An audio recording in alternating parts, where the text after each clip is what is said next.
Good morning, colleagues. If we can start taking our seats before we begin.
Good morning, everyone.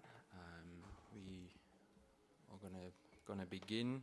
I think, Bob Balwa, do we have quorum to start? I believe so. Yes, we do. Morning, General.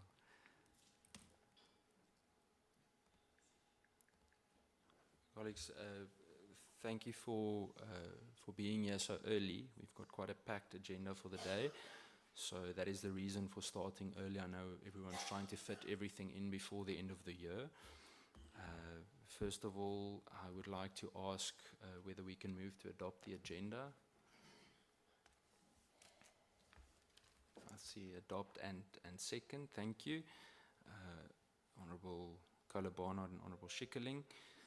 Just in terms of apologies, Honourable Skosana mentioned that he wouldn't be able to attend. Honourable Muela, DM Bosciello is attending another conference or summit where she is presenting. Then also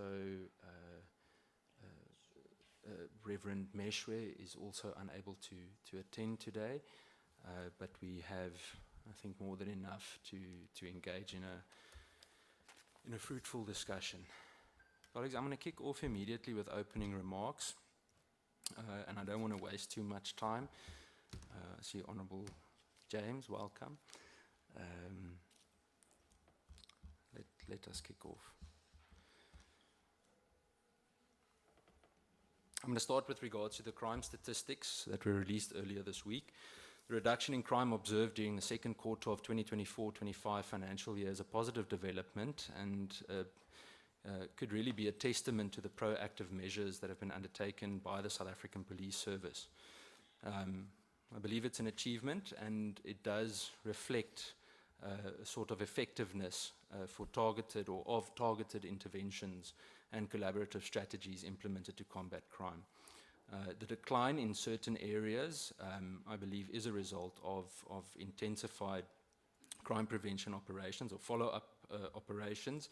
And I think we should also emphasize where projects were data-driven. I know that in parts of KZN, for example, there's been remarkable work built on solid intelligence and follow-up of that and targeted work, in cooperation with the MPA as well, which I believe is positive and something that we can all learn from. In the Western Cape too, collaboration with local and provincial government seems to have bared some fruit, and so we can go through all the provinces where we saw decreases in certain types of criminal activities.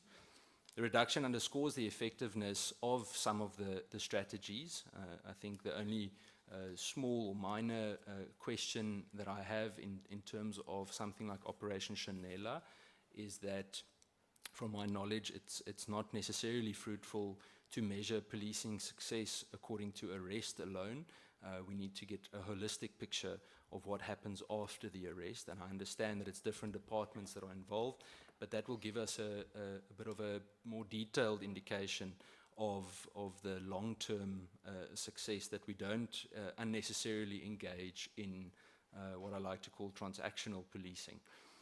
Extortion, and in terms of the safer festive season, and obviously we're going to be discussing that today. As we approach the upcoming festive season, the South African Police Service is implementing the Safer Festive Season 24-25 operations. And this is a comprehensive strategy to address the heightened risk of criminal activity during this time period. And this initiative, led by the Justice, Crime Prevention and Security Cluster, aims to ensure the safety and security of all citizens. The operation involves a multidisciplinary approach structured across 5 phases, which includes high-density operations that are intelligence-driven and highly visible. The strategy focuses on stabilizing crime hotspots, enhancing intelligence gathering, and intensifying crime prevention measures. And however, there are 2 key areas of concern that require our attention, as they pose significant challenges during the festive season. The first one is obviously the seasonal increase in alcohol and drug abuse, which we are all aware of, and it often leads to violent and serious crimes. It's something that Honourable James mentions quite often, especially with regards to drug abuse, and it puts extra pressure on law enforcement and emergency services. Secondly, the illicit economy, especially around illegal trade and activities, poses a direct threat to the safety and stability of our communities. Addressing these issues will be critical to the success of our joint efforts, and as we move forward with these operations, it's crucial that we remain vigilant in monitoring these dynamics and adapt our strategies to protect our citizens and maintain the authority of the state.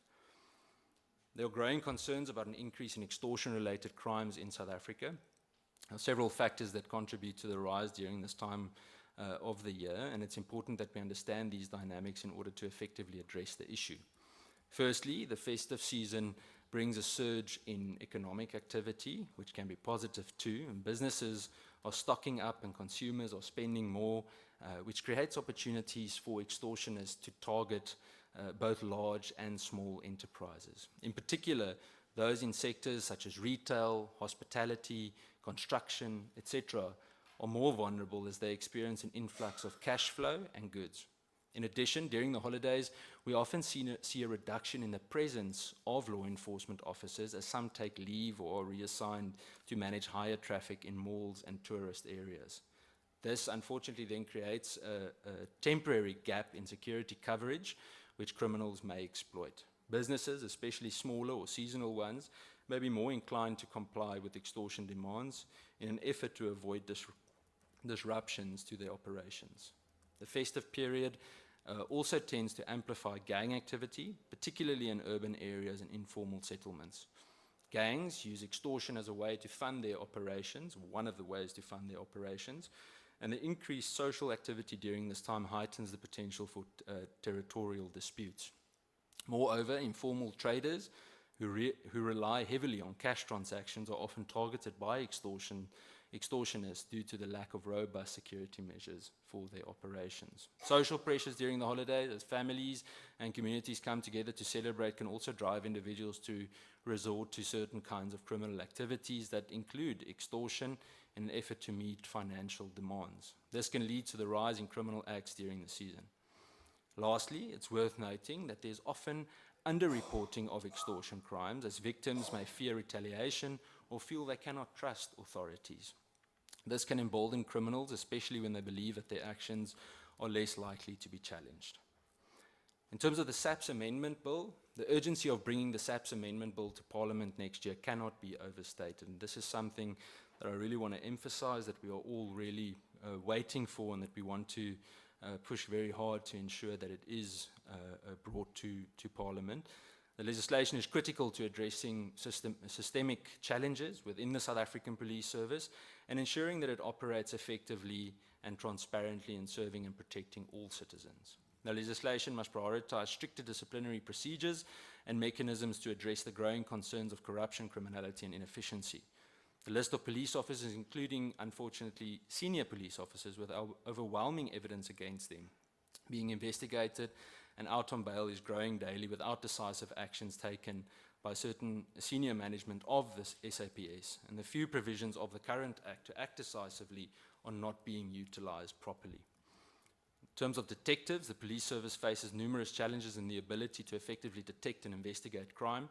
Detection capacity is a crucial component of law enforcement, as it impacts the ability to solve cases, bring perpetrators to justice, and build public trust. There is a significant lack of sufficient skilled personnel, including trained detectives. High caseloads overwhelm existing investigators, leading to backlogs and delays in solving cases. Delays in processing evidence, such as DNA samples and ballistic analysis, hinder investigations and case resolutions. The SAPS is currently facing quite a few systemic challenges, and I think we are able to overcome them. In this case, specifically with regards to detection capacity, which is something we will be discussing today, from resource constraints, skills deficits, technological gaps, and socioeconomic factors. Addressing these issues requires a strategic and collaborative approach, combining better resource allocation, enhanced training, and stronger partnerships with communities and other stakeholders. Colleagues, just the last two comments, the one regarding the crime statistics. I think it's good that we have made some progress, and I think it's encouraging to see that. I think it's important that we don't generalize in saying that it's improved everywhere, because we've seen that there are drops in certain areas and then there are quite major increases in certain others. So it's important that we see it in balance and that we see them for what they are. South Africa still faces war-like crime statistics, and I'm not exaggerating when I say that. Having more than 70 people killed per day is not normal, and we shouldn't accept it as such. The rate at which in certain communities people are shooting at each other is extremely, extremely worrying. And I mean, you all know, I'm preaching to the choir. A lot of the police officers on the ground face significant challenges with regards to the dangers that the job poses. Then I want to conclude with two things that I'm very concerned about. Last night, I was informed quite late that Major General Thiel, the previous head of crime intelligence in the Western Cape, had his Section 34 dismissal revoked, and that he has now been encouraged to apply for early retirement. Now, as I sit here today and I learned of that news, my first reaction was to be angry about it, but then I started to question, what is the point of us sitting here saying that we're going to fix things if that's the way that we're going to approach it? Major General Thiel was implicated in the Kinnear report. Major General Thiel has been charged for defeating the ends of justice. He's been charged for kidnapping. There are 7 members in his own unit that are also being investigated for similar crimes, but we're encouraging him to go on early retirement. But if you're a whistleblower at the Philippi Training Academy for corruption and you're the rank of captain, then you get suspended for doing the right thing. Colleagues, I honestly think that we need to decide, are we builders or are we breakers? Because if these are the decisions that we're going to be making with those types of appointments, we've got a significant, significant problem in this room. And then we need to decide who are the people that want to build and establish a strong police service with integrity.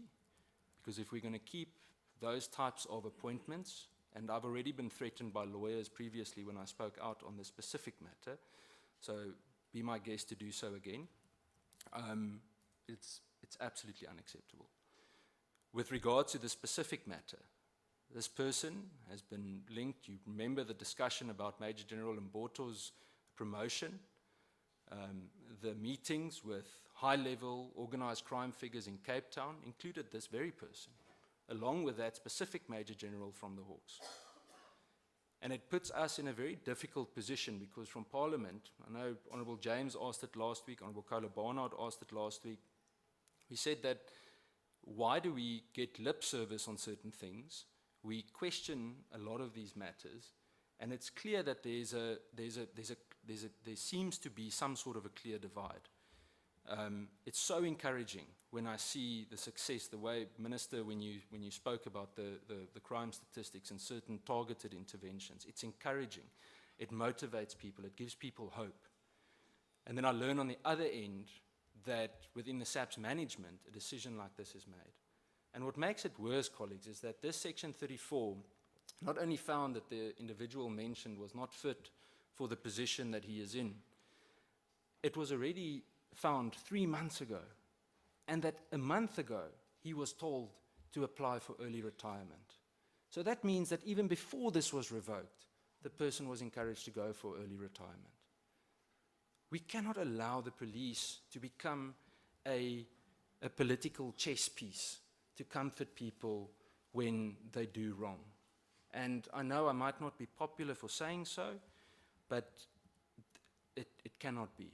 When we looked at the conflict in crime intelligence the last few weeks in the newspapers and the to and fro, it's sad to say that when these decisions are made, the good guys, the good ladies in SAPS are the ones that lose. But if, in essence, the people outside, South Africans, the ordinary people, are the ones that really suffer the worst from it. So we will follow it up formally. You know, sometimes decisions like these, I don't know if SAPS, sometimes in terms of legal advice, it seems counterintuitive to me to go through this whole process. You go through a Section 34 inquiry. It's a significant process. In my opinion, it's probably the worst type of process that you can go through, especially as a senior officer, because you are determined to not be fit for purpose. It's worse than some of the disciplinary processes. And they look at every single aspect. I mean, again, I'm preaching to the choir. They look at every single aspect of that individual's capabilities and past. So we go through all of that. Then it's revoked. And the cherry on top is taxpayers now have to pay for the salary that was lost and have to continue to pay for pensions, despite the fact that there are these implications. And not just implications, involvement too. Colleagues, on unfortunately a negative note, I'm going to end my opening remarks and move on to the crime statistics. I don't know if any of the members want to add something to what I started with, or before we start with the crime statistics, especially with regards to the crime statistics, you're more than welcome. Otherwise, I'm going to hand over to Major General Sekukune for a presentation. General, on a positive note, definitely the most effective timekeeper, just ahead of General Masemola in terms of timekeeping. So I'm going to hand over to you for the crime statistics briefing. If okay with the members joining us today, if we can go through the presentations, all of them, and then we will engage in discussion on each one. Kind of playing around a little bit with the way that we approach it to see how we can get the most effective discussion going. Just, in terms of the agenda, please note the specifics that we are talking about and capacitation matters. You'd remember last week we asked a lot of questions with regard to detectives specifically. That is being discussed today. And then also a formal briefing by General Sentamule about extortion-related crimes. With that, I'm going to hand over to Major General Sekhukhune. Thank you, General. Thank you, Chair. I'm not sure whether I'm allowed to ask whether it shouldn't go through the Minister and the National Commission. You're more than welcome. Sorry, that's my slip-up, Minister. Right. Minister, if you would like to say something, you're more than welcome. I should have, I'm sorry, I apologize. Thank you, Chair. Perhaps not at this stage to allow time, because I anticipate to have long reports, but at some point I would ask for an opportunity. Thank you. Thank you, Minister. General Masemola, would you like to say something before we commence?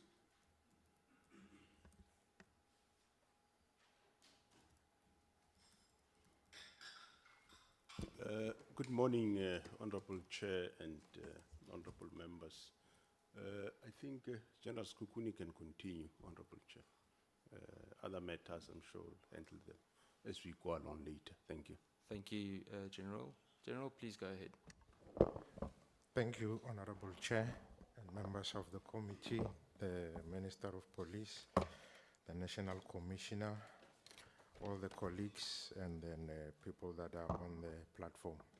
I would just like to go straight into the summary table, which gives the crime that had been reported to the South African Police Service for the period that is covered in the 1st of July up to the 30th of September. I'll just go into the areas where we have recorded the increases and decreases, but where necessary, I will also touch on the numbers that have been reported. Starting with the murders, we have recorded a reduction of 400 counts, where in the current period we had 6,545 murders that had been reported to the police, and this led to a reduction of 5.8%. Then the sexual offenses, we had 12,763, that is made up of the component crimes, that is rape, where we had a reduction of 325, whereas in the rape we had 10,191. Then the sexual assault, we recorded the reduction of 8, whereby we had recorded 1,839 counts, and then we had increases in terms of attempted sexual offenses and contact sexual offenses of 6 and 2 respectively, and the recorded number of crimes is 565 and 170. Then going back to the table, the upper one, we had an increase of attempted murders, where we recorded an increase of 150, and the total number of attempted murders that were reported to the South African Police Service was 7,061. Assault GBH, 42,721, a reduction, an increase of 424, and a percentage change of 1. Common assault, 44,722, a reduction of 626, a percentage change of 1.4. Common robbery, 11,692, a reduction of 775 counts. Then robbery with aggravating circumstances, 35,429 counts, a reduction of 3,422. Then this robbery with aggravating circumstances, they are further broken down at the bottom, where we say some categories of robbery with aggravating circumstances. We pick on those subcategories because according to the Victims of Crime Survey, these are the crimes that are most feared. That is your carjacking, where we had recorded a reduction of 562, and we had 5,447 counts of carjacking. Then robbery at residential premises, we recorded 5,967 counts, a reduction of 78. Then for robbery at non-residential premises, we had 3,873, a reduction of 1,037. These three crimes are collectively termed the trio crimes, which is the sum total that is indicated there at the bottom. with a total of 15,287 and led to the reduction of 1,677. Then continuing with the crime that make up that subcategory of robbery with aggravating circumstances, we also had 40 counts of robberies of cash in transit. However, this is a reduction of 24 counts when one takes into consideration that in the previous comparable period, we had 64 counts that had been reported, and currently we are sitting at 40, and that led to the reduction of 24 counts. We did not have any bank robberies, hence the count difference is 0. And then for truck hijacking, we had 459 counts with a reduction of 83 counts. Then on the next slide, what we are trying to achieve there is to try and do what is called a per capita, where we take the crimes where the victim is a person and we take into consideration the total population of the country to count per capita or per 100,000.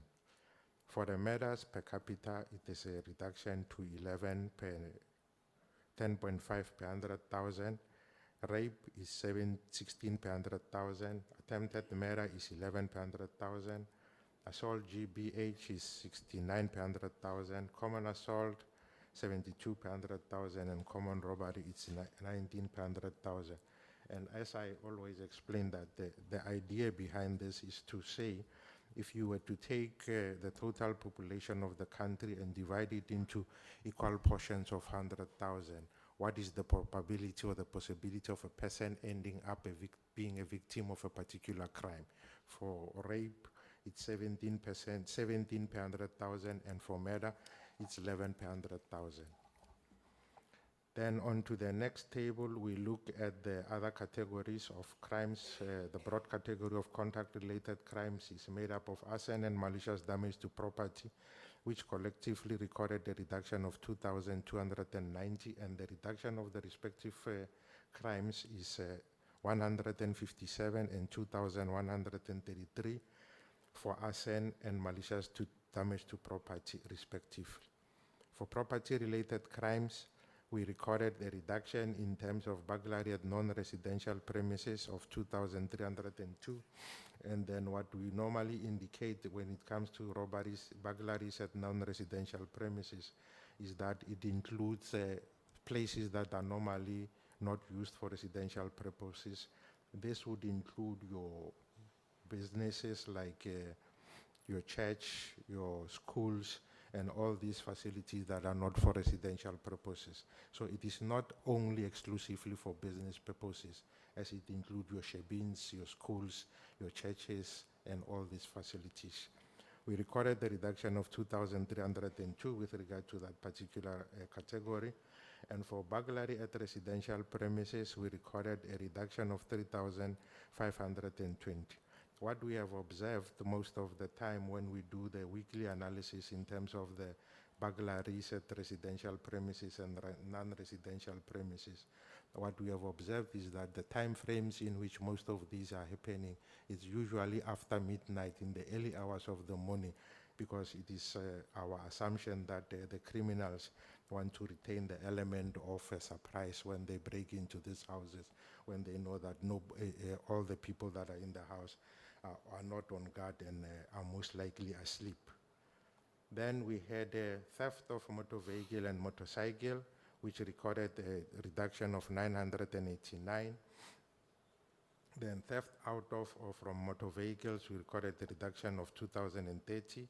Stock theft, we recorded a reduction of 286, and the sum total of the property-related crimes collectively recorded a reduction of 9,127.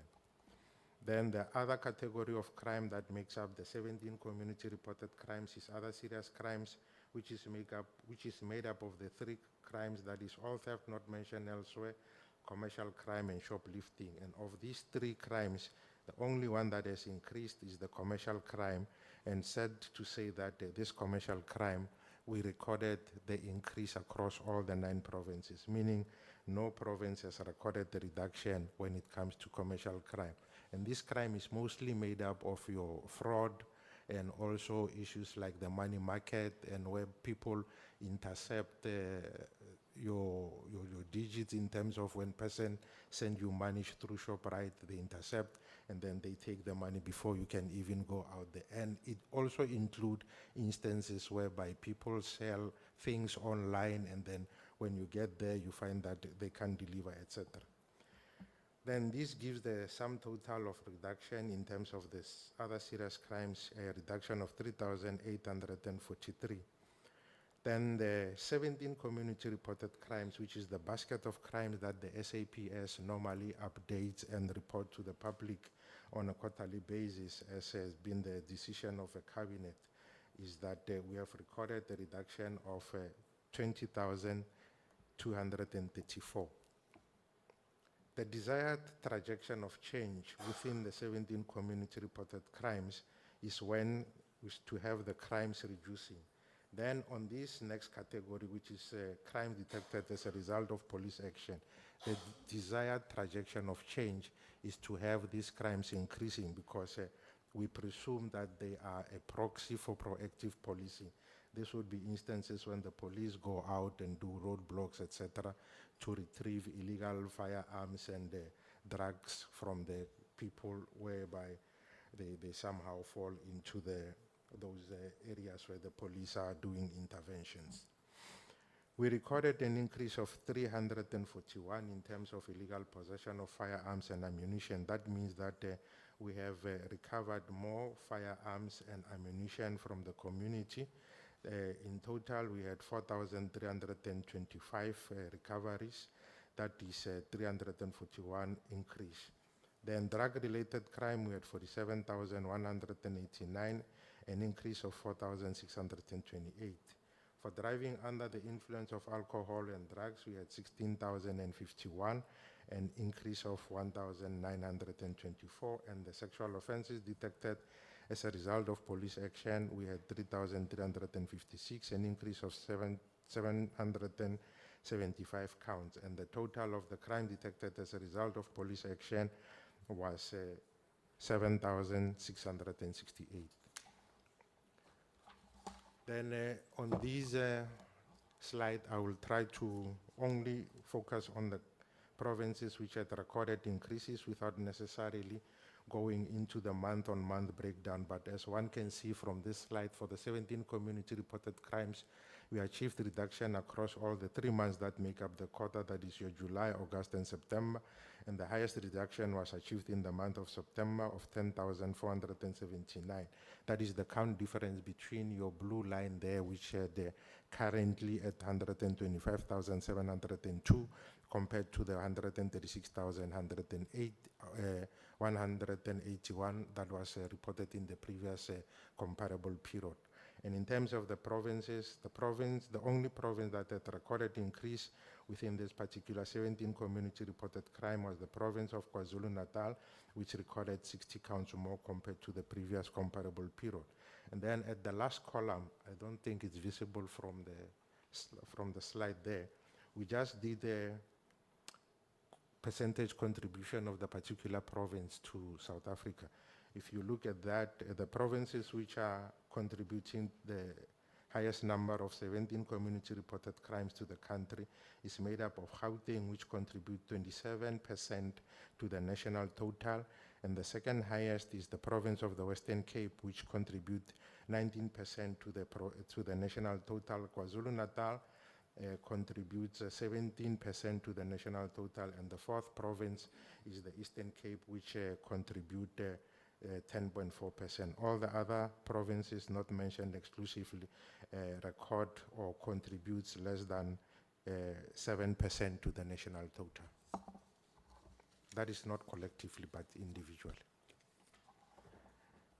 Then for the 17 community reported crimes, top 20 stations, what we have observed there is that 10 of the stations that are in the top 30 are those stations that are in the province of Gauteng, 8 are in the province of KwaZulu-Natal, 7 are in the province of the Western Cape. Limpopo contributed 3 stations to the top 30, that is Thohoyandou at number 24, Mankweng at number 27, and Polokwane at number 25. Then we had 1 station per province, that is the province of Northwest and the Free State. My assumption is that the one in Northwest is Rustenburg and the one in Free State is Park Road. Then on the next slide, we go into the details. We can skip this slide and we go into those crimes that are called the contact crime. That will be the sum total of the murders, etc.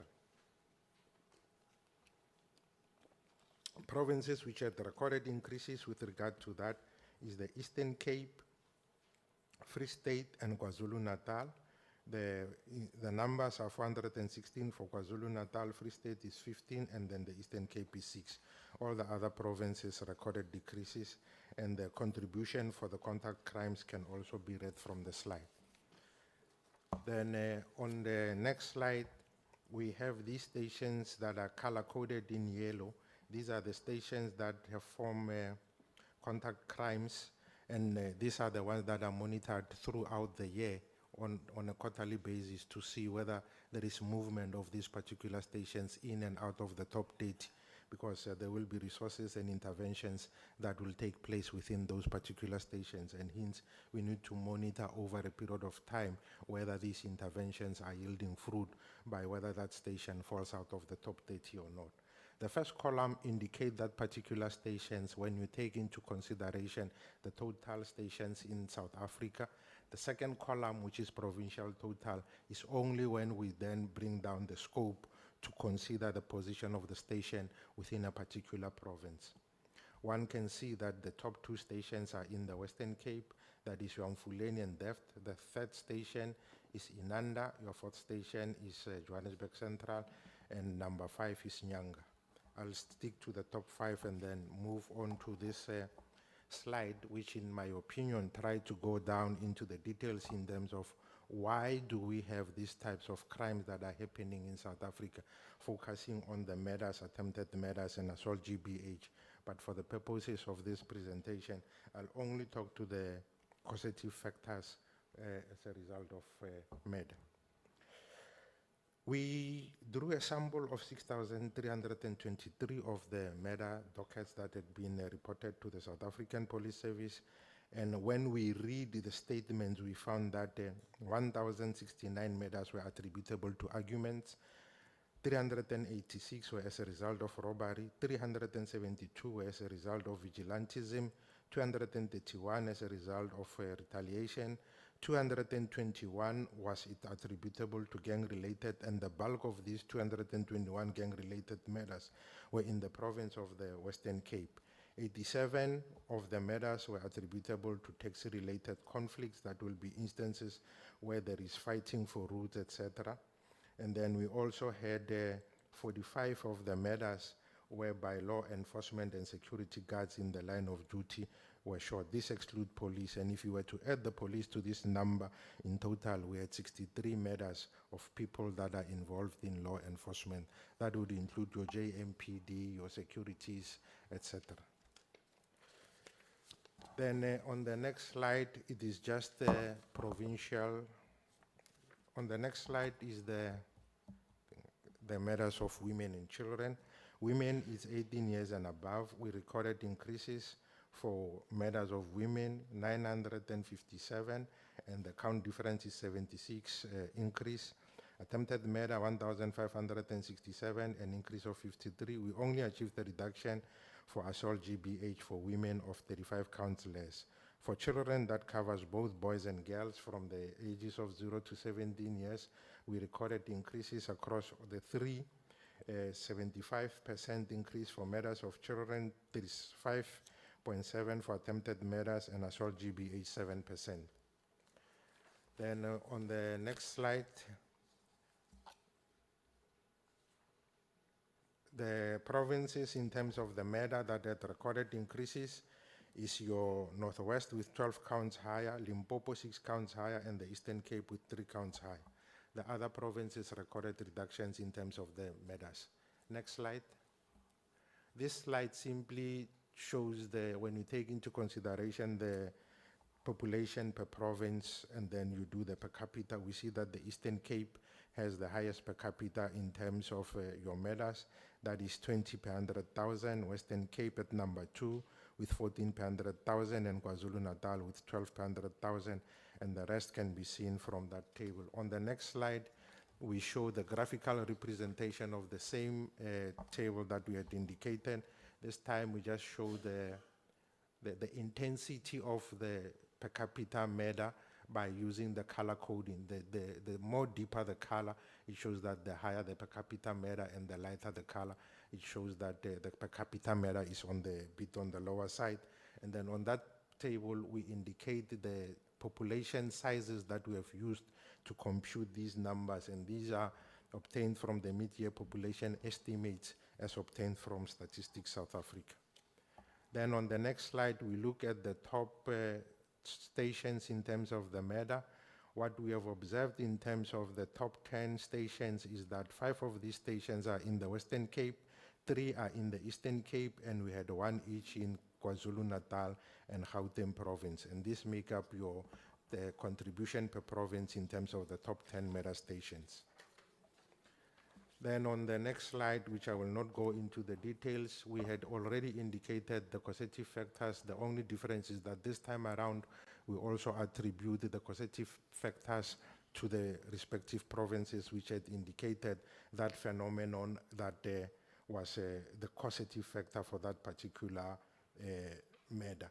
As I've indicated in the previous slide, we indicated that of the 221 murders, 177, which is the bulk of these murders that were gang-related, were indicated to have taken place in the Western Cape, with Gauteng at number 2 with 24, and then the Eastern Cape at number 3 with 13. Then we then look at the provincial distribution in terms of the places of occurrence, and what is notable here is that we have that most of the murders, like 3,632 from the sample size that we have indicated, have taken place in public places.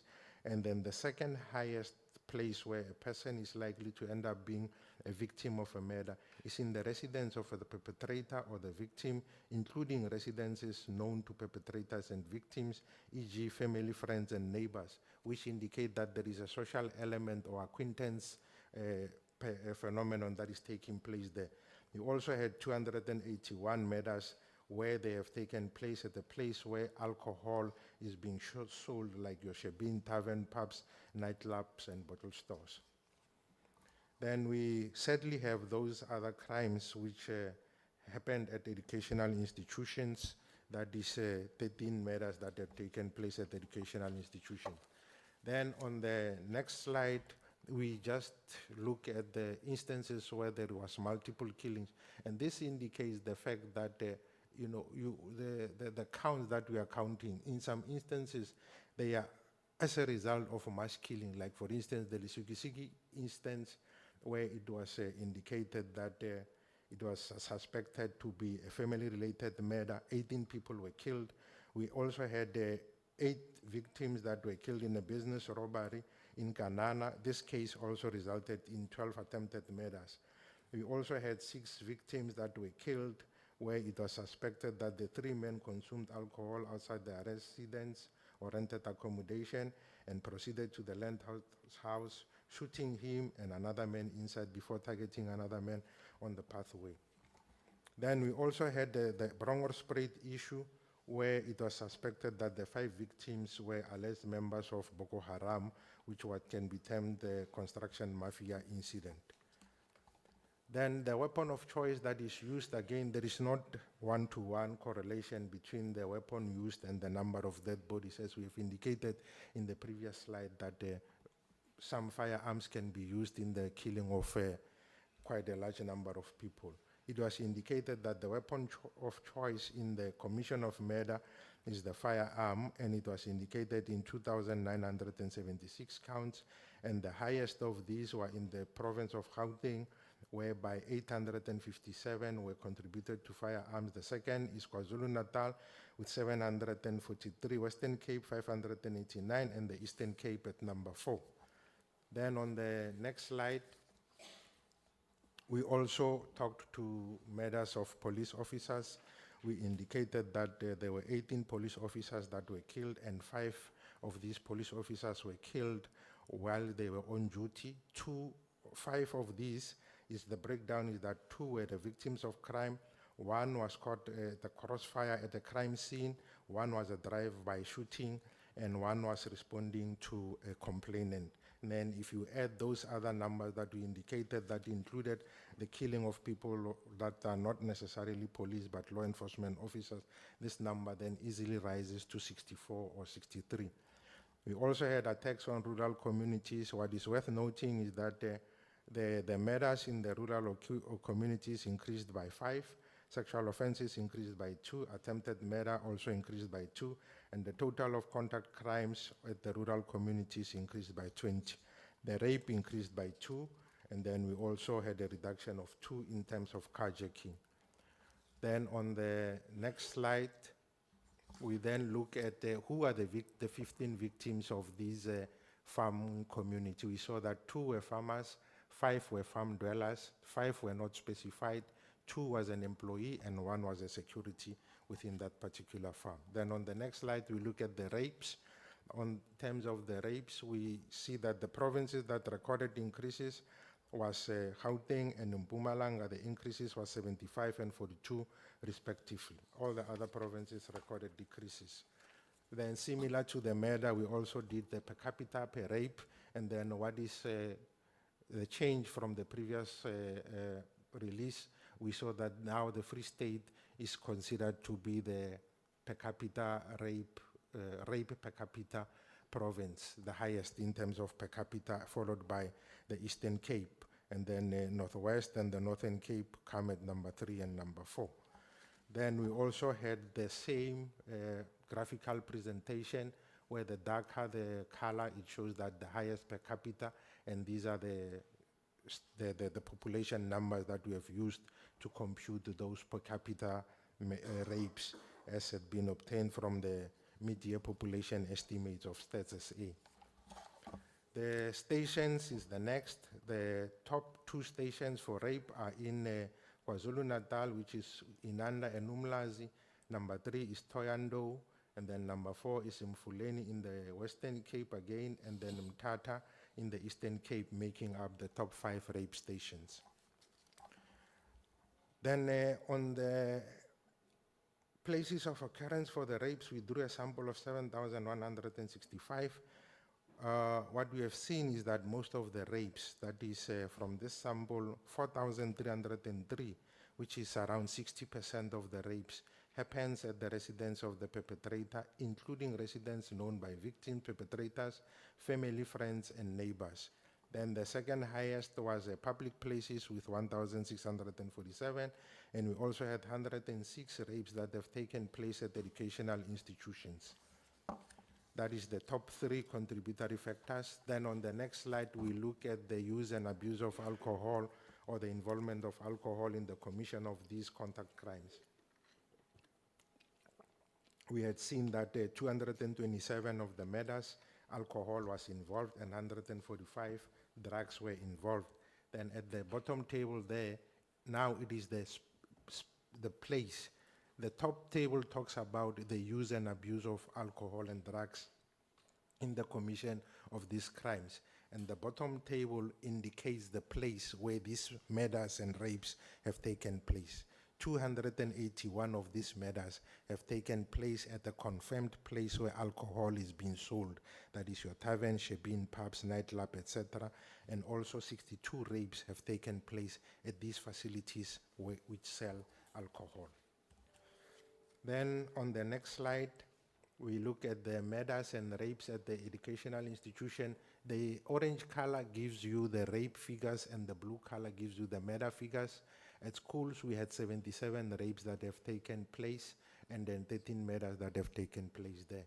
Then we also had 15 rapes that have taken place at tertiary institutions, and we also had 8 rapes that have taken place at a daycare or an aftercare facility. These are young kids that end up being victims of these horrendous crimes.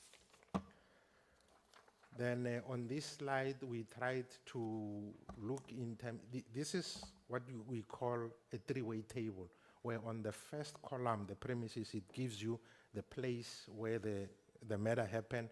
On the second column, we look at the perpetrator, and then on the third column, which is termed victim, gives you who was the victim. If you take this example of the premises was a school, 3 of the perpetrators who killed other people were learners, and also the victims were learners. This will be instances where 3 learners killed other 3 learners at a school.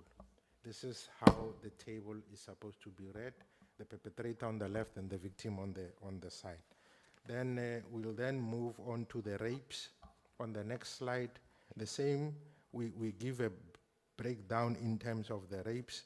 We had indicated that 77 rapes have taken place at schools, and most of these happened in the Gauteng province with 16, and then the second was a Free State with 11, and then 10 in Northwest, and 3 in and 9 in the Eastern Cape. Then we also have those that have happened at tertiary institutions. Now, on the rapes, I'll only go to the schools. It's the same analogy as the murder table. The first gives the educational places, then you have the perpetrators and the victims. Of 52 learners which ended up being a victim of rape at schools, so were 52 learners who were perpetrators, meaning this is an instance of school learners raping school learners. In some instances, you also have, I think, where the perpetrator in 6 counts were teachers, and also the victims were learners. Then I'll go to the next slide, which we term a proxy for domestic violence, where we look at the domestic relationship between the victim and the perpetrator. We had 207 murders where the victim and the perpetrator knew each other, of which 106 were female, and then 101 were male. And for the rapes, we had 809 rapes which took place between people that have a domestic relationship, brothers, ex-husband, ex-boyfriend, ex-girlfriend, etc. And of these, 765 were female and 44 were male. Then on the next slide, I think we can skip the sexual assault slide, and also the top 30 sexual assault slide and the assault GBH. Then we can go to carjacking. For the carjacking, we had all the months making the quota, recording a reduction, and the 2 provinces which recorded increases was the province of the Eastern Cape with 4 counts more, and the Northern Cape with 2 counts more. All the other provinces recorded decreases. And the top stations in terms of carjacking, we have 5 of the stations that are in the province of the Western Cape, 4 are in the province of Gauteng, and we had 1 in the Eastern Cape. That make up your top 10 carjacking stations. Then on the next slide, we tried to look at the vehicles that are most likely to end up being hijacked. We see that mostly it's your sedans, hatchbacks, and coupes, 2,501. Then we also have buggies and vans in 1,830 of the incidents. 385 were SUV, and we also had 337 microbuses that were robbed.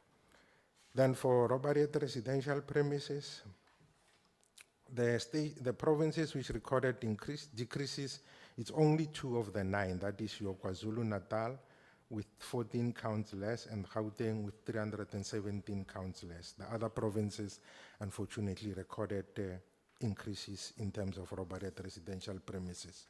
Then the top stations on the next slide, the top 10 stations for robbery at residential premises, 4 are in the KwaZulu-Natal province. Gauteng contributed 3, and the Eastern Cape contributed 2.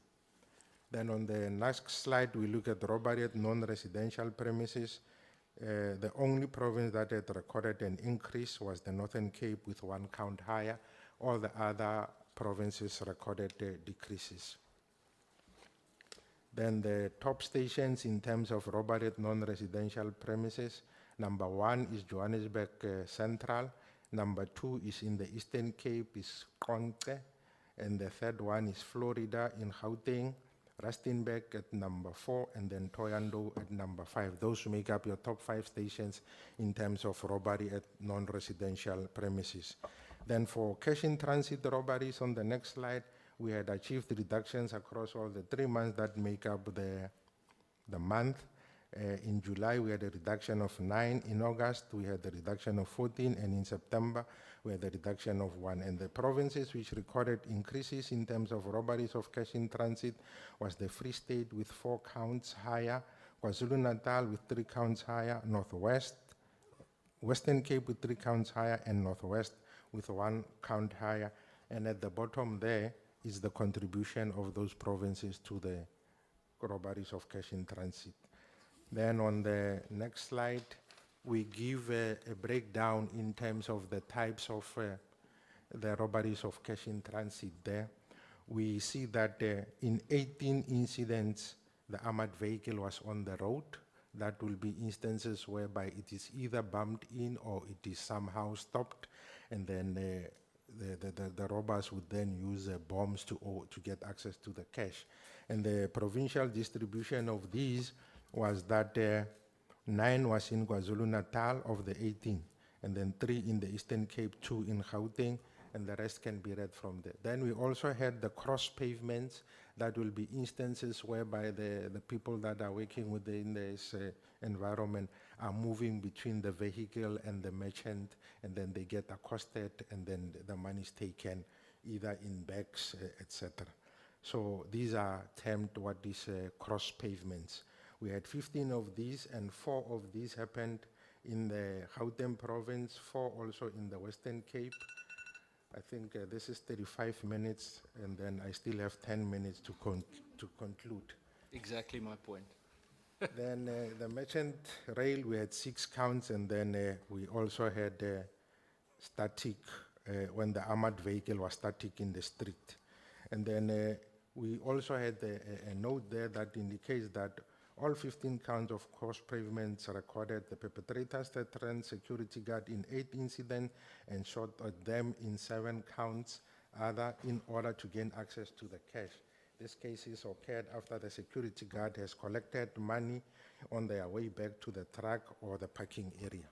And then we also had 15 incidents where the armored vehicle was bombed. Then on the next slide, it just gives a graphical representation of the breakdown of these robberies of cash in transit. The blue indicates when the armored vehicle is on the road, yellow cross pavement, merchant rail, and static armored vehicle. Then truck hijacking on the next slide, we recorded decreases across all the 3 months that make up the month, the quarter.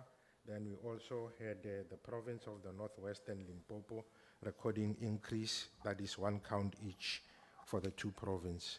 Then we have the truck hijacking, and when you look at this top 30 in terms of the truck hijacking, you find that almost 25% are happening within the areas of the Ekurhuleni district and the Tshwane district. So exclusively is mostly in the Gauteng province.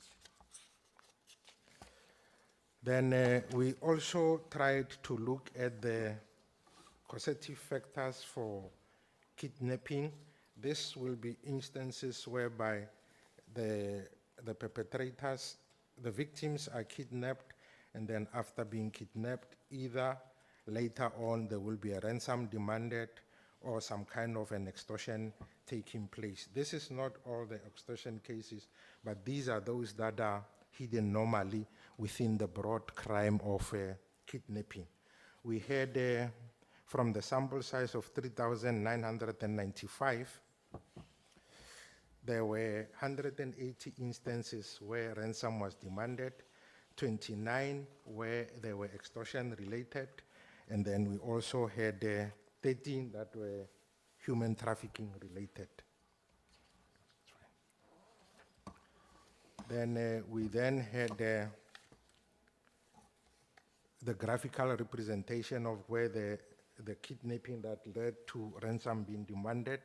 And then we unfortunately recorded increases across all the 3 months, that is your July, August, and September. And in terms of the provinces where we recorded increases, the highest was in the province of Gauteng with 32, Northwest with 10 counts higher, Western Cape with 9, Mpumalanga with 6, and the Free State with 1. Then we have what is called core diversions. Thus, this would be instances where the minimal resources of the police are diverted from the core functions, which is crime prevention, etc., and they are required to go and police things like the distribution or the movement of your exam papers, etc., where they are also required to go and monitor matches and also make sure that there is safety and security at the sports events, etc. We had those that attempt peaceful will be those like your matches and then other events, where 1,176 of these required the presence of the police, and we also had those that attempt to be unrest, 436. And the bulk of this happened in the province of KwaZulu-Natal, both on the peaceful and the unrest side. For KwaZulu-Natal, on the peaceful, we had 300, and then on the unrest side, we had 119, and the second highest province on both the peaceful and the unrest related is Gauteng with 261 for peaceful and 64 for unrest. Then on the next table, we just give a comparison of the national total and then also indicate the province in one glance so that you can be in a position to see that this is what was recorded at the national, and this is how the respective provinces had contributed to the national crime picture that we are seeing. And then using murder as an example, we had 6,545 murders with a reduction of 400 at the national total. And then when you go to the provinces, the color coding simply indicates whether that particular province had recorded an increase in terms of that particular crime or a decrease, where the red would indicate an increase and the green would indicate a decrease. And the number there is simply the number, not the count difference compared to the previous comparable period.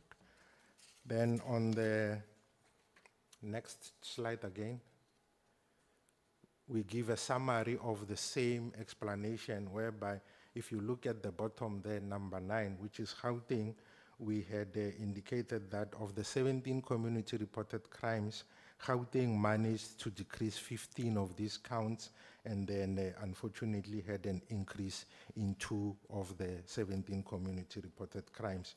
And then for the national, 14 of the 17 community reported crimes decreased, and 3 increased. And I guess the confusion might be because in some of the instances, we include the subcategories. Like for instance, we would have total sexual offenses, and then at the bottom, which might lead to confusion, we then break down those sexual offenses into rape, attempted rape, compelled sexual rape, etc. But in essence, those 4 crimes are grouped under the broad category of sexual offenses. And similarly to the robbery with aggravating circumstances, we break them down further, especially on that yellow column, where you again have the car, jacking, robbery at rest, robbery at non-rest. In essence, they are also included in the subcategories of robbery with aggravating circumstances. And then on the last slide, the penultimate slide, we have the stations. The analogy is the same. The stations which have managed to reduce most of the crimes, and then those that have increased most of the crime. Like for instance, if we were to take Makapanstad in the northwest, recorded increases in 15 of the 17 community reported crimes, and only recorded decreases in 2 of the 17 community reported crimes. Then on the last slide, we have the QR code, whereby you can scan it with a smartphone, and then it will take you to the SAPS website, where the full report and the drop-down menus and the source data that had been used to compile these statistics can be obtained from. And that is the last of my slide, and I think I'm 2 minutes before what I was expected. Thank you. Thank you, General. That means General Sentamule gets another additional 2 minutes today. Thank you very much, General Sekukune, for the detailed presentation. We are going to go straight over to the next one, and I'm going to hand over to Lieutenant General Sentamule, specifically for a presentation regarding extortion-related crimes. The members would remember that we touched on the hotlines last week. This is that specific presentation that we spoke about, where we nearly thought it would be delivered last week, which was my fault for not communicating clearly. So, yes, I'm going to hand over to General Sentamule. Thank you, General. Thank you very much, Chairperson. Good morning to the Chairperson, to the honorable members of the Portfolio Committee, the Minister of Police, the Deputy Ministers of Police, the National Commissioner, the DNCs, acting DNC, and everybody present. Thank you, Chairperson. As I start my presentation, we always want to reflect that the construction industry in South Africa is one of the most significant sectors for economic growth and employment. And this is a sector that we need to protect with all we have as law enforcement. And unfortunately, this particular sector continues to face threats from organized crime, criminals who have dubbed themselves as construction mafias or extortionists. These construction mafias, they use methodologies such as extortion, violence, and intimidation to exploit both small and large business scale projects. These criminals, they have dubbed themselves as local business forums, are targeting various sectors, which includes the construction industry, as I have mentioned, the mining industry. They've also targeted foreign-owned businesses, the transport sector, including your small households who are also victim to the sketch.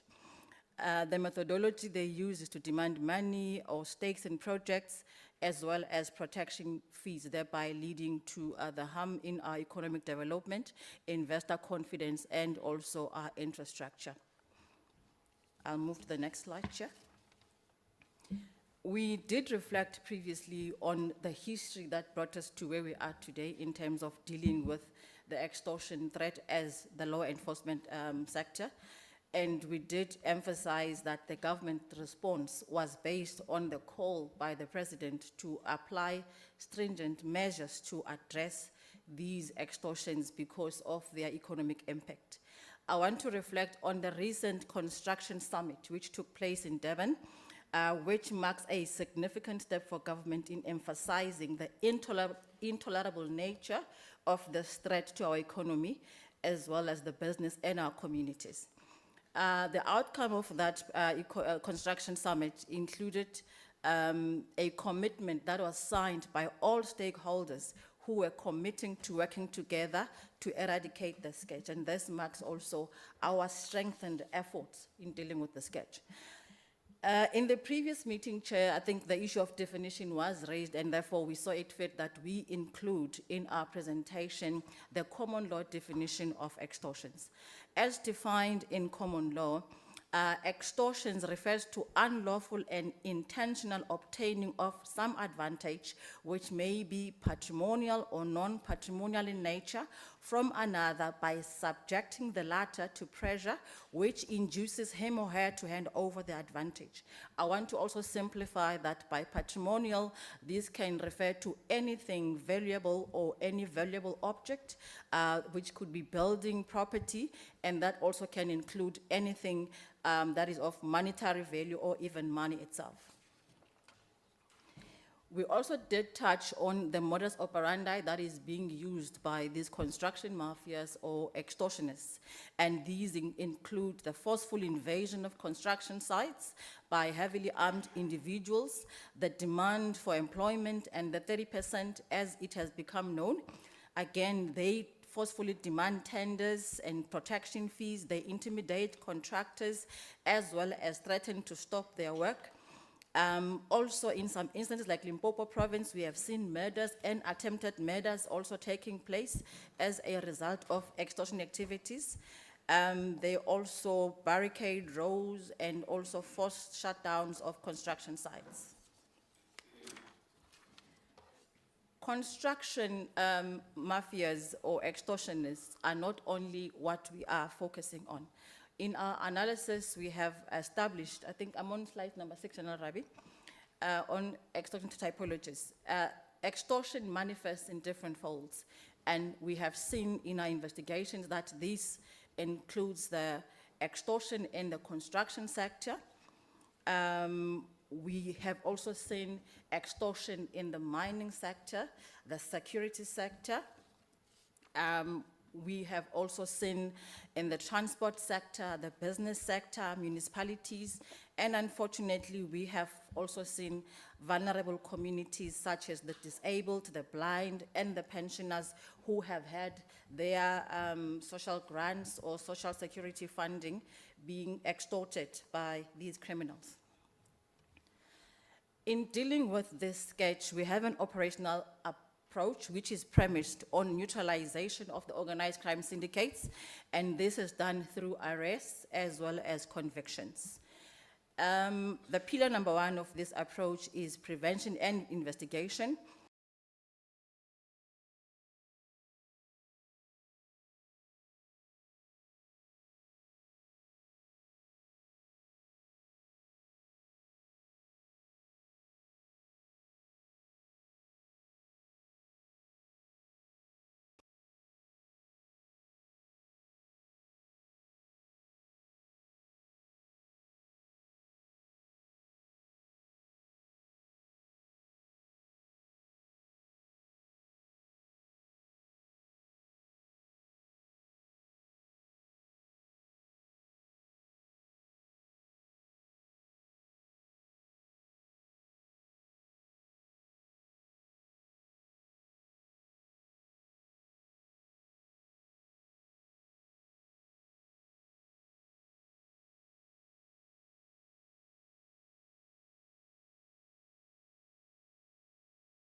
properly capacitated, and it will be launched accordingly. And this initiative does nothing but aim to streamline the reporting process to ensure quicker response as well as more efficient use of the resources. By integrating these hotlines, the SAPS seeks to improve coordination and data management, allowing for better tracking of cases and more targeted enforcement actions. The single hotline will be operational 24/7, and again, as said in the previous meeting, it won't be outsourced, but rather it will be manned by dedicated permanent SAPS Act as well as PSA Act officials, and these will be trained to handle a wide range of incidents. The previous meeting also raised the issue of how do we deal with the issue of prank calls. The communications department of the police has developed an integrated as well as extensive plan in terms of dealing with the extortion hotline, and one of the elements include enhancing public awareness campaigns, emphasizing legal consequences for prank calls, and these campaigns utilize social media, internal communication, and media relations to educate the public on the seriousness of misusing emergency lines. By promoting the importance of responsible hotline use, the SAPS aims to foster a culture of accountability and also support our initiative. Lastly, Chair, on our way forward, our focus is now on strengthening the provincial extortion teams so that we can address all reported crime and investigations and ensure that there is a mechanism for whistleblower protection. And as I mentioned also, we are currently working with the NPA on centralizing all the dockets on extortions that are lying everywhere in the country. Ensure effectiveness of national and provincial priority committees. In this regard, Chair, we are also facilitating the involvement and incorporation of both local and provincial spheres of government. And lastly, as we have said, we would also seek to enhance the functioning of the hotlines. That brings me to the end, Chair. I thank you. Thank you very much, General. 5 minutes ahead of time. I'm going to go straight over to Major General Selepe for the briefing on the safe festive season operation. Thank you, Chairperson. Good morning to your good self, to the members of the Portfolio Committee, the Minister of Police, the Deputy Minister present here, and allow me to say all protocol observed, including the National Commissioner. Chairperson, I'm going to take you through the safer festive season. We all know that it starts annually on the 1st of October. I'll just provide a brief of the background to that, the approach. General Rabi. The focus area, just in brief, Chairperson, I heard you touched on a number of issues that were covered in the background, but just to say that annually a comprehensive strategy to address the heightened risk of criminal activities due to the increased movement of people during this period.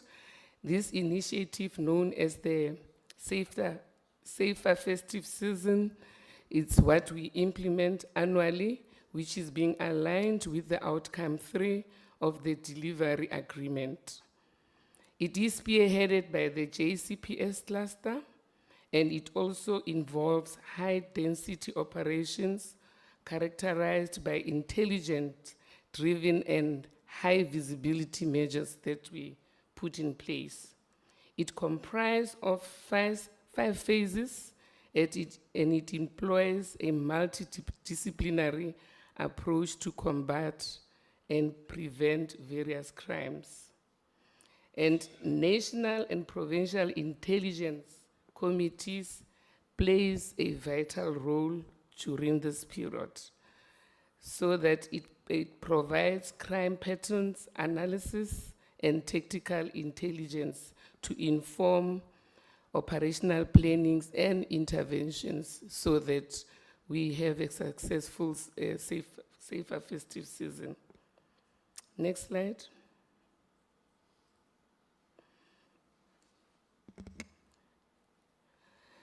And the holiday season, we know that it's being recognized for specific crime dynamics, ranging from alcohol and drug abuse, and more seriously, we know the issues of violent crime in our country.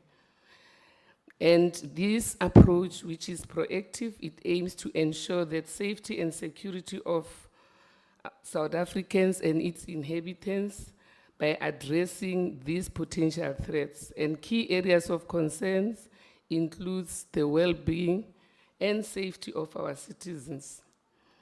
There are threats which are being identified in this context, which are including ensuring the well-being of the South African, preserving the territorial integrity of the state, and also functioning in regional and international partnerships. Curbing the illicit economy, which will also cover when we present on the successes that we have done thus far, and to foster a stable economic environment and maintaining the authority of the state by promoting social cohesion, shared values, peaceful coexistence, and political stability within the framework of the democratic law. The next slide speaks to the focus area. We have identified a number of focus areas. The first one would be your gender-based violence, where in campaigns and police actions focusing on prevention of crimes against the vulnerable groups and gender-based violence are addressed. The second part is combating aggravated robberies, your trio crimes. This includes your carjackings, your robberies at residences and businesses. The third focus will be enhancing border security. There we ensure that there is security, searching of stolen properties, crossing of the borders where we have issues there, the issues of your human trafficking, and also tracing of our most wanted suspects. The fourth focus will be your illicit economy.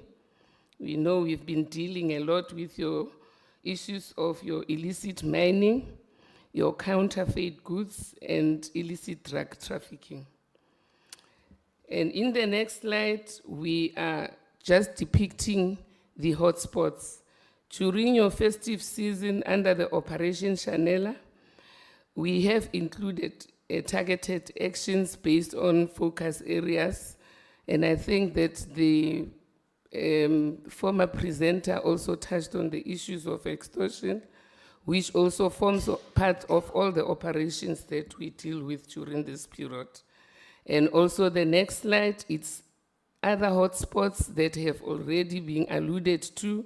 These ones, it's mostly on your extortions.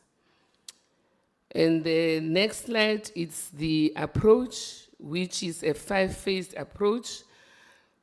We know that we have launched the festive season on the 1st of October. The phase 1 is your pre-holiday season. And the second phase is when the holiday starts. And the third phase is the festive season itself. And the fourth phase is your end of the festive activities, but we are still on the ground. And lastly, we have your post-holiday season, and it will also link with your Easter season. So it shows that from October throughout beyond the festive season, which is normally in January, we continue with those activities, and most of the operations are interlinked. And in terms of the successes thus far, the minister, together with the National Commissioner, will be conducting community engagement during the festive season, interacting mostly with your shoppers. We know that those are the areas where there are high volumes of movements of people within the provinces, but also within all the hotspots that have been identified, your highways, your border, and we have a plan in that regard as to how will the top management of the SAPS be able to monitor the festive season operations. Thus far, we have conducted 2,438 high-density operations during the festive season.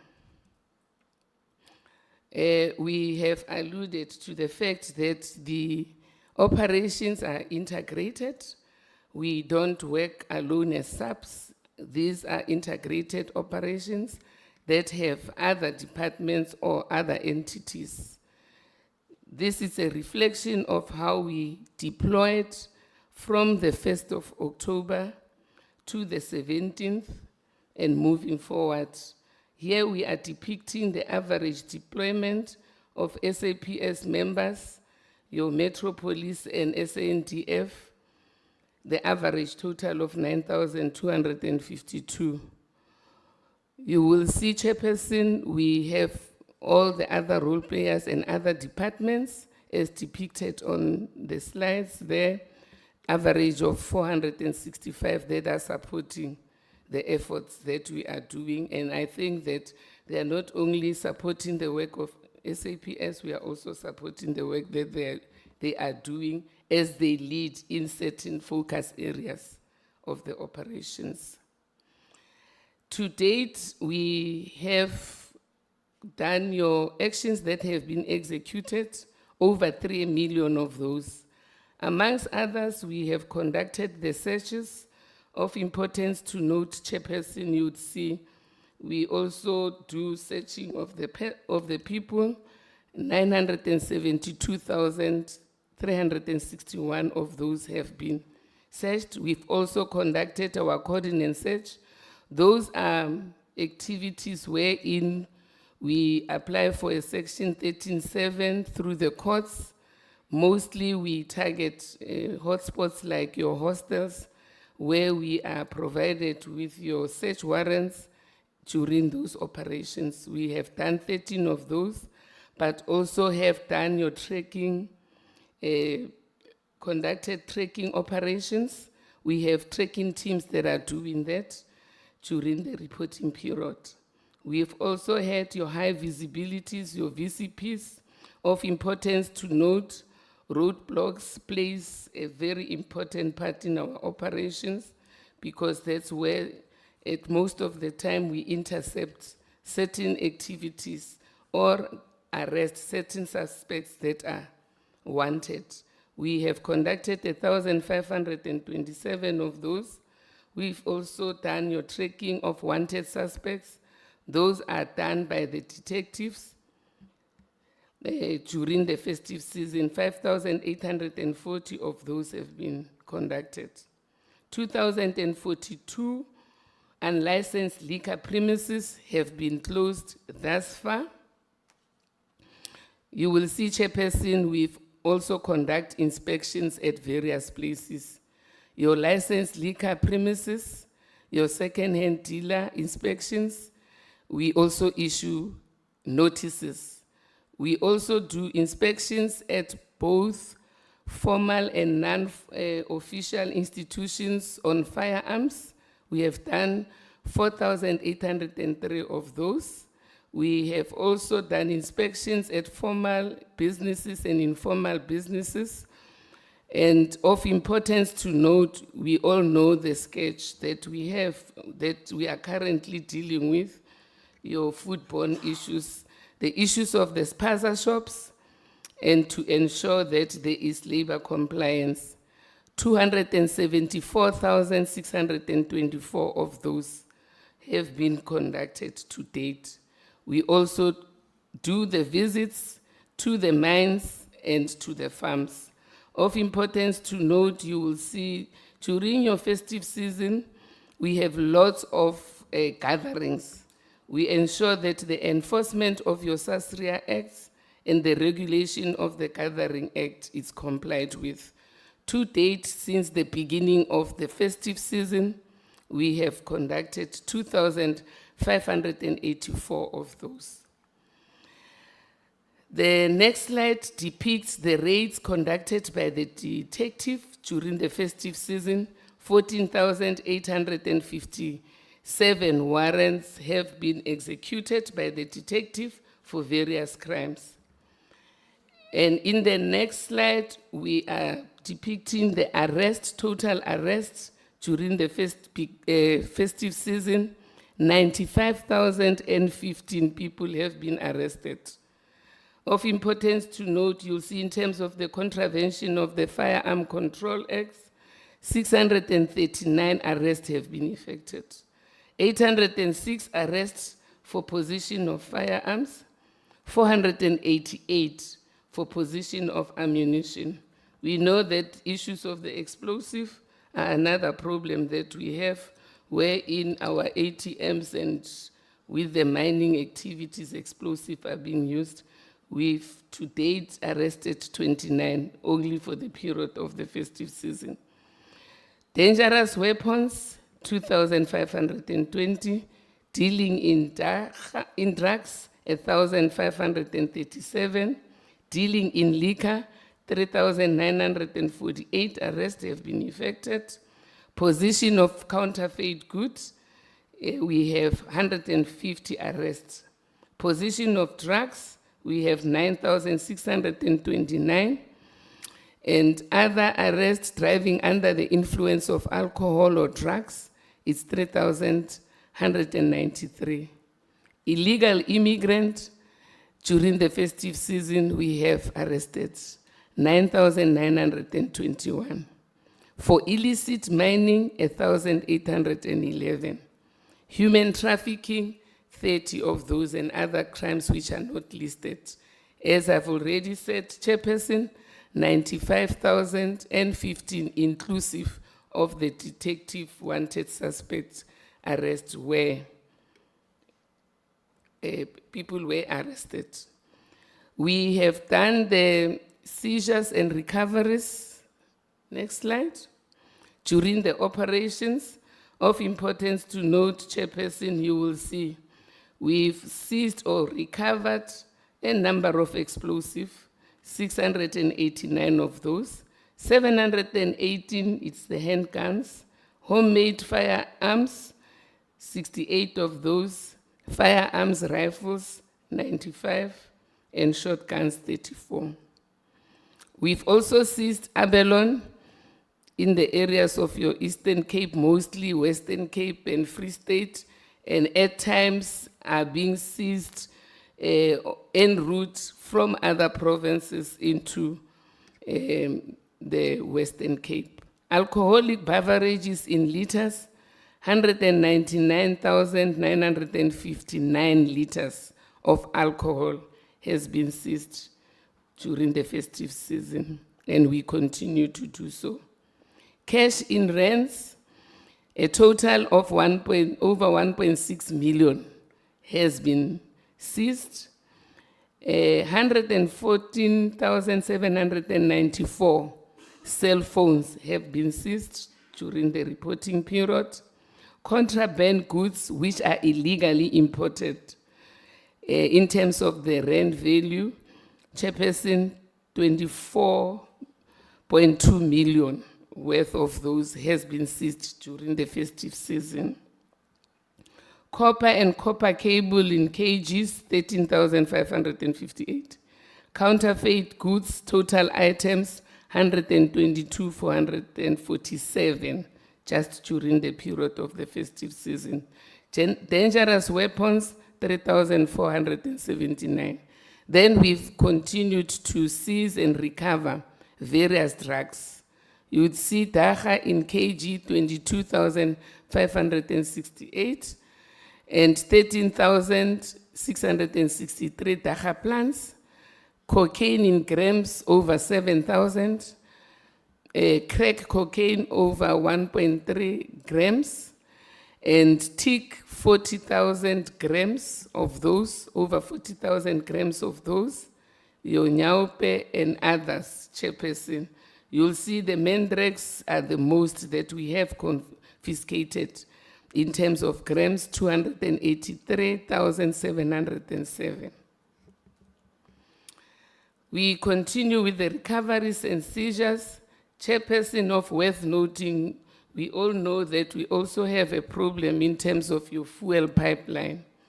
We have seized or recovered 205,955 liters of whether it's stolen fuel, but that's what was recovered. Precious metals, your coppers, platinum, silver, etc. in kgs, 3,238 kilograms of those were seized. Tobacco is another problem that we have. Those are the total packets that have been seized during festive season, 79,991 national. Chairperson, the next part speaks to the festive season case management. As I was reporting the arrests during the festive season, we will just provide a brief of the festive season case management. The first 3 slides, Chairperson, General Rabi, provides for the case management in terms of the contact crimes, offenses with the breakdown, all of them. I will just give the total figures at the bottom. The contact crime speaks to your murder, attempted murder, the rapes, assaults, business robberies, truck jackings, and cash in transit. And you will see, Chairperson, that 19,192 number of cases where suspects were arrested, and number of suspects which were arrested out of those cases is 21,844. Those who are still in custody as we speak are 14,263. Those that are out on 496, it's 3,674. And those that are out on SAP 58, it's 98. And those that are out on the J's, it's 878, 2,624, 262 and 41. Under the property-related crime, it's the same. I'll just go straight into the totals. Number of cases where suspects were arrested, we had 19,009 cases. Number of suspects who were arrested out of those cases, it's 2,257. Those that are in custody, it's 2,209.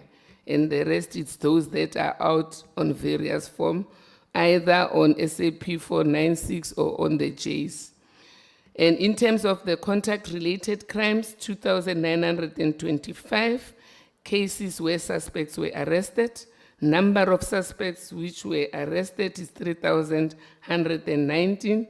Those that are still in custody, it's 1,970. Coming to other serious crimes, which are your shoplifting, theft, and fraud, 5,151 number of cases where suspects were arrested, 5,643 number of suspects which are arrested, and those that are in custody is 3,774. Those who are out on various forms as listed, Chairperson. Then we have crimes dependent on police actions. Those are drug-related, illegal possession of unlicensed firearms, and driving under the influence of alcohol or drugs. 11,795 is the number of cases where suspects were arrested, and the number of cases where suspects were arrested is 11,959. Those that are still in custody out of that number, it's 5,714, and those that are out as depicted there. And the next slide, Chairperson, it's the consolidated summary of what I've already presented up there. A total number of cases where suspects were arrested is 40,972 cases, and 44,899 suspects were arrested. Those that are still in custody is 27,630. And those that are out on various forms or bails, as listed, Chairperson, and I submit, and thank you very much. Hopefully one is within the time limit. Thank you. Thank you very much, General. Perfectly in time. Thank you for the detailed presentation. I'm going to hand over to Major General Rabi now for the presentation on the capacitation of detective services. Thank you, General. Good morning, Honourable Chairperson, Honourable members of the committee, our Honourable Minister and Deputy Minister, and the senior management of SAPS in representative, all of represented here today, and all others, all protocol observed. Chairperson, as indicated, my presentation will focus specifically on the capacitation of the SAPS detective service.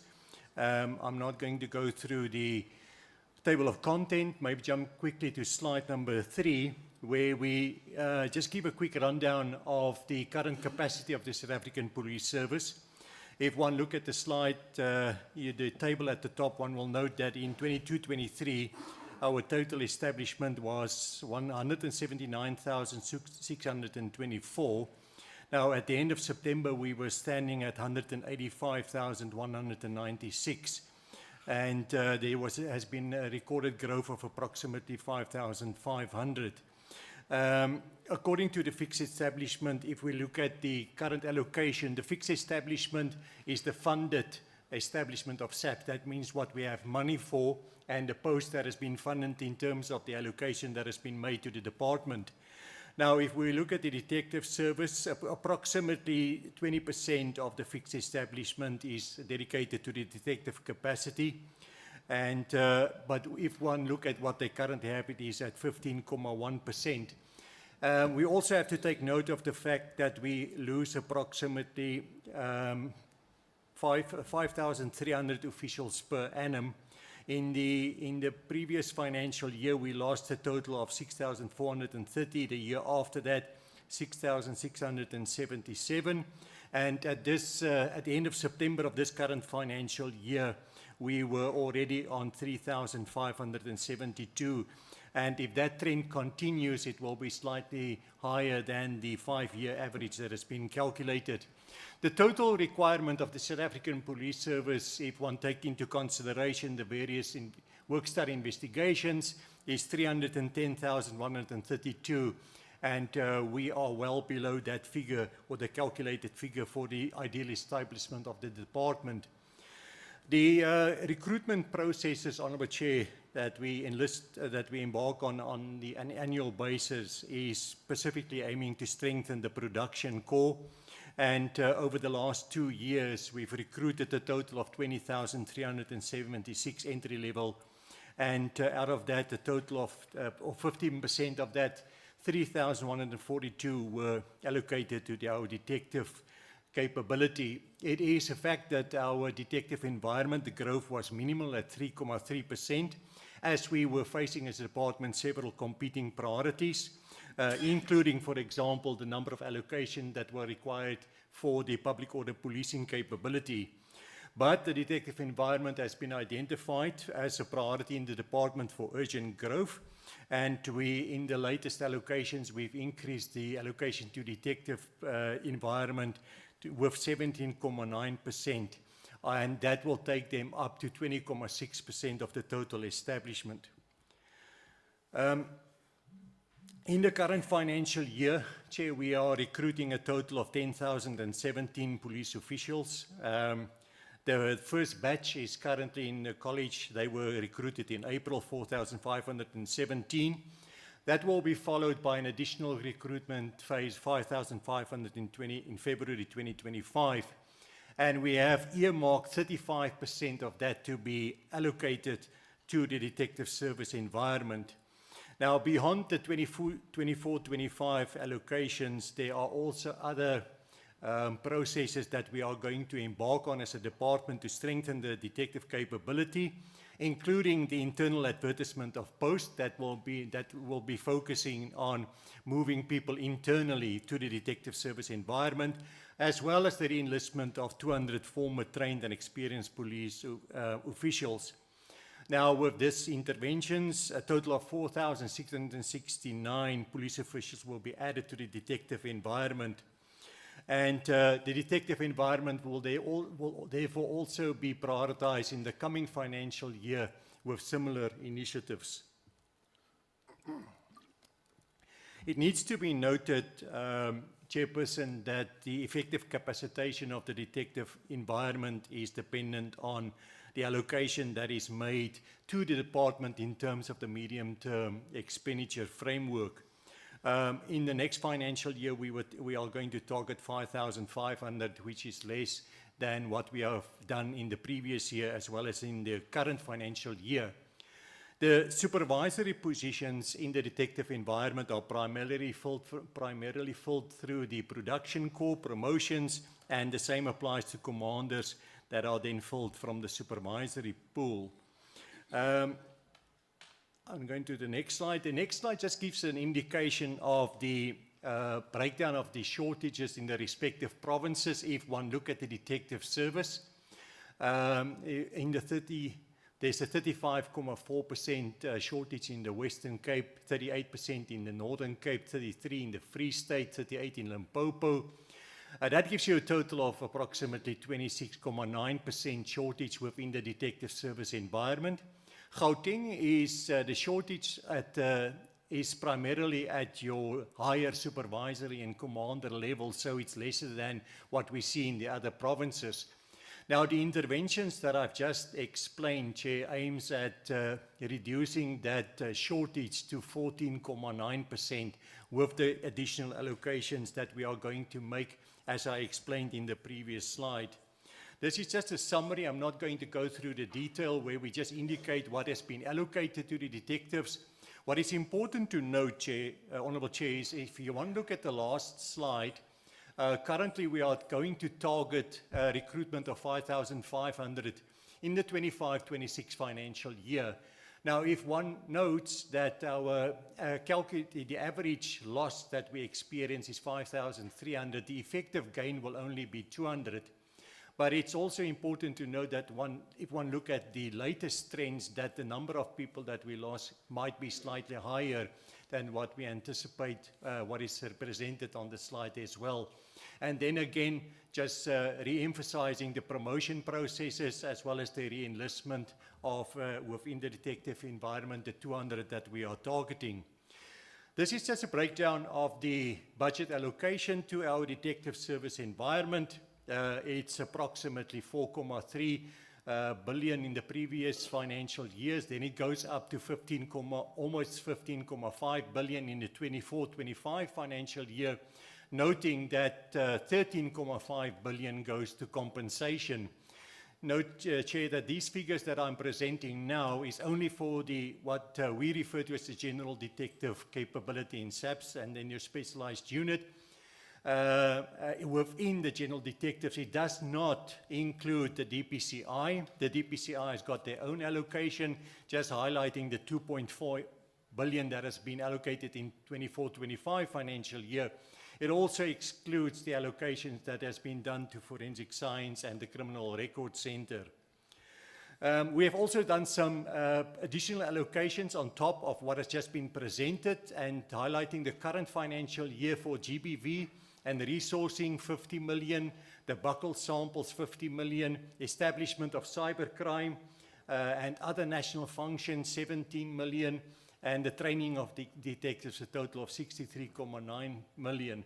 And this does not include the IGS investment that has been done within the forensic labs and crime scene management environment. Looking at the detective training, it's quite significant numbers that we train annually. Chairperson, Honourable Chair, if you look at the financial year 22-23, we trained a total of 27,294. The year after that, slightly lower, 26,400. And in the current financial year, we have already trained a total of 3,895. And this is include the number that is reflected there, the 3,818 that we've trained so far, excludes the new recruits that is currently going through their training processes. Physical fitness. In the previous meeting, Honourable Chair, there was a request that we touch on the issue of physical fitness. Physical fitness is an inherent job requirement for the South African Police Service. We do have a fitness program in place to ensure that our officers remain physically fit for the daily activities.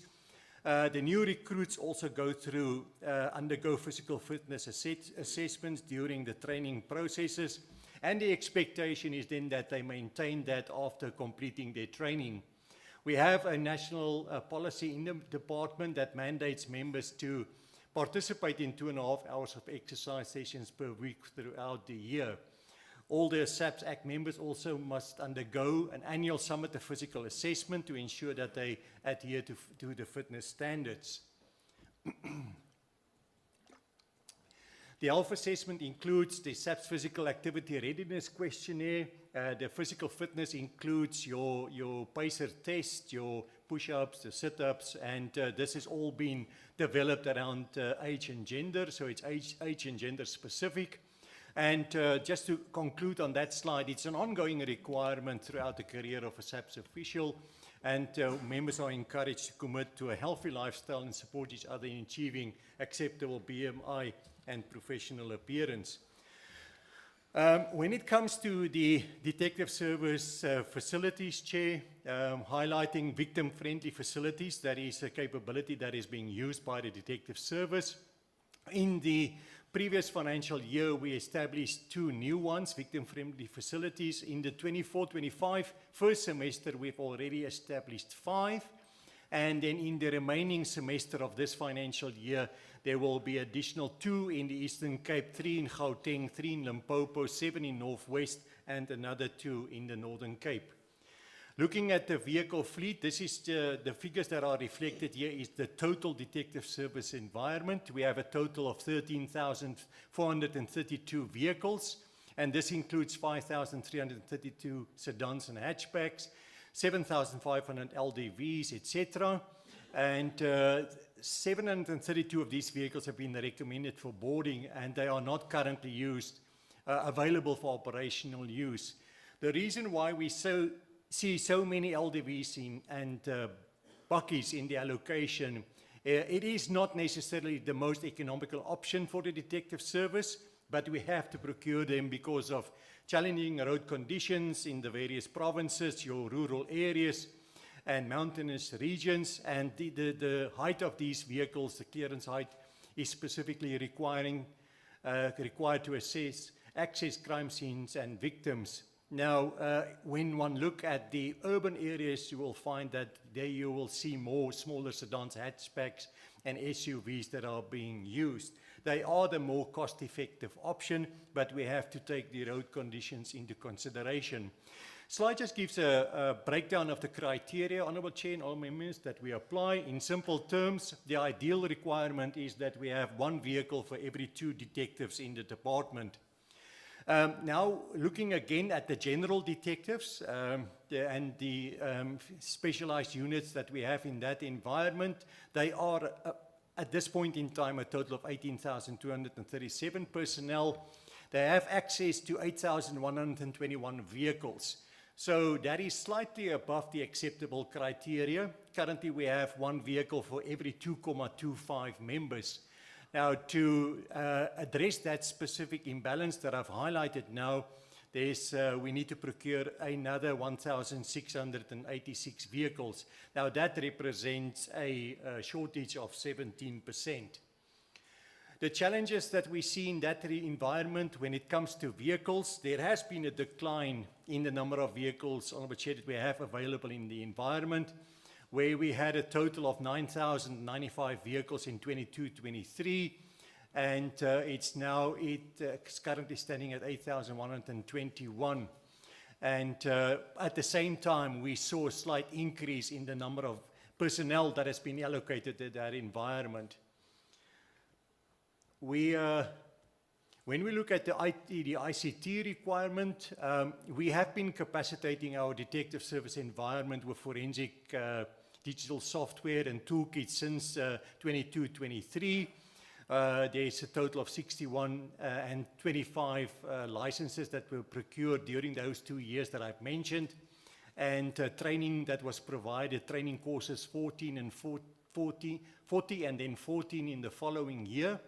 Now, these toolkits are recognized as standard tools for cyber defense forensic analysis, incident responders, and the professional handling of forensic evidence. And they've also offered court-accepted digital investigation capabilities, as it is highlighted on the slide. The training covers that is provided in that regard is focusing on the progression to practical use case and analysis. That includes your forensic toolkit imager, your registry viewer, password recovery toolkit, just to mention some of the ICT software and toolkits that we have been allocating to that environment. As far as it comes to the allocation of end-user equipment, Chair, it's listed there. I'm just focusing on the previous financial year. There was none done in the current financial year. The end-user equipment, there we are specifically referring to notebooks and laptops and desktops at a total of 50 that will be allocated to the environments that are listed. But if one look at the total need analysis that we've conducted, the end-user equipment that includes your expansion of your current resources as well as your replacement of tools that reach the end of life, there's a total of 6,539 that is required, and the estimated cost to procure that is calculated, Honourable Chair, 320 million. Now, if one spread that over a 5-year period with a 15% increase in cost over the financial years, you need 63 million in the current financial year, 73 million in the next year, 84 million, 97 million, and then 113 million to procure the total needs that has been calculated in the detective environment. Chair, we will also like just to refer to the DPCI. DPCI is part of our detective service family, although they are independent entity within or a directorate within the SAPS. They are tasked with the investigating and combating of serious organized crime, commercial crime, and corruption.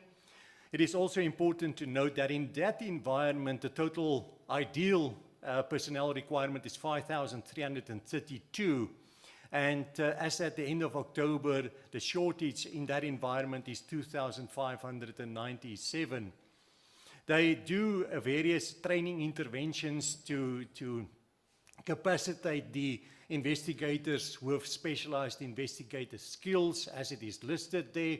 Professional diploma in policing in Dubai, the FBI Cyber Division, International Task Force training, etc. They also involved in international collaboration with several international agencies to bolster their investigative capabilities. They have established partnerships with the FBI, with the United Nations Office on Drugs and Crime, Interpol, Europol, and then the various embassies and financial intelligence organizations. Now, to effectively carry out their functions, the DPCI required high-powered vehicles, which they were not able to procure up to this point in time, in terms of the total requirement, and they have been limited to the acquisition of non-ideal vehicles, but they have a total of 1,360 vehicles at their disposal. In terms of the current processes of addressing vacancies within the DPCI, they are dependent on the internal SAPS processes, and they are currently looking at a solution to see how the DPCI can be involved in the advertisement and recruitment and training of their personnel. So there will be continuous recruitment, specialized training, and strategic international collaborations. Crime intelligence is also part of the of the family. And in that specific environment, they are also currently busy with specific recruitment initiatives. The key focus is on the improving of the human resources, training and technological capabilities. They have prioritized the recruitment and training of new personnel. Now, if one look at the latest update within that environment, it is clear that there is a strategy to increase personnel to meet the operational demand that is associated with that environment in terms of specialized skills in intelligence gathering and analysis. Several training programs have been implemented to bolster the skills of the CI officers. They are listed there. It talks to cyber intelligence, cyber security, counter surveillance, etc. The CI is also investing in advanced technologies to improve the intelligence gathering and analysis capabilities.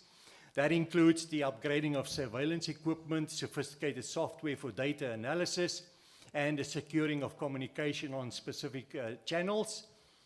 They also have international collaboration with other intelligence agencies and organizations, and that is a cornerstone of their strategy. And notable collaborations include the global intelligence agency partnerships with Interpol and Europol, joint training programs, intelligence sharing agreements with allied nations, and the participation in international conferences and forums on intelligence and security. The challenges, there are a couple of challenges in that environment that is due to the resource constraint and the ever-evolving nature of specific threats. And Chair, to address that, additional funding is required to secure recruitment, training, and technological upgrades. They need to streamline internal processes in terms of the response to your intelligence requirements.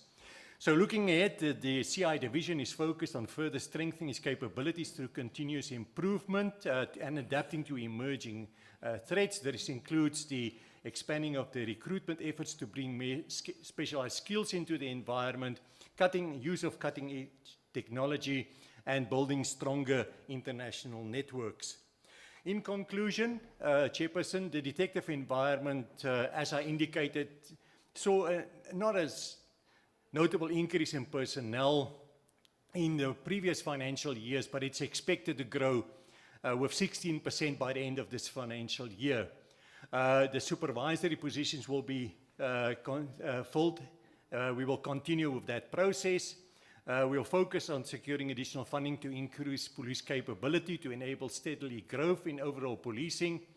There is a challenge in retaining police officials with detective skills, as other law enforcement agencies and the private sector continue to recruit trained and experienced detectives. The Detective Service have access to existing crime detection and investigation capabilities with ongoing plans to upgrade and acquire advanced technologies. Honourable Chair, that concludes the presentation on the capacitation of the Detective Service environment. Thank you for the opportunity. Thank you very much, General Robbie. Colleagues, the last presentation is a shorter one by General Labia from the Hawks, and specifically focuses on the Philippi matter that we also touched on last week. We will then break for tea for approximately 15 minutes, after which we will engage in the relevant discussions. General Labia, over to you. Thank you very much, Honourable Chairperson. Good morning, Honourable Chairperson, Honourable members, the Minister of Police, the Deputy Minister of Police, the National Commissioner, and my colleagues. The presentation from the Hawks relate to the inquiry that we are conducting since October 2023 relating to the issues at Philippi.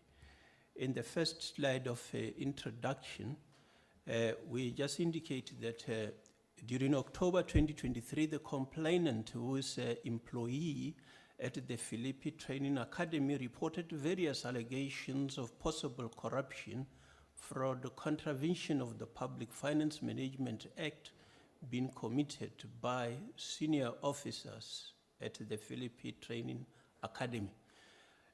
After various interviews with the said complainant, a statement under oath was obtained and a formal investigation was initiated.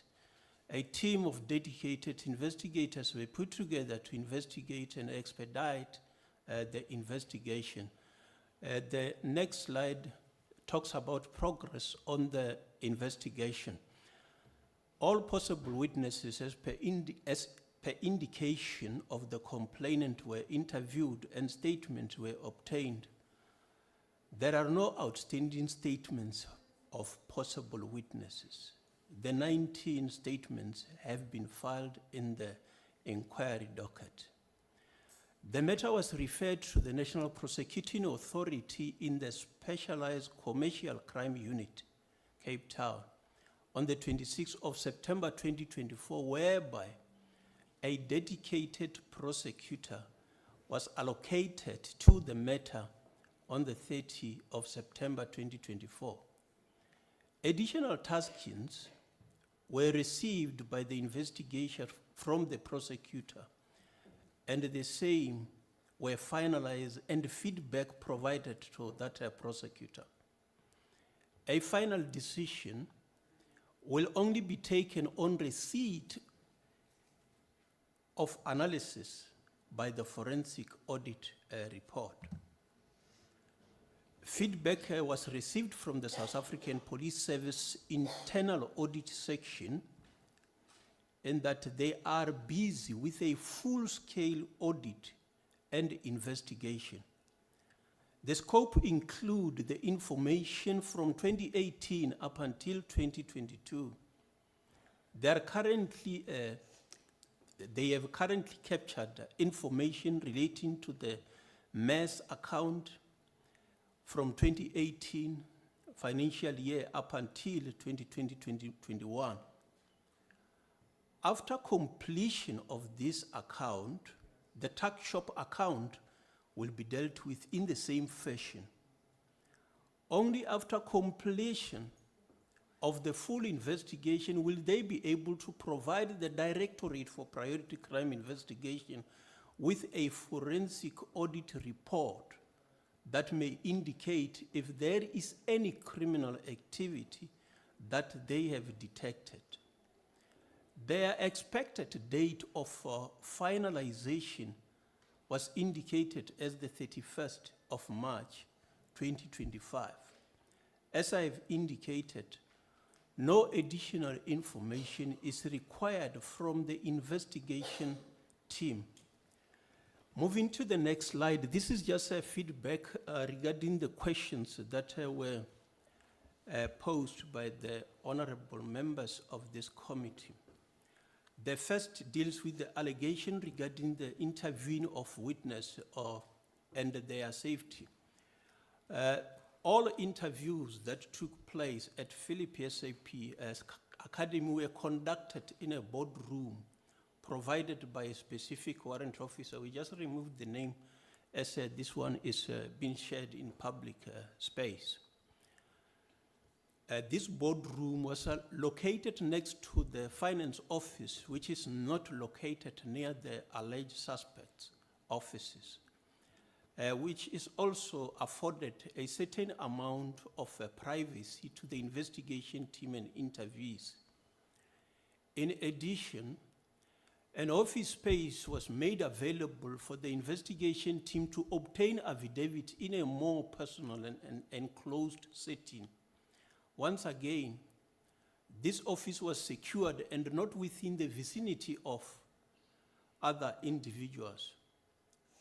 It should be noted that the investigating officer, warrant officer I was leading, did not provide the contact information provide the contact information to all members at Philippi SAPS Academy. However, no additional witnesses have deposed any protected disclosure or provided affidavits or statement in terms of this particular act.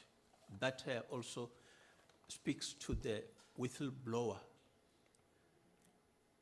In addition, no one from the Philippi SAPS Academy has come forward to the investigating officer or the investigation team to report any threats or intimidation that took place.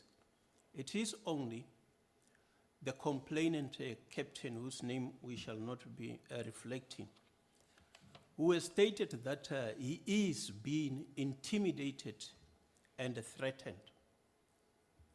In the next slide, the expected date of finalization of criminal investigation. I shall have already indicated.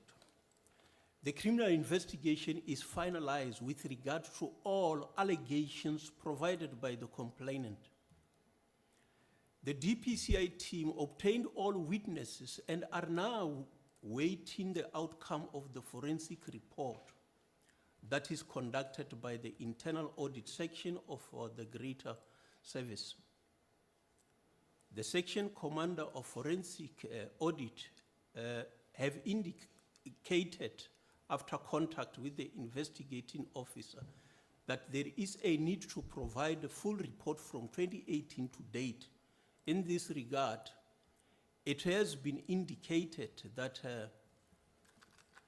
the audit report will be finalized February 2025, which is ultimately everything will be finalized tentatively for March 2025, which is the date that we expect that everything shall have been finalized.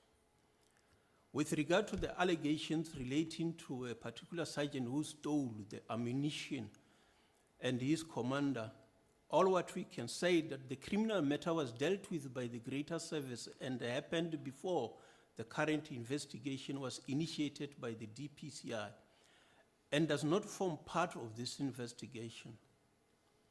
As for the outcome of the disciplinary matter, it falls within the Greater Service, not within the mandate of the DPCI. In the next slide deals with the allegations regarding the commander taking food out of the college. As per the witness statements which were obtained as part of the investigation, there is no clear evidence to support the allegations that the commander committed theft by taking meals from the college to his home. The complainant alleges that a bus was seen leaving the college with the meals, that he cannot confirm if those meals were taken for the private use of the commander. In other witness statements obtained, the commander was not seen by any other witness taking food off the premises at Philippi Training Academy. However, some of the witnesses stated that other members, other than the commander, were seen to be transporting meals out of the premises. Once again, there is no clear evidence that the meals were taken for personal private use, as it could have been transported to students who were at the shooting range or off-site of training duties. The allegations as per the complainant statement focuses on the commander and the core management receiving meals from the mess every day.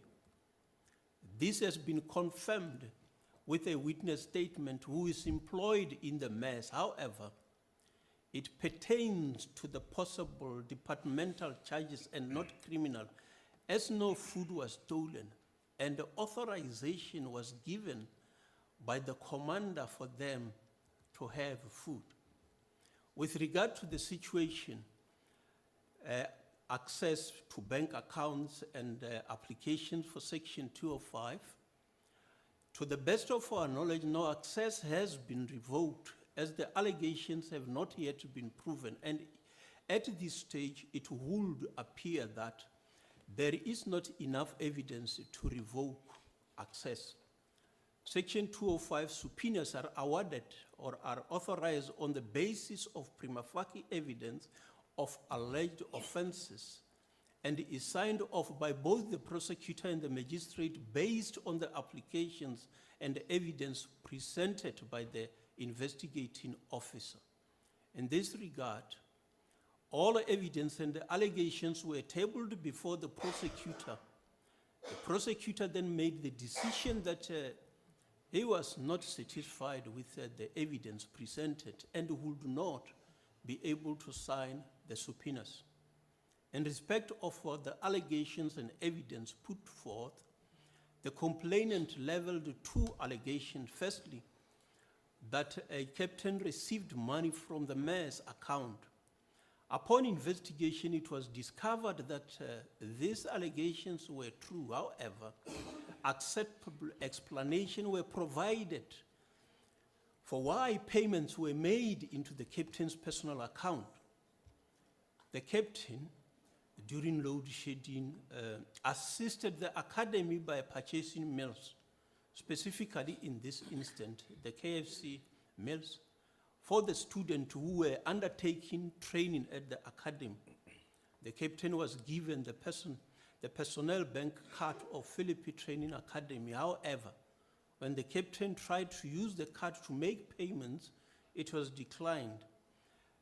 As the matter is of urgent nature, payment shall have been made into using his private details. In the next slide is the situation with regard to access to section 205 on the second portion of the two allegations. In this one, the allegations pertains to a constable who was sent to buy stock for the tuck shop.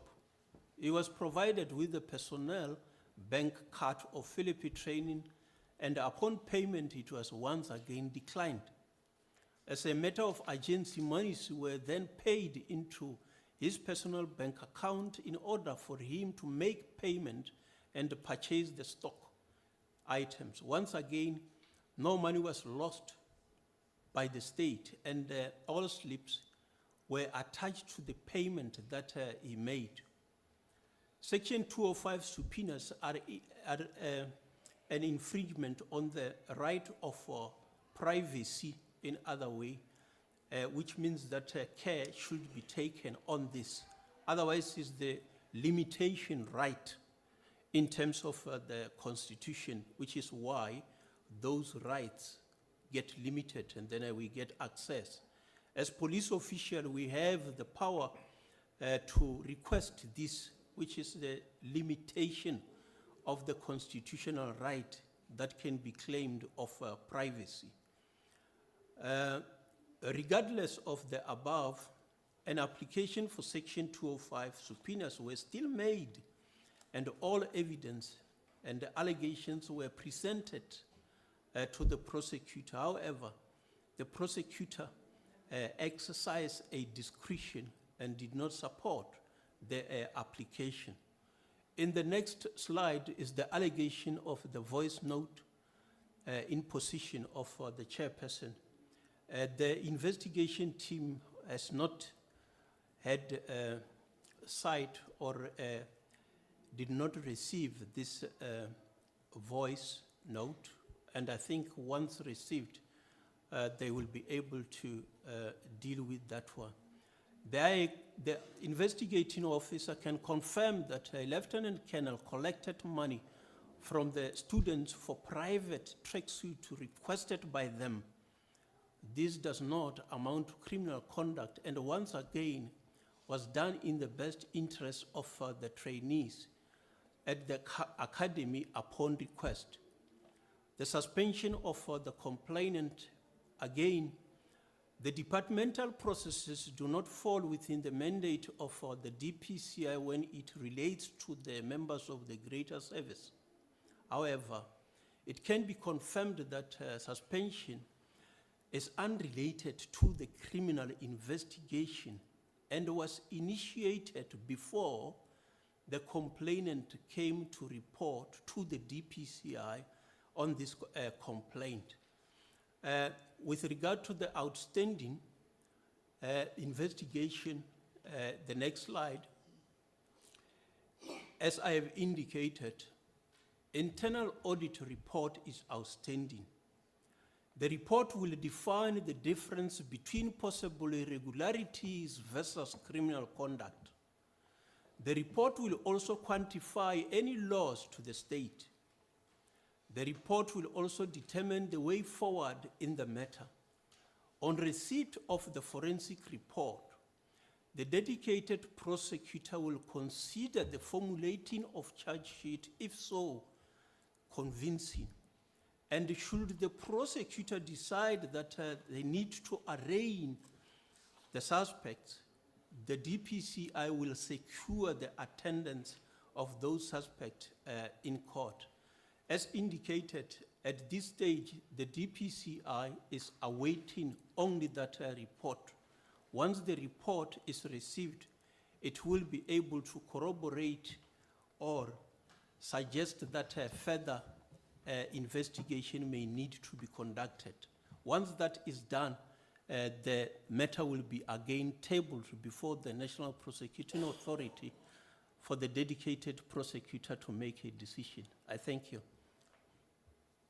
Thank you very much, General Labia. Colleagues, I'm going to let us break for tea for 15 minutes. Maybe please be, be back in the venue at 10:55 in order for us to be fully engaged again at 11 a.m. Thank you.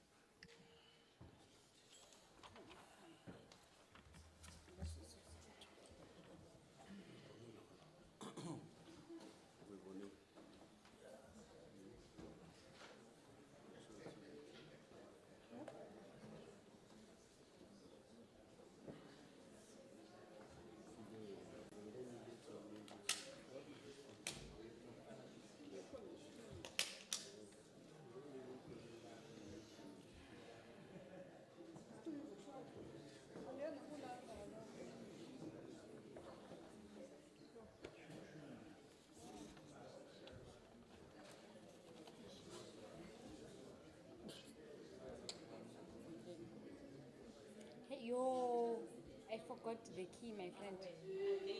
You know what I will do now? Because I'll give you my house keys. I'm leaving tonight. No, my friend, I have a Thanksgiving at home in the estate, so I need to go and prepare. But don't tell your deputy food. But I'll tell her that I'm attending a deployment of the weekly. My friend, I'm doing unveiling on Saturday at home, so I'm supposed to be there to make sure that so when they won't understand, No, we don't. Can't.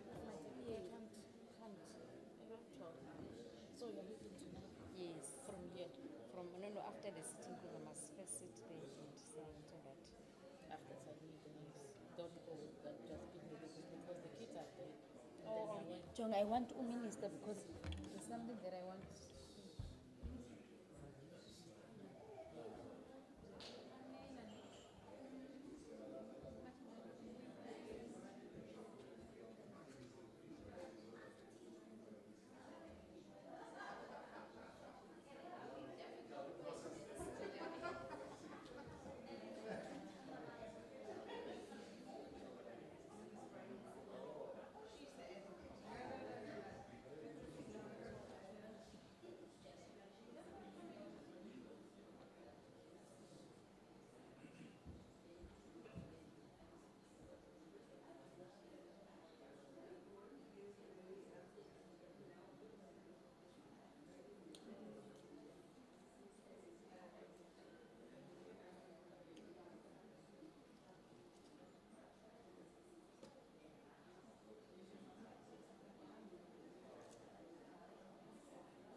ekuseni ngokundifonela impesa mani bendisale.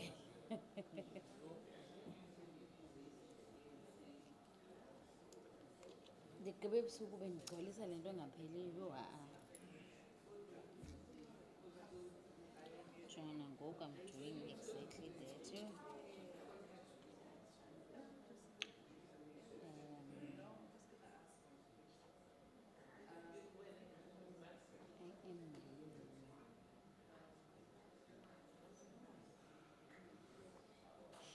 Can I do?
Yes, of course.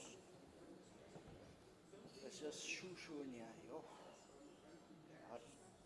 But there's a smaller than a echo somewhere. Oh, it's gone. So there was an echo somewhere.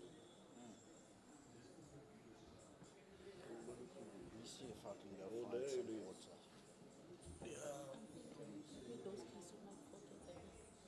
Actually, I didn't make it. I'll give you my flat. If flat in yam. Then when I'll direct you to the kids. Okay, but it's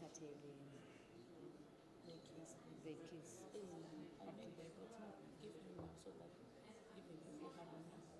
And I'm just one because I'm a school who and fetch the. Oh, Yes. Oh, yeah, but I can ask someone to. Okay, no. In fact, Mandioland Island was Zakzelanas. Mandioland suitcase. Okay.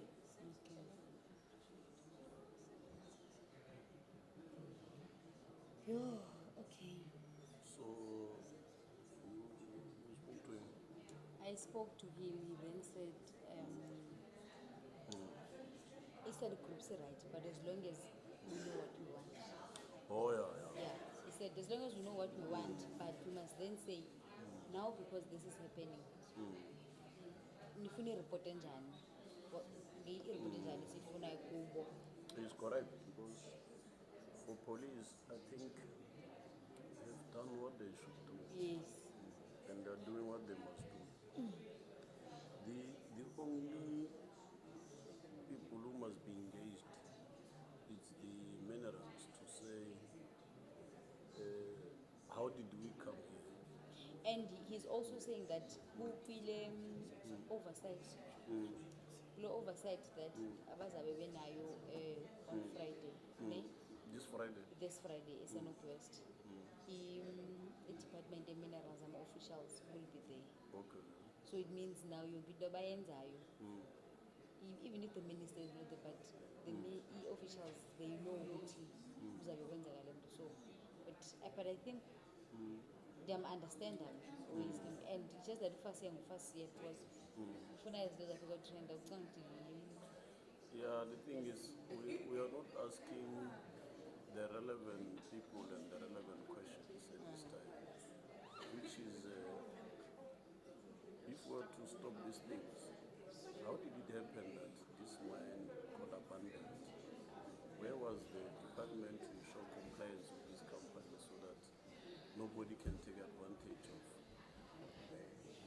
So for the police, I think they did what they are doing. They have to, because they are responding to a crime scene. Those ones of minerals, you must tell us how did this happen? How, yes. So in this instance, Tina's police, we can't be putting our head on the block for things that we don't know. I think police. This one, she just want to be a celebrity, man. No, they are not first. My friend, you say I'm busy with these things they wanted. You know, this thing of sitting in these committees where now they want to bring statements. Where do we get money? How do we get? Who will send you money? Why will you send you money? So now I must finish this thing because they're going to come and fetch me out.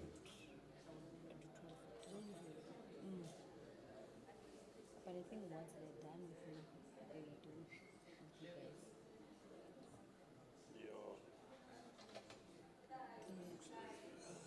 Serious? Quite a lot. Parliament gas Wi-Fi. Yeah, try it, let's see. You're connected.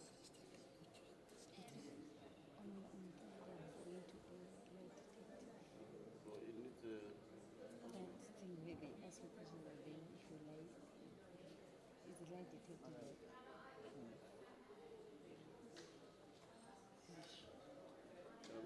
Serious, my friend.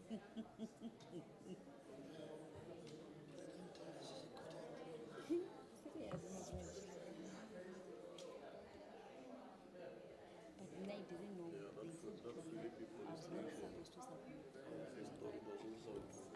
So the mistake that I made was to submit. So I would say then go and engage. Go and engage. Okay. Because the substance is saying the man must go further than just saying this is criminal. Okay. And in fact, they did say 2 years. So they said JCPS for minerals, what they are to consider was to have some assistance here, right? Certain, and on the other hand, they said when the police assistance is allowed some people. Okay. So that's what let me try. Let me see where are you also. So they can just sit. Okay, I'll update you, Minister. Substance. Okay. If it's so All right. So, yeah. Okay, Nkosi Bhutan.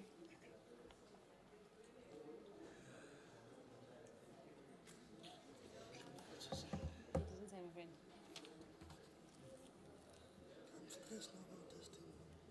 My friend. Oh, last week you did not attend the meeting. I had to leave early. And then I was on until the interview took 3 hours. They asked me about it. How to explain to me? Who sends me money? My protocol, personal, everything. I was supposed to wait 3 hours. 3 hours.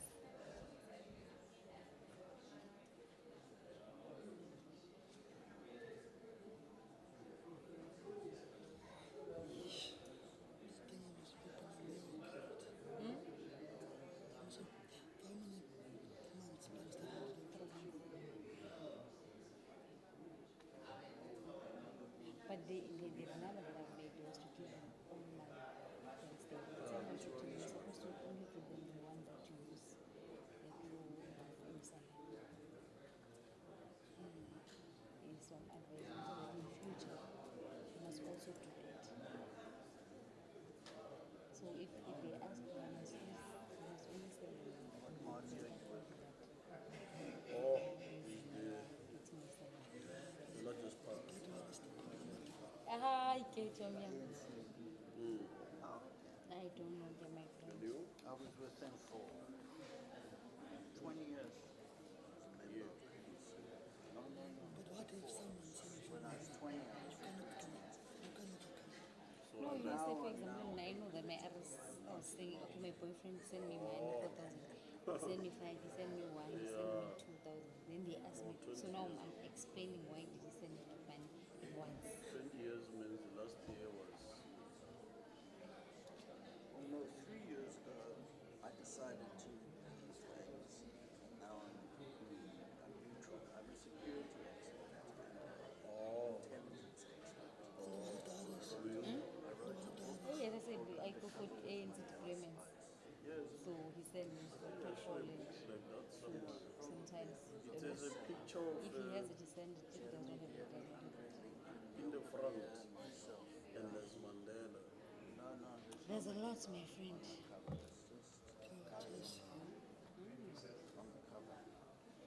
No, I saw a book like that. It's our book.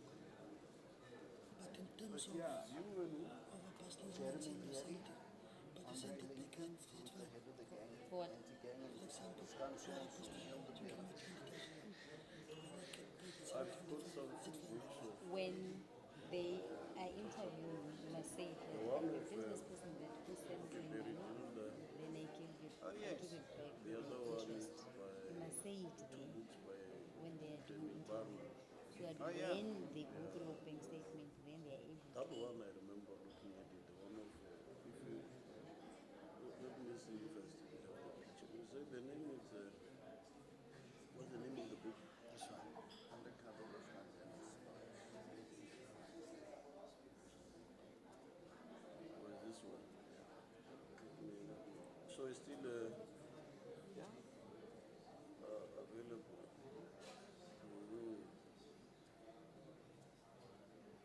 On all the bookstores. Yeah, I used to answer to John. Oh, you Annalena, I send a little mail every now and then. You John McCarthy. Or I used to work for him when I was a young boy. But in a case where the person just send you once money, once of money, you say it. What is that one spot? Excuse my pronunciation. No, but I can get it. Yeah. I think Billy in his book. No, very, very good. Not bad. Very in that book of his. Yeah, look, yeah. This is my old membership card. Yeah, this is one of them. He talks about those. Something, send me money now and something. Like so what happens if you fail to come for you must say why. He says most of the guys have no experience background and what I'm trying to understand now who sent me this money. My account was 10,000. Or it was a transfer from outside this one. that account. But they say they managed. Yeah, because of the sunset clause. Because the law said we need to put a sunset clause. Colleagues, if we may grab our seats again. I know that they were slightly late with the tea, and we were a bit early as well. It's because of the excellent time management from everyone that presented this morning. What I will do, as soon as we have an indication of tea, I'll say so, and if you would like to go and grab something, feel free to just walk out, grab it. But I don't want us to get behind now. I think we're doing good for time. I think, if possible, if we can continue with the discussions. We've gone through all the presentations now. I think we should deal with Philippi before we get into the others, because it's the shortest part. Hopefully we can finish by 1 p.m. That's the aim. And please assist to keep comment focused and critical in order for us to keep moving. So I'm going to open the floor, firstly to General Nkua from SAPS. She also just wanted to add something regarding Philippi, that specifically the points that General Labia said that are involved with SAPS. So it's just going to take 10 minutes, and then we'll continue with the discussion. General, please go ahead.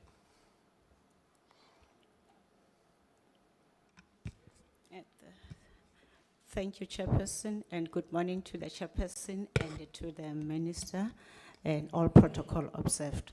I will be looking at the matter of Philippi, and I will ask General Rabi to assist me.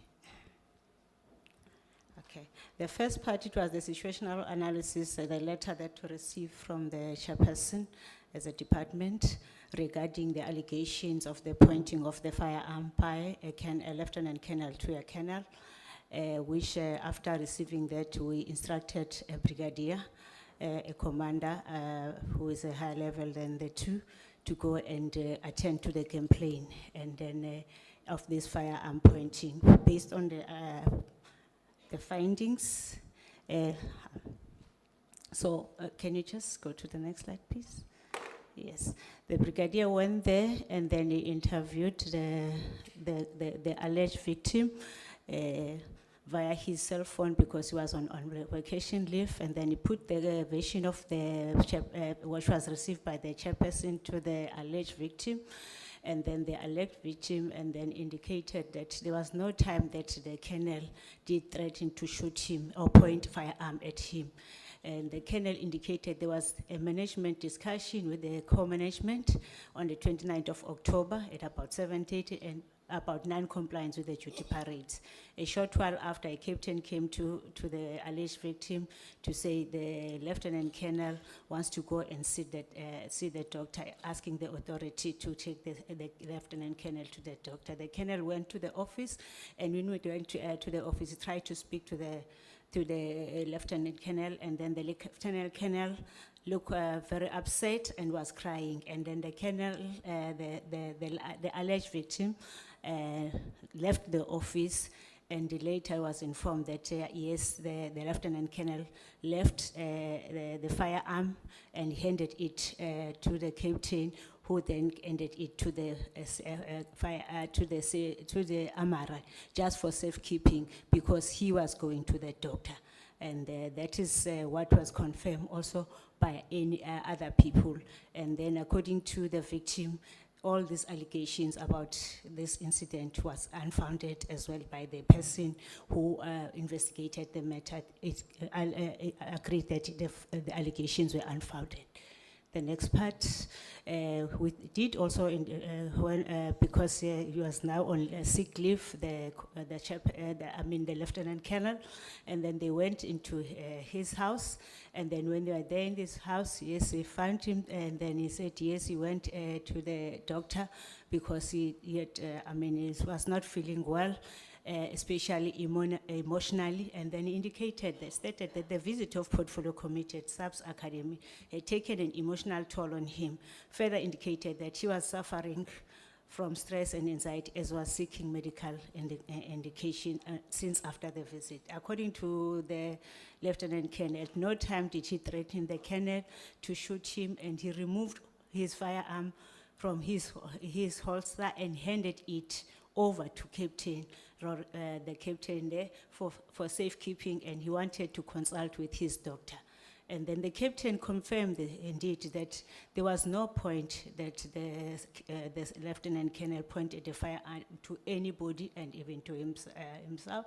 And then he said he handed it over as part of 108 for safekeeping, and then the captain did take it to the Amara. And then the investigator that was of the complaint, the brigadier went to the Amara, and then yes, he checked, and then he found the firearm with everything. He went to the system, went and do the printout, and he did find the 108 of the colonel. And then the captain indicated that there was no shooting made by anybody, including the lieutenant colonel, to colonel who is alleged as a victim, to any other person. So it's, again, they said it was unfounded. Let's go to the next one, please. So in conclusion, as the SAPS management, yes, we confirm that the parties interviewed confirmed that management discussion on duty parades took place. The alleged victim, Colonel, confirmed that Colonel Saroko did not threaten him and that he was not pointed with firearm. and the colonel voluntarily handed over the firearm to captain for safekeeping and never collapsed. And then he also indicated that it was emotional due to the recent negative attention at the Academy Philippi and the media attention on him, which has likely taken toll of his emotional well-being. There was no withdrawal of firearm with intentions of shooting the colonel, as confirmed by Lieutenant Colonel and the core management that was in the meeting, and those that when was handing over the firearm, they said there was no such incident.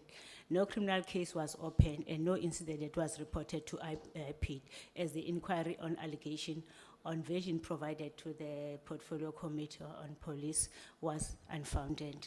Then the colonel was referred to employee wellness for counseling. And then in terms of, that is one, in terms of the captain and captain that has been suspended, there is a captain that is known to the SAPS that has been suspended, and then this person has been suspended on charges failing to comply with the contravenes an act, regulation, or a legal obligation in that between 2209 and 2209-26, the member failed to follow the correct assessment strategy for the qualification that we are presenting by failing to moderate the learner's answers sheets correctly. So which means in this case, he issued the script to the learners before moderating the scripts, and is against the law that is created in terms of the framework of education and training. And also, this was a legal assessment, which if this person were found competent and not really competent, it will put the organization in dispute. So the investigation then indeed was conducted and it was finalized, and then the functionaries were appointed, and then after there was a prima facie, after the investigation has been done and the functionaries were appointed, the member book of sick after was served with a notice to appear on a disciplinary case, and then he was on temporal incapacity for quite some time. Maybe then to go to the next slide, maybe the facts around this matter. The member, although he was on a long temporary incapacity leave, when we had a promotion post in 2022, 2023, he applied and then he was shortlisted, and then came to the interviews, and then it was fine. Then after that, in 2020, the member lodged a grievance because he did not get the post. And then in not getting the post, he lodged the grievance. And then after launching then the grievance, then the grievance was attended according to the processes of SAPS. And then while also was in leave, I started to write to the report in Sunday newspaper, and putting the picture of the academy commander, and then with the full uniform, and which is also not allowed in terms of the protocols. And then due to the above facts, the disciplinary case was then resuscitated because they could see that the member was fine now, and the member was notified to appear on the following days for disciplinary hearing, and he failed to appear. On the 24/08/19, he failed to appear. On the 2024/11/04, he failed to appear. And then the chairperson, next slide please. Next slide, please. And then the chairperson, we are utilizing the SAPS disciplinary regulation 2016, and then evoked the suspension in terms of regulation 15.5 of SAPS regulation. If you fail to come to the to the disciplinary hearing, then this is what it states. It stipulates that in the event that the employee fails to appear at the disciplinary hearing at any date to which the disciplinary hearing has been postponed, or date to which it was postponed in terms of subsection 3, the employee shall, from the date of failure to appear or remain in attendance, be deemed to be suspended without remuneration.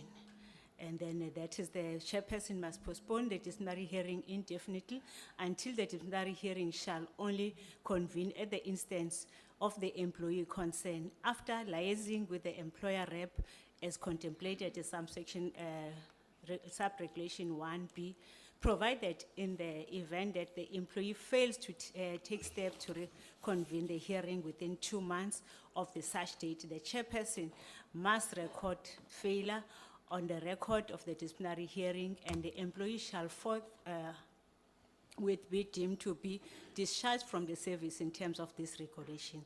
The member's suspension is based on non-attendance of disciplinary hearing, and we are not sure if then is the same person that is known as the other whistleblower. That is the person that, we can say then is suspended. Then the next slide, please. And then the next slide also, he was also, because of the article that came up, and then there was a regulation also that was evoked in terms of 5.3 of the disciplinary regulation, because then there's this regulation, there's a part of our national instruction that was not complying with. So then the investigation then was started, and then the investigation revealed there was a prima facie in this case, and the functionaries were appointed, and then the member could not be served with the NHIJ due to the following reason: that the employer rep visited the member at a residential place, and the member's wife indicated that the member has been hospitalized, and she refused to accept the document.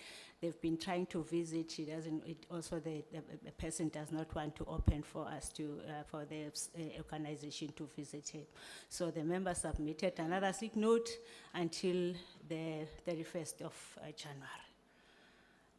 And then the allegation of a stolen fire ammunition by the sergeant.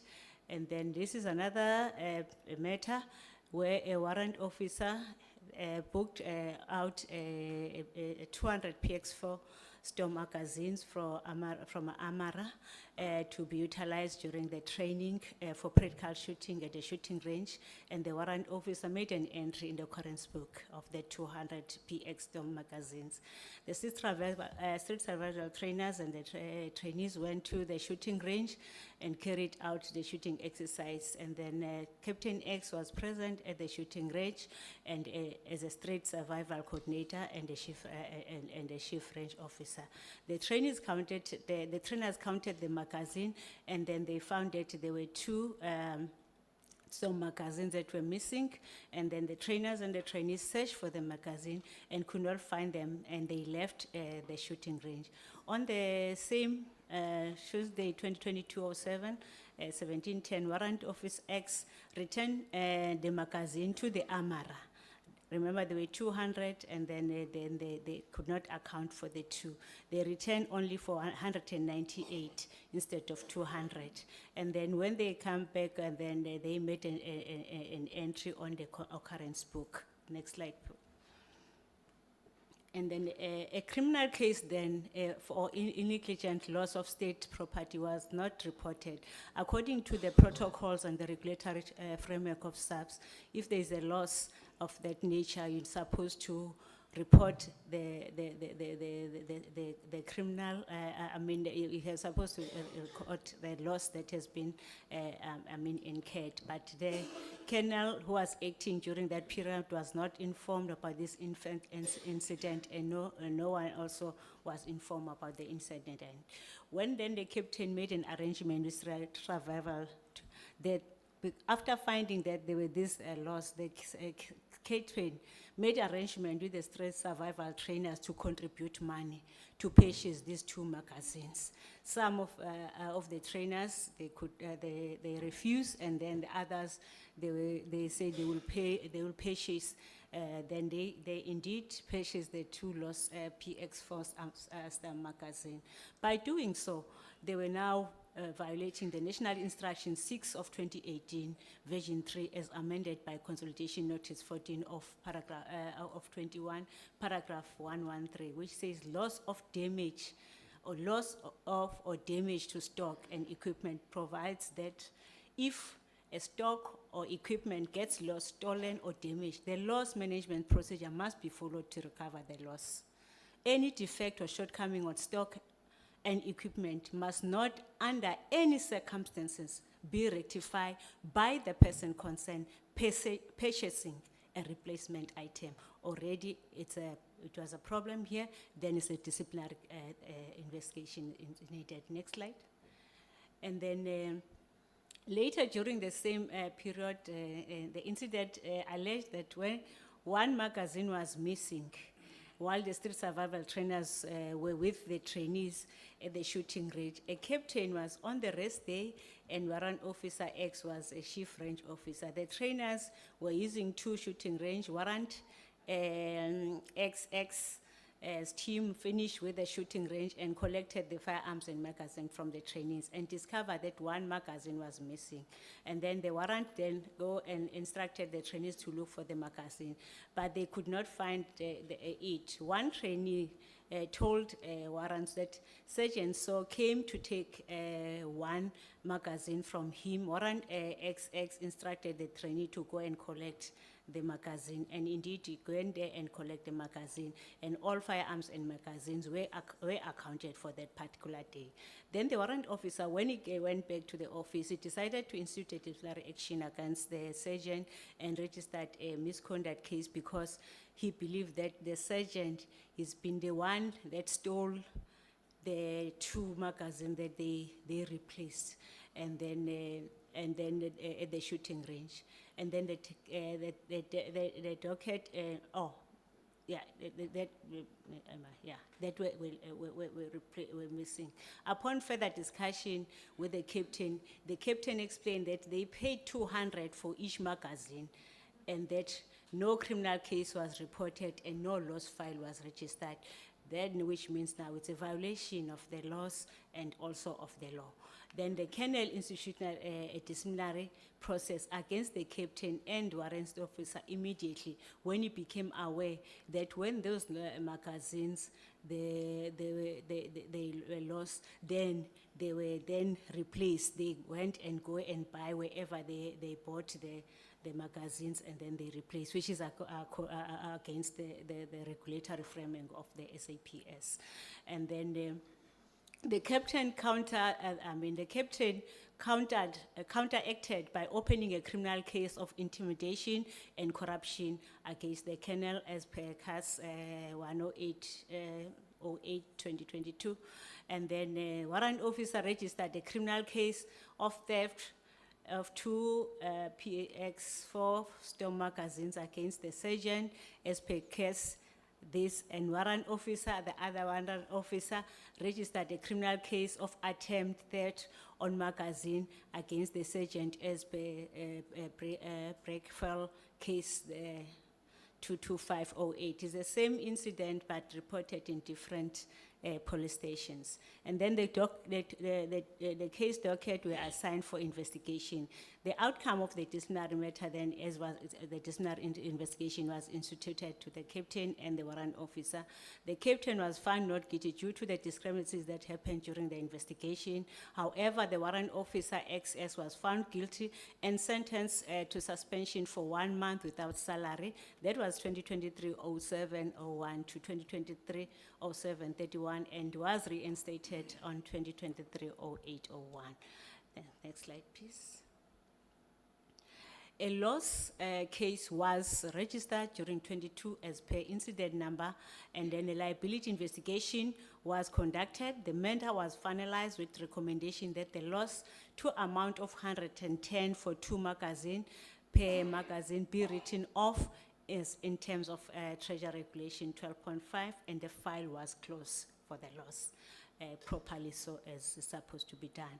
And then in conclusion, yes, there were only 2 PX magazines that were not accounted, and for all the all the necessary steps were taken, and the matter was finalized. There was a disciplinary case that was opened in terms of the discipline, and also financially in terms of the loss. It was reported, and both insistent, all of them were finalized. In terms of the case number 39808/2022. On Kleinvlei police station, a case that was registered against the sergeant for theft of the 2 PX Storm magazine, it was declined due to insufficient evidence. And then the Breakfall and Samora case, the investigation is still underway. When the docket was checked, it was said the investigation is still underway. The allegations about the surgeon who allegedly stole the 3-pistol magazine and no disciplinary steps were taken or criminal charges were unfounded, because all the disciplinary matters were dealt with, as well as the loss management according to the protocol of SAPS were done. So then the allegations were not correct. Thank you, Chairperson. I submit. Thank you very much. Thank you for the detailed presentation. So colleagues, I'm going to open the floor now. We can start with Philippi, from where we will then go through the different other presentations too. Let me just please give me 1 second. I just want to note everyone, Honorable Ghana, Honorable Schikkeling, Honorable Kola Barnard. Let's start with you. Yes, Honorable Ghana. So it's been 3 hours of listening. And I must say, if we take it in the way that you are suggesting, by the time that the session starts at 3 o'clock, we'll still be here. Because sometimes it's not how long it takes to ask the questions. It's the time that the respondents take in responding to the questions. So my proposal is that we then have a time limit for everyone. Because if we want to finish at 2:30, we have 1:30, we have 2 hours left. Honorable Ghana, you see, it's not me. You see how Honorable Etlap is looking at you. So yeah, that's what, and we deal with all reports. Because if we take one by one, by 2 o'clock we'll still be here, Chair. Thanks. Fair point, colleagues. Honorable Schikkeling, what do you think? Chair, I want to disagree with Honorable Ghana. I think we should deal with each issue separately, because I think all of us have several questions to each different section. And if we ask all the questions now, it's going to be very, for a better word, dear mekaar, because I might have a question on Philippi, and then I've got a question on the detective services, and it's going to make it difficult for the SAPS to answer. So perhaps we just give a time limit on each one of the different sections, and we go through and we sort it out, and we know that is done. Thank you. Can I make a suggestion to meet each other in the middle, that we look at, when we combine some of them, the crime statistics along with extortion-related crimes, and the safer festive season operations, that we combine those for questions and discussion. We can have between, let's say, 30 to 40 minutes on that. Obviously, give or take, there might be changes according to how long we spend on the other points. And then with regards to the capacitation of detective services, we can also spend half an hour to 40 minutes. Then we have at least half an hour left just for some additional space. And then obviously, and I don't think Philippi will be a long discussion. So then we've divided it into Honorable Ghana. Are you comfortable with that? And can we maybe try and limit question or comments from members to 3 minutes, if possible, and then we can continue with the discussion. Is that okay? Happiness? Honorable Kola Barnard, can we start with you?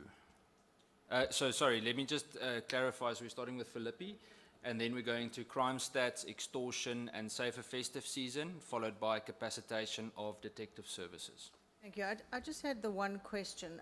We did raise it during our visit. We've raised it subsequently, that there were allegations that when the witnesses were called, and I know we've heard at length how secure the room was that they were interviewed in, but it was said that they were called via the intercom. Everybody at the entity could hear who was being called to that secure room. So that is not a protection of the witnesses. It's basically setting them up as targets. So is this true, or is it a fabrication? I'd like to hear from you, because for some reason, at all these presentations, it's never been addressed. Thank you. Thank you, Honourable Colo-Barnard. Honourable Schikkerling. Thank you, Chair. With the stolen ammunition, that's just a mess. That whole thing is just a mess. I don't have another word for it.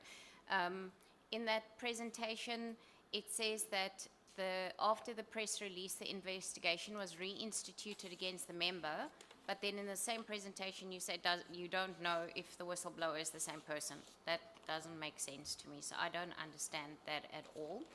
What I do want to know is about the actual Philippi about the section 205 is how did you determine that the bank card of Philippi declined and then that the member had to use their personal card if you don't have access to the 205, because that doesn't make any sense to me.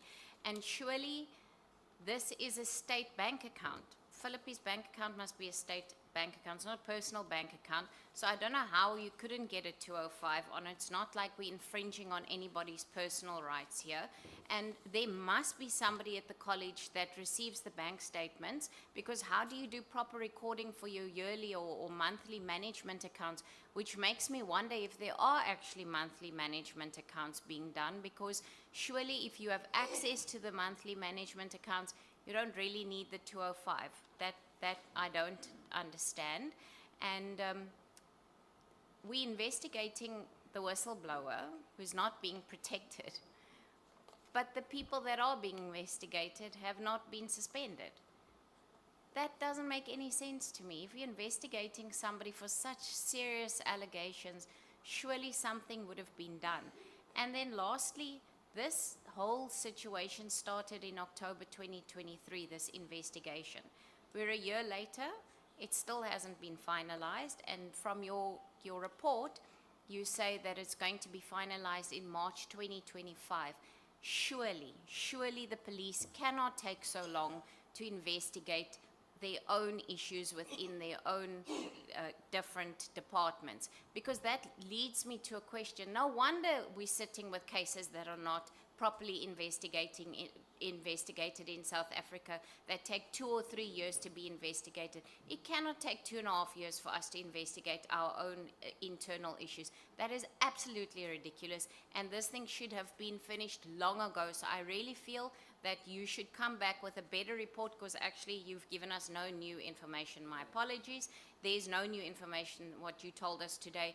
I would like us to make sure that this thing gets finalized before the end of March, because it cannot take so long to finalize internal issues. Thank you, Chairperson. Thank you, Honourable Schikkerling. Honourable Leklape. Thanks, Chair. Chair, I'm a bit worried because the two presentations that we got somehow contradict each other. So we've got two different departments that are dealing with the same case, but they come with two different reports here. What we heard from General Lebeya is completely different to what we heard from the other side. And that gives me an impression that there is some sort of a cover-up that is happening. I don't know, maybe I'm skeptical on how generally SAPS dealing with cases. Because it can't, firstly, we've raised this thing during the oversight. It can't take this long to deal with the case, especially an internal case like this one. But second of all, there seems to be a lot of excuses given on one report as opposed to the other. I think the latest report that we got was more detailed than what we got earlier on. But even in that report, there's so many, this investigation is flawed from the onset. And if it is not going to be done correctly, I don't know, even the outcomes of the forensic report that we're still going to get, or the forensic, whatever report that they say is still outstanding to March next year, is not going to give us what we want. When we first requested for a report from Philippi, we gave them what we want to hear and what must be investigated. And we're not getting that even now. During the oversight, we raised the issue of why does it take so long for this investigation to be concluded. We were told about audit, internal audit, we were told about a whole lot of reports that must still be processed for them to complete this investigation. It should be at 90% now. We still don't have an idea of whether we are on the right track or not. And my proposal, I want to check. In one of the reports, it says that there were acceptable reasons for money to be deposited into the captain's account. I want to know what are those acceptable reasons. Because you can't play, the state can't say we've got an account, a bank account here, this is what you use. And then if there's an issue with the bank account of the state, there's no alternative. The alternative is using a personal account of a person who may be found in some, I don't know what to call it, like what we find ourselves into now. So I want to check what are those acceptable reasons. And at the end of the report, it says we've had instances, 2 instances of 3. Magazines are missing. And nothing is done about it. There's no disciplinary process that happened on anything. You ask a person what happened to the magazine. This one says, no, I gave it to this one. No, go and fetch it. This one comes back. There's no reasons why all of that happened when they know that is against the law itself. And these are the people that we leave resources and highly expensive resources of the state in their hands. And there's nothing that happens. The other one is of a captain who, so there is a sense of entitlement as well, Chair, I'm about to finish, that a person can stay at home because the portfolio committee went for an oversight and came up with some allegations. The person is all of a sudden unfit to be at work, and then there's a post that comes, the person is fit to be at work, they apply, and if they are not shortlisted, the person now comes back again and says, I'm unhappy with the process, with how the process happened. And at the end of the report, it says that some of the information they are not able to get because the member's wife does not want to give them access to speak to the member or whatever the case may be. So mine is that this investigation at Philippi Academy is flawed. And from where I'm standing, I don't have confidence in what we have now and what we will get in March. Thank you very much. Thank you, Honourable Letlape. Honourable Adams, go for it. Thank you, Chairperson. Good day, colleagues. SAPS and Honourable Minister, thank you for gracing us with your presence.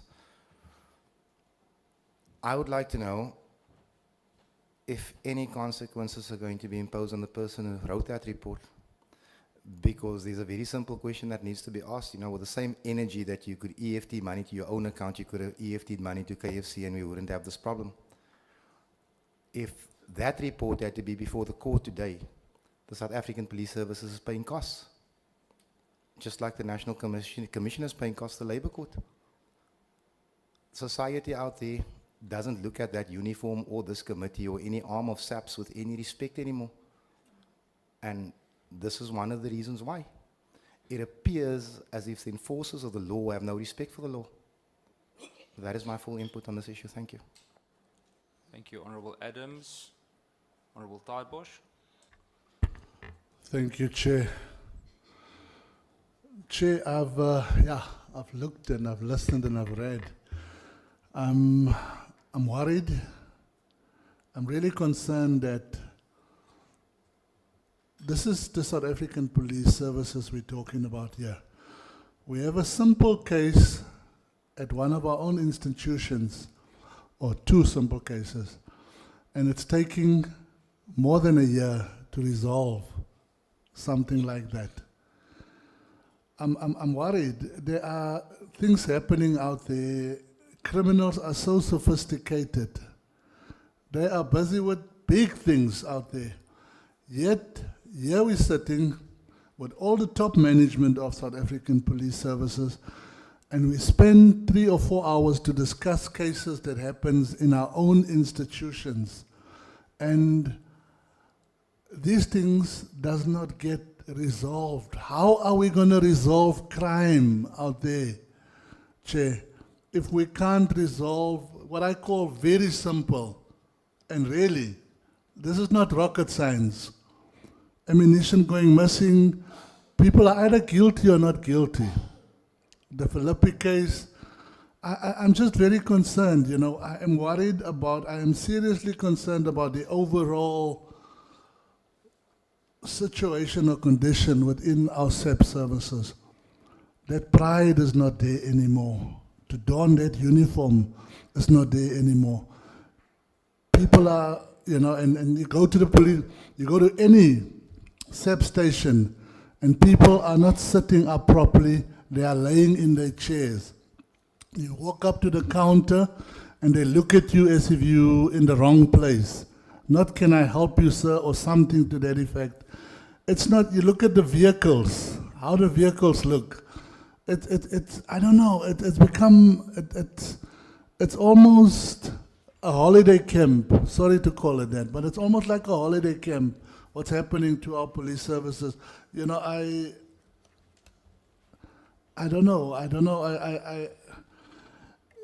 I think we need to start afresh, and we need to start at the bottom, and we need to start getting the pride back into our members again.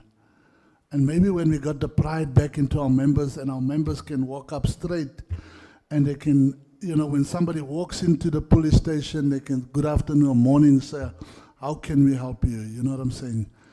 And make the person feel comfortable, and make that person feel that you are there to resolve their problem, you know, and not just show them away and say, no, you can't make a case like this, yeah, sorry, you know, because it's against another policeman or something like that. And these are the kind of things that are happening. I think we need a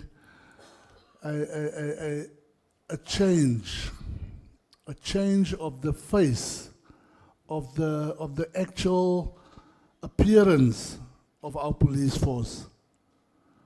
If I can put it like that. It needs to, we need to go back to the beginning when the policeman was a calling. It was a pride, it was a service issue, and it was done with pride. It's not the same anymore. Thank you, Chair. Thank you, Honourable Bosch. One or two comments before we hand over back to the team from SAPS. I want to welcome especially the latter presentation from my side. I think I have questions about some of it, but it's positive to see the amount of detail, and I think that's the way that we want to go forward when we deliberate on these issues, and we can debate the issues. That's 100%. But General, thank you for bringing this presentation forward today, because it's the most detail on the matter that we have received thus far. So it takes the committee into more confidence as well to engage together on these things. So I want to welcome it in that regard. One or two smaller concerns, generally speaking. I'm concerned about some of the comments made, not General Labia per se, but out of the Hawks. The commander would never have left the college with food because he lives at the college. So I don't know when that allegation was made that the commander specifically left the premises with food. The point I'm trying to make is that we're busy debating the small fry around the matter. The point is, there's an allegation of over 110 million rand that is unaccounted for. And I get that with the audit. I'm concerned about the time that it's taken. I'm concerned about the fact that it took more than 60 days to take 19 affidavits. That's worrying. In terms of the 205s, I couldn't help but smile, because I'm concerned if a magistrate or any court, and I want to give the Hawks the benefit of the doubt with regards to how they approach that court, but I'm concerned if for something this serious, a 205 would not be given. There, and I mean, we're preaching to the choir once again.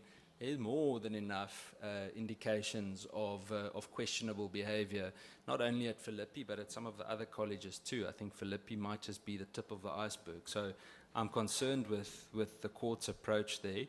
And then just lastly, in terms of the voice note, will gladly provide that, whether it's with a 205 or not. If an investigating officer wants a voice note, just let me know. I'll go find it. The point I'm trying to make, General, is that I'm not sure about the, and again, I don't want to debate it as much.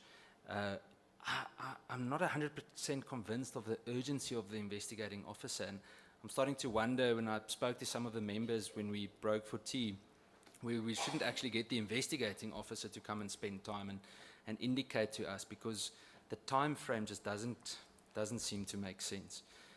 With that being said, I'm going to hand over General Masemola, if I may ask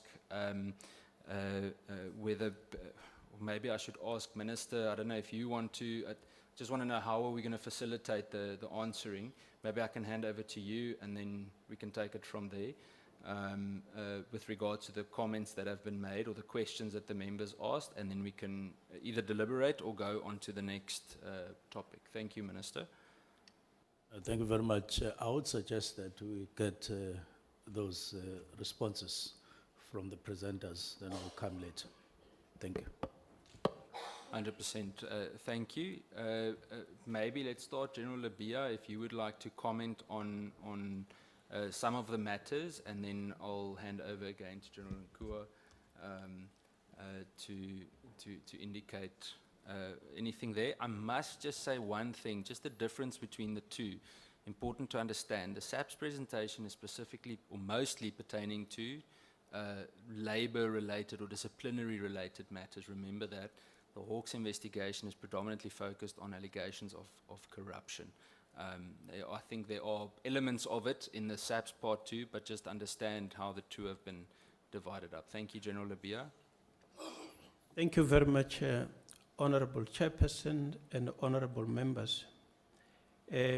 Starting with the issue of the witnesses having been called by loudspeakers, I've been trying to establish as to whether that is the case, because in terms of the report that I got, I did not get the indication that they called them with loudspeakers. There is an indication as to how and where they were interviewed and where the statement have been taken.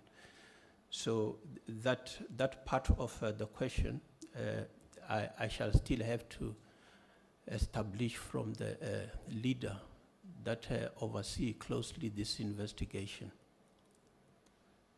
With regard to the issue of Section 205, when we apply, we expect to get, but it is not us who make a decision.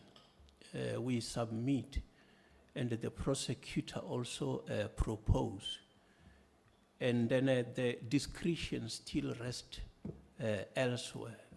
Ourselves, we would have loved to get this so that we can get the information, but at this stage, it was not granted. So maybe when the audit report comes and the prosecutors still feel that we still need to go and insist on getting this, we will get a direction.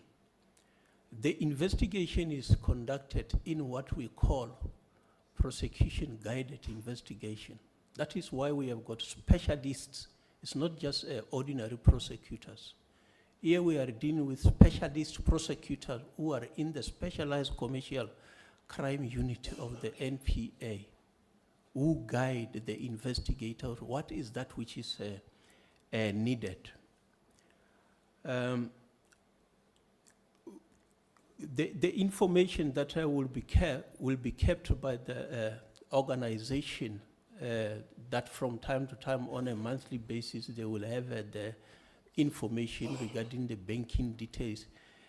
That one will not be the one that will go and serve in court. That is why you shall need the information that is covered by way of Section 236 statement that will come from the bank.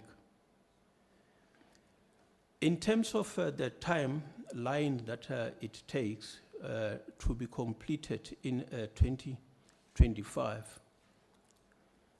We are indeed conducting proper investigation. And these kind of matters that relate to finance, normally you always expect that you shall get a chartered accountant who must come and answer on some of these matters. The allegations alone on an individual who will say that there is 110 million missing will not stand the test of scrutiny in court. You shall need to be indicating, if we talk about 110 million, how many counts is the prosecutor going to put forward to the accused person to be able to answer to each count? Because it is not one count that constitute 110 million rands.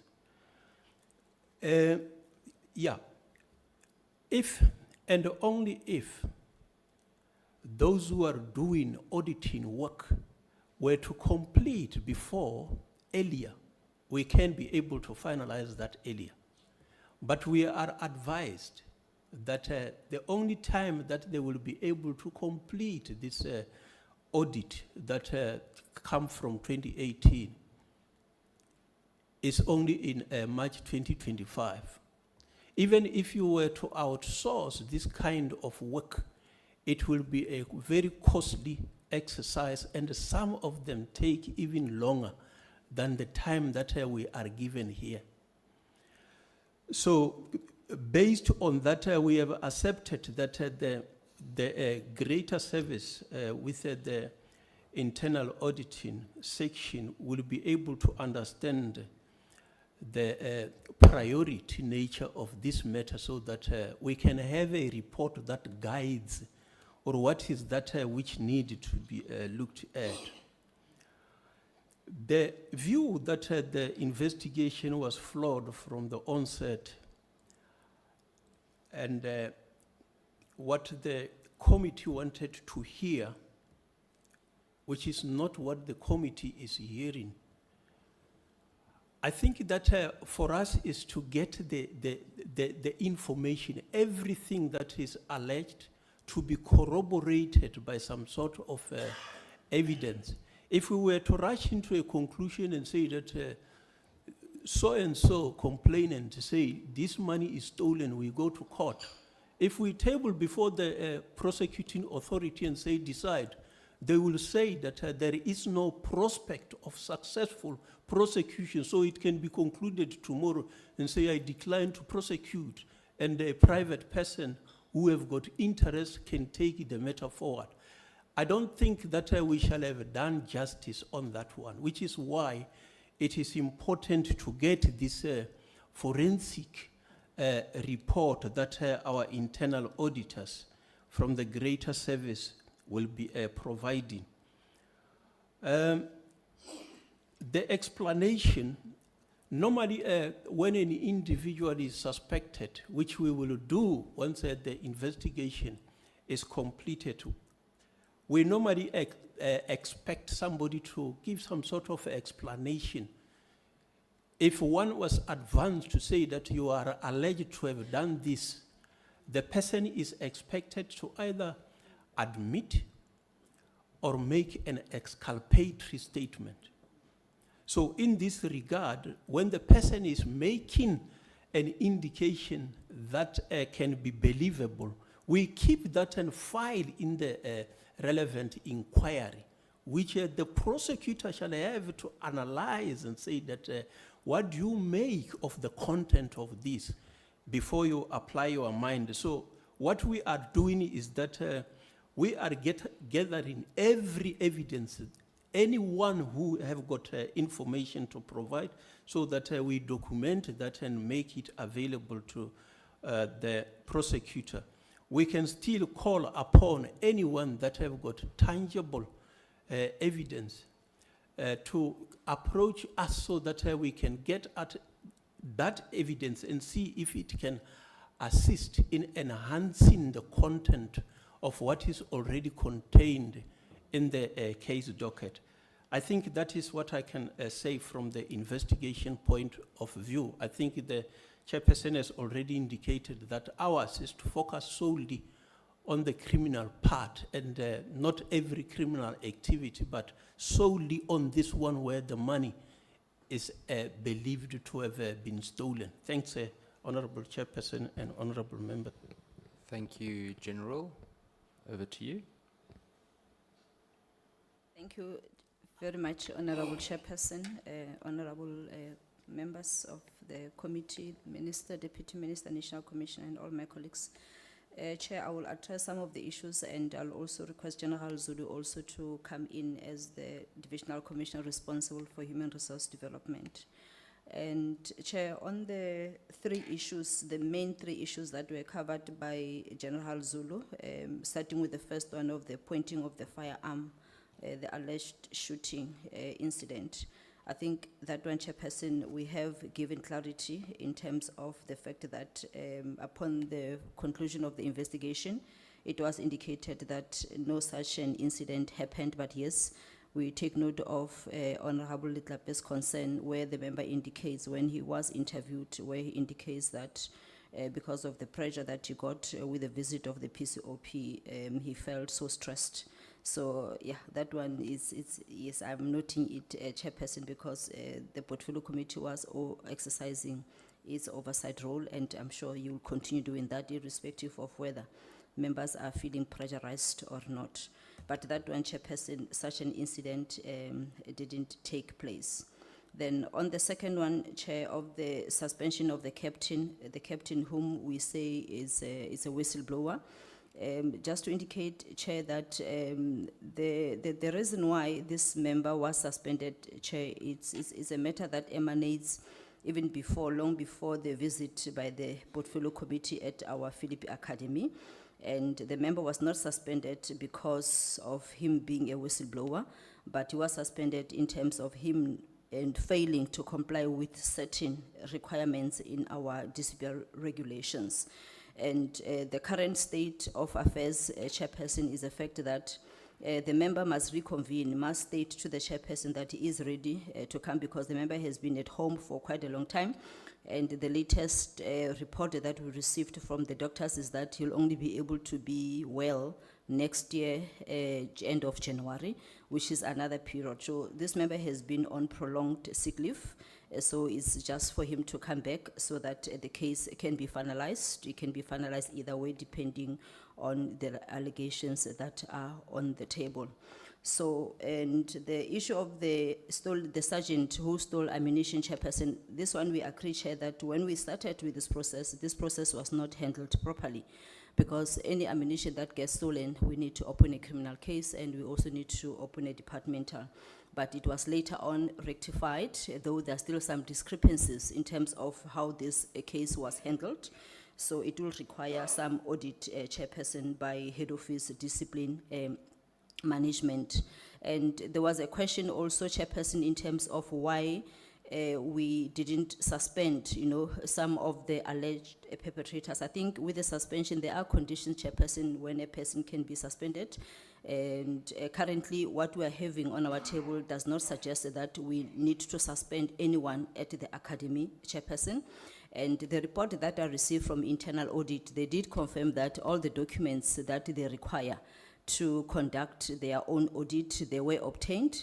And they're mentioning that they have received about 694 transactions, the bank statements, for period 2018, 2019, 22, 21, 2022. And they have analyzed about 185 of such transactions for 2022-23, and they are still to conclude analyzing the 185 transactions, 50% for the same financial year.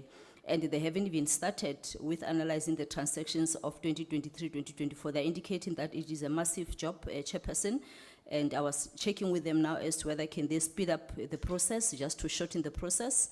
So they are indicating that they can try to compress it by end of February. But in the letter they wrote to me, they did indicate that because of the vast work that they're supposed to do, they might actually even request, some kind of an extension. But also remembering, Chairperson, that internal audit, they're acting independently. They report directly to the audit committee. So we can try to ask them to push, but we also don't want them to miss, important things in terms of the audit that they are currently conducting. And also be mindful of the fact that, Chairperson, this audit is part of, other audits that they are conducting within the organization, but we will constantly engage with them, Chairperson, to assist them where we can, so that at least this audit can reach a conclusion. We are also agreeing with the committee that yes, it is taking too long, because we really need to finalize and to, have some answers in terms of this 110 million, which the Chairperson is saying allegedly is unaccounted for. So I'm going to request, Chair, that General Zulu also covers some of the issues. Chairperson, thank you. Thank you, Chairperson. I think one of the issues is about the whistleblower, the 2 cases. The question was the person that has been suspended is because he's a whistleblower. No, it's not because there's whistleblower. It's because of the old cases that the member was supposed to face. And we didn't know whether there is another whistleblower. We are reflecting to these 2 cases of the known to us. Maybe if there is another one, we are not sure, but this one that we know, the captain that has got this particular, case who was suspended, is only one in the academy, and is according to the cases that previously happened, which when we are supposed to come, he booked himself sick. And then the other case where General Libya was talking about the DPCI inquiry. But the cases that I spoke about, the case of Samora, it's a generic detective, as General Libya indicated, that some of the cases might be in the substreams. The Samora case, as well as claim case and Breakfast case, are the cases that are SAPS, which are for the ammunition, which the first one is the same incident, the other one was open on another station of SAPS, and that one, there was a decline in prosecution. The other 2, it says in the system, they still, investigation, but it's the same incident of the firearm. 3 people, reported the same thing in different stations. Just wanted to clarify the cases inquiry versus the 3 cases of the magazines. And then in all the magazines that we spoke about, both disciplinary procedures as well as the loss management were adhered to, and there's nothing that is pending in regard of that.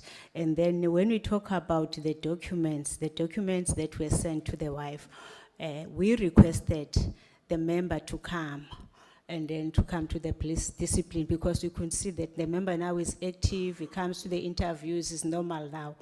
But when we went to go and serve the member, then according to our regulation, you can serve to any person that will find at home to receive the document by employer rep. But the wife refused to take those documents of notice to come back. That is the document that we are talking about. You are supposed to come, and then that is when then we instituted the regulation in terms of suspension. Thank you so much, Chairperson. Thank you very much, General Zulu, and thank you also for the detailed feedback. General Libya, you want to add something? Yes, Chairperson, thank you. I indicated that I was waiting for an indication as to whether they used a loudspeaker. No, they have now responded that the investigation team has never used a loudspeaker to call on the witnesses. Thank you very much. Thank you, General. That's interesting. I must add, at least 3 people that don't even speak to each other sent several of us messages saying that it was done. Regardless, it is investigation 101 that you don't question people while the very suspect is on the same premises, or several suspects are on the same premises. It's just asking for trouble.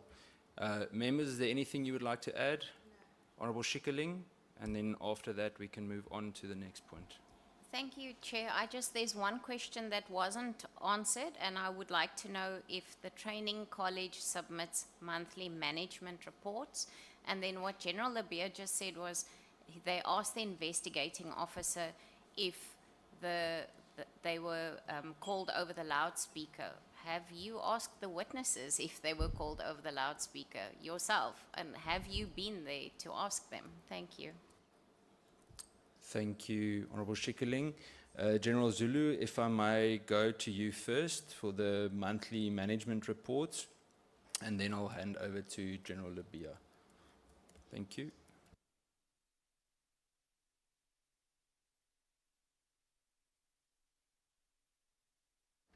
I'm sorry, I could not get the question. No problem, no problem. I will just get the question from the general, then I'll No, come don't back. stress. I'll repeat it quickly. It's just whether the college submits monthly management reports. That was asked by Honorable Schikkerling, and that's the question. Yes, thank you, Chairperson. All the finances of all the academies, they are centralized. Therefore, our finance at head office, they are responsible to check everything, and whenever they do everything, it must be submitted to head office, not on monthly, even weekly, if they have to do some of the procurement and some of those things that the delegation is at head office. So in a nutshell, I can say, yes, they do have the weekly or daily what they need to submit, but at the end, we've got the quota in terms of the performance and what has been done in finances. And then at the end, we've got the financial one. In the semi-official, we also have this auditors, according to the national instruction, and as well as the standing order in terms of semi-official T-clubs, they must have an independent person auditing, which all of them, they are complying with this. Thank you, Chairperson. Thank you, General. I think something, and we can zoom in on it next year with the when we get feedback on the actual internal audit. It's just with regards to with that compliance, we should actually be able to, with that, already have an indication of whether they, whether there is monies that are unaccounted for or not. So if they are compliant, we should have that indication already. But we can work on that for our sitting when we get the audit feedback. Thank you, General Zulu. And then General Labia. Thank you very much, Honorable Chairperson. But I think, as I indicated, that I had to wait for the investigation team to inform me as to whether they have communicated with a loudspeaker. It confirms that personally I was not there. I rely on the investigation team. So it is not to my personal knowledge. It is what I am being briefed that this is what shall have transpired. Thank you very much. Thank you, General. Colleagues, are there any final comments or questions from committee members? We will schedule the relevant feedback. I think there will be a larger focus on training, etc. A lot of the committee members have also continuously mentioned training, so I think we will zoom in on that quite a bit in the coming year as well, and we will communicate accordingly. Minister, you would like to say something? Yes, thank you very much, Chair.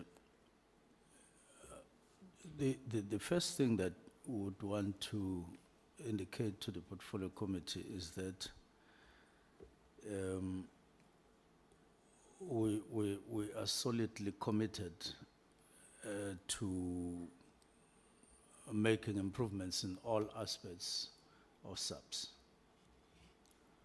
in this 7th administration, be it in administration, be it in things like technology and all of that.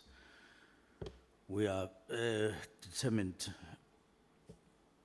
as a team of SAPS, both ministry and management, to doing just that.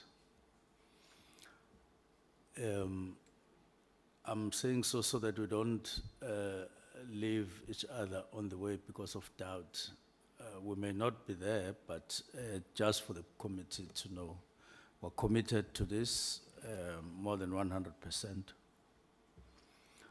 The second point, just in passing, Honorable Letlape, I think somebody needed to clarify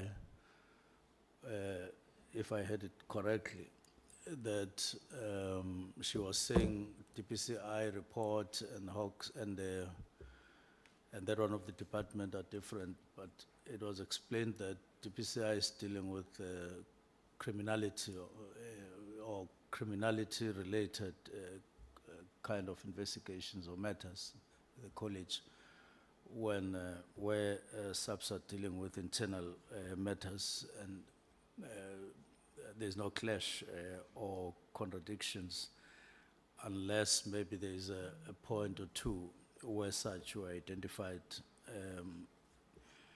Now, having said this, I do want to say that I do believe that we can improve. Whatever is seen as a weakness and so on. For instance, I asked also General Zulu, why did this case, particular case of Philip, go to DPCI? It didn't look to me like it was a DPCI matter. It would have been investigated otherwise, but the complaint was directed there and so on. But I'm moving to saying I think we could have picked up speed despite caution from General Libya that we need to be cautious and to do it while foreseeing that there might be court cases that may ensue in whatever outcome.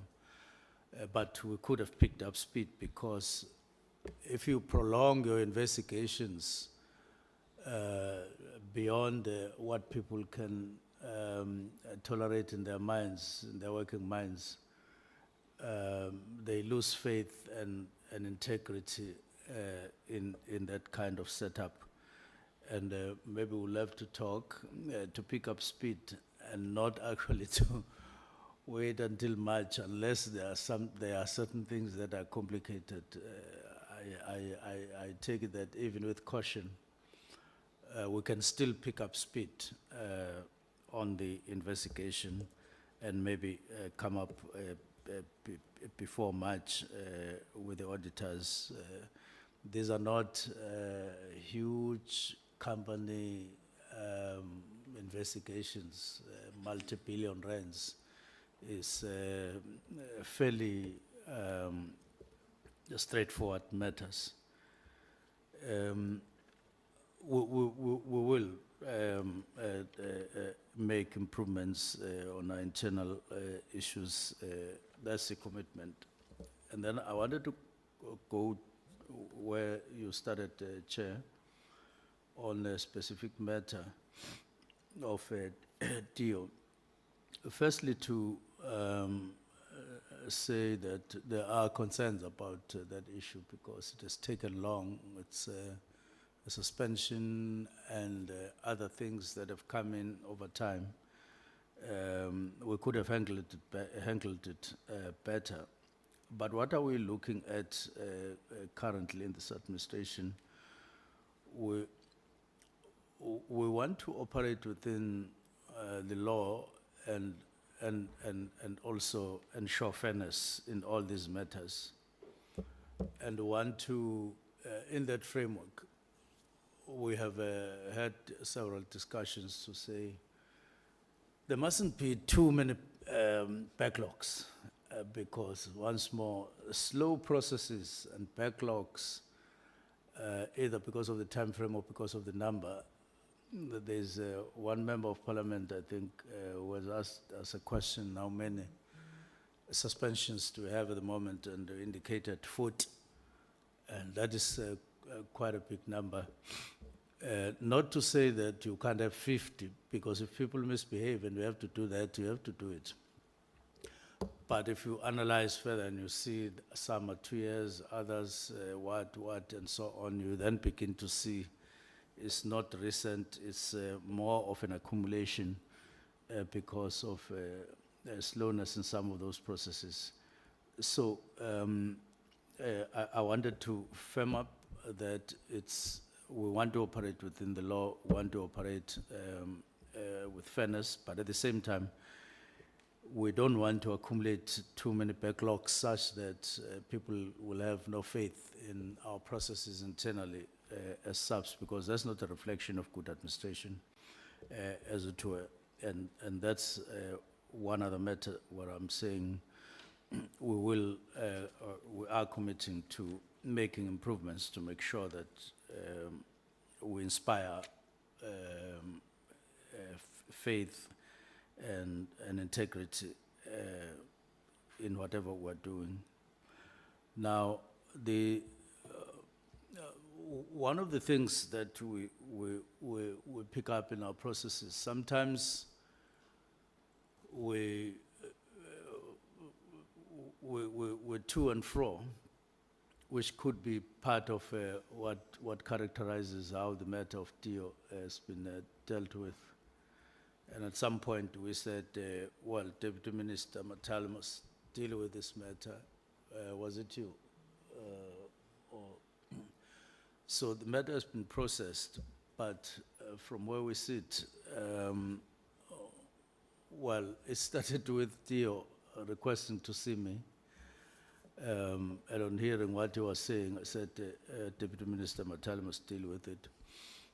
And the matter hasn't been finalized. Sometimes when you accede to a request, and then people go around saying, yeah, no, I'm going to be reinstated, or I'm going to be whatever, it could mislead. We are not yet there as far as I'm concerned. He has made his case. National Commissioner is dealing with the matter, and all we want is remove it from the role in one way or the other, close the matter so that at the end of the day we will finalize this matter because it's an old matter. So we're trying to deal with these matters one by one to get them done. But I want to emphasize two things. If, Chair, there are certain things that are allegations or are there's awareness of information, I would encourage that to work together on those matters. I haven't been made aware that there are certain allegations that are outstanding on DO that have been processed. I haven't received that information from department. And I would love that even before the matter gets finalized, we scrutinize any allegation. If we come across any allegation, subject it to investigation proper, so that by the time a decision gets taken final,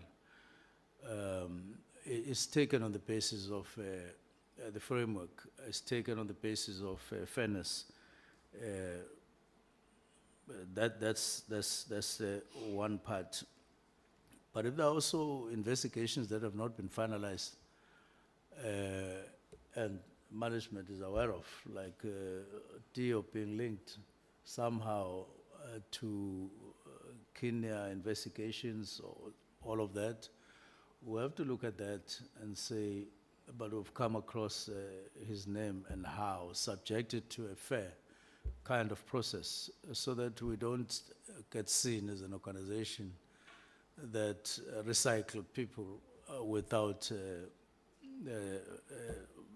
doing it as if we're compromised somewhere by individuals and SAPS. We're not compromised at all. As long as there is something concrete, something tangible that we can deal with, we will deal with those matters. So I wanted to clarify that, to put us at ease, but information and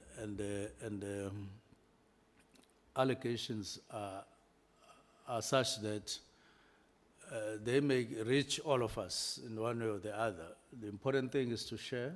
The important thing is to decide what do we need to do with this particular matter.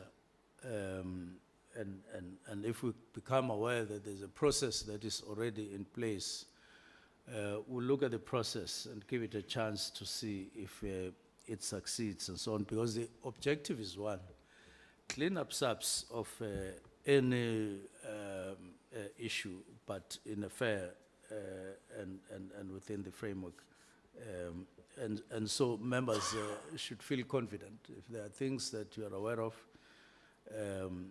bring them to the fore in one way or the other, directly or indirectly, so that we all support whatever is properly done and is legally done, so that we see the outcome at the end of the day, because all of us as a country want to see South African Police Service accumulating integrity in a transparency charged kind of situation. And as you say, which is my last point, that the stats in one way or the other, the recent ones, do inspire some hope, although you still need to analyze further and so on. But they do inspire hope, and those of us who are in the trenches inside fighting crime, we get encouraged to say, let us put our foot down in fighting crime. Let's not relent at all, because it shows that whatever weaknesses, whatever problems, it shows that this is doable under any circumstances. And let us work on the doability, if there's an English word like that. Let us insist that because this is doable and we're making progress here and there, let us insist on that and stay tuned while dealing with all other problems. And therefore, we don't want to demoralize South Africa. We don't want to demoralize ourselves inside by allowing other things that are putting a snag on the image and determination to clean up our act and move forward in what we're supposed to do by law, by allowing things that are denting the image and that kind of determination. We hope for your support and understanding, but let's do talk each other if there are things. There is nothing we will ever do deliberately to shuffle matters under the carpet for anyone in SAPS. We won't do that. We'll never do that. Thank you, sir. Thank you, Minister. Colleagues, we're going to move to the matters regarding crime, the safer festive season matter, the crime stats briefing, as well as the matters regarding extortion. May I get a show of hands for the first? Honourable Ghana. Let me just make a note. Honourable Ghana, Honourable Klute, Honourable Letlape,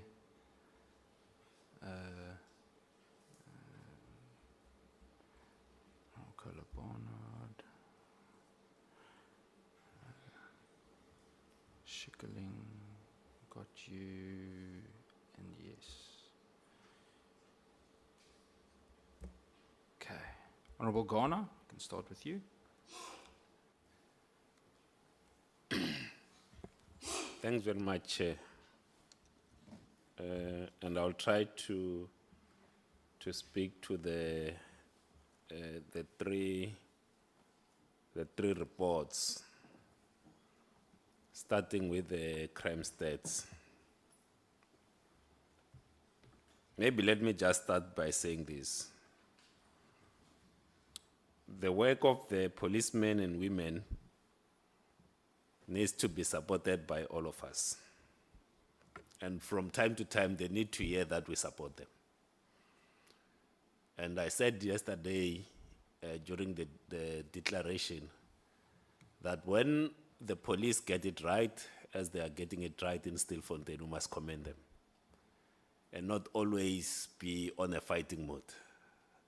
Because even when you look at what's happening in Philippi, it's the working conditions, and sometimes we might, with the language that we then choose, contribute to some of the issues there.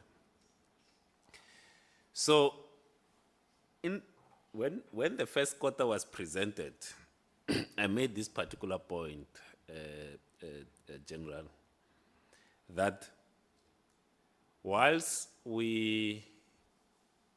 there's that agreed method of reporting, insofar as looking at what the previous quarter as quarter two is saying and we compare it to quarter 2 of 2023. So it's an agreement with stats. It's one form of reporting. But if you look at the year to date, so just because there's that agreement with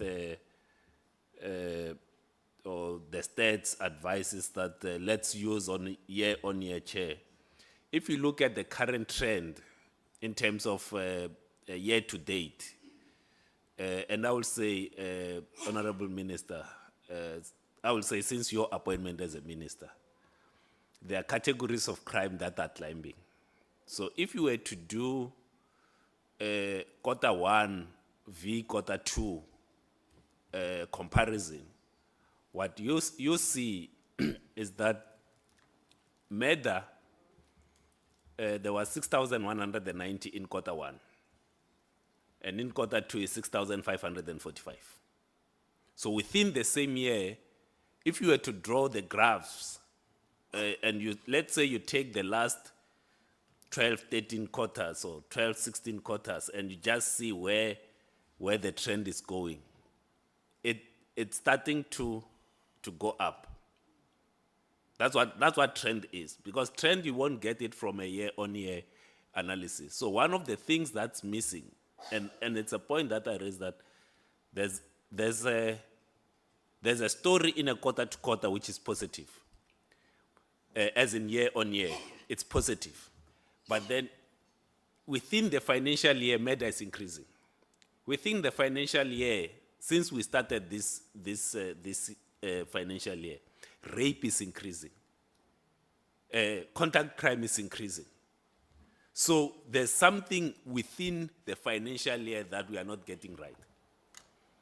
So when we talk, and that's why I say, let's tell the entire story, not only one part of the story with the statistics. And I raised this point the last time we spoke, to say, let's tell the entire story, not just one part of the story, because this is not the full story of what's happening with crime since the beginning of the financial year. And if you were to take it every quarter since the last 4 quarters, since quarter 2 of 2023, 2024, you'll see that you are starting to see an upward trend of contact crime, murder, and rape.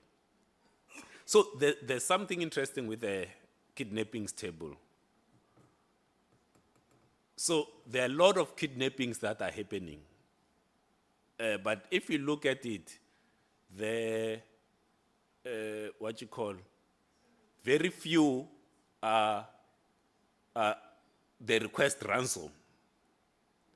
So if you go to the kidnapping one, there are very few that are classified as the kidnappers demanded ransom. So the other ones, so if you look at that, there were 3,995 cases of kidnappings. 180 asked for ransom. Then you have over, a majority is like they are almost lost in the classification. They are not classified. What did the kidnappers want in that particular instance? I will leave the other questions to my colleagues so that I don't waste time.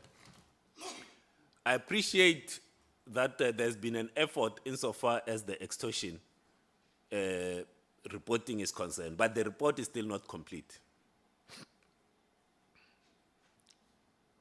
This is why I say the report is not complete.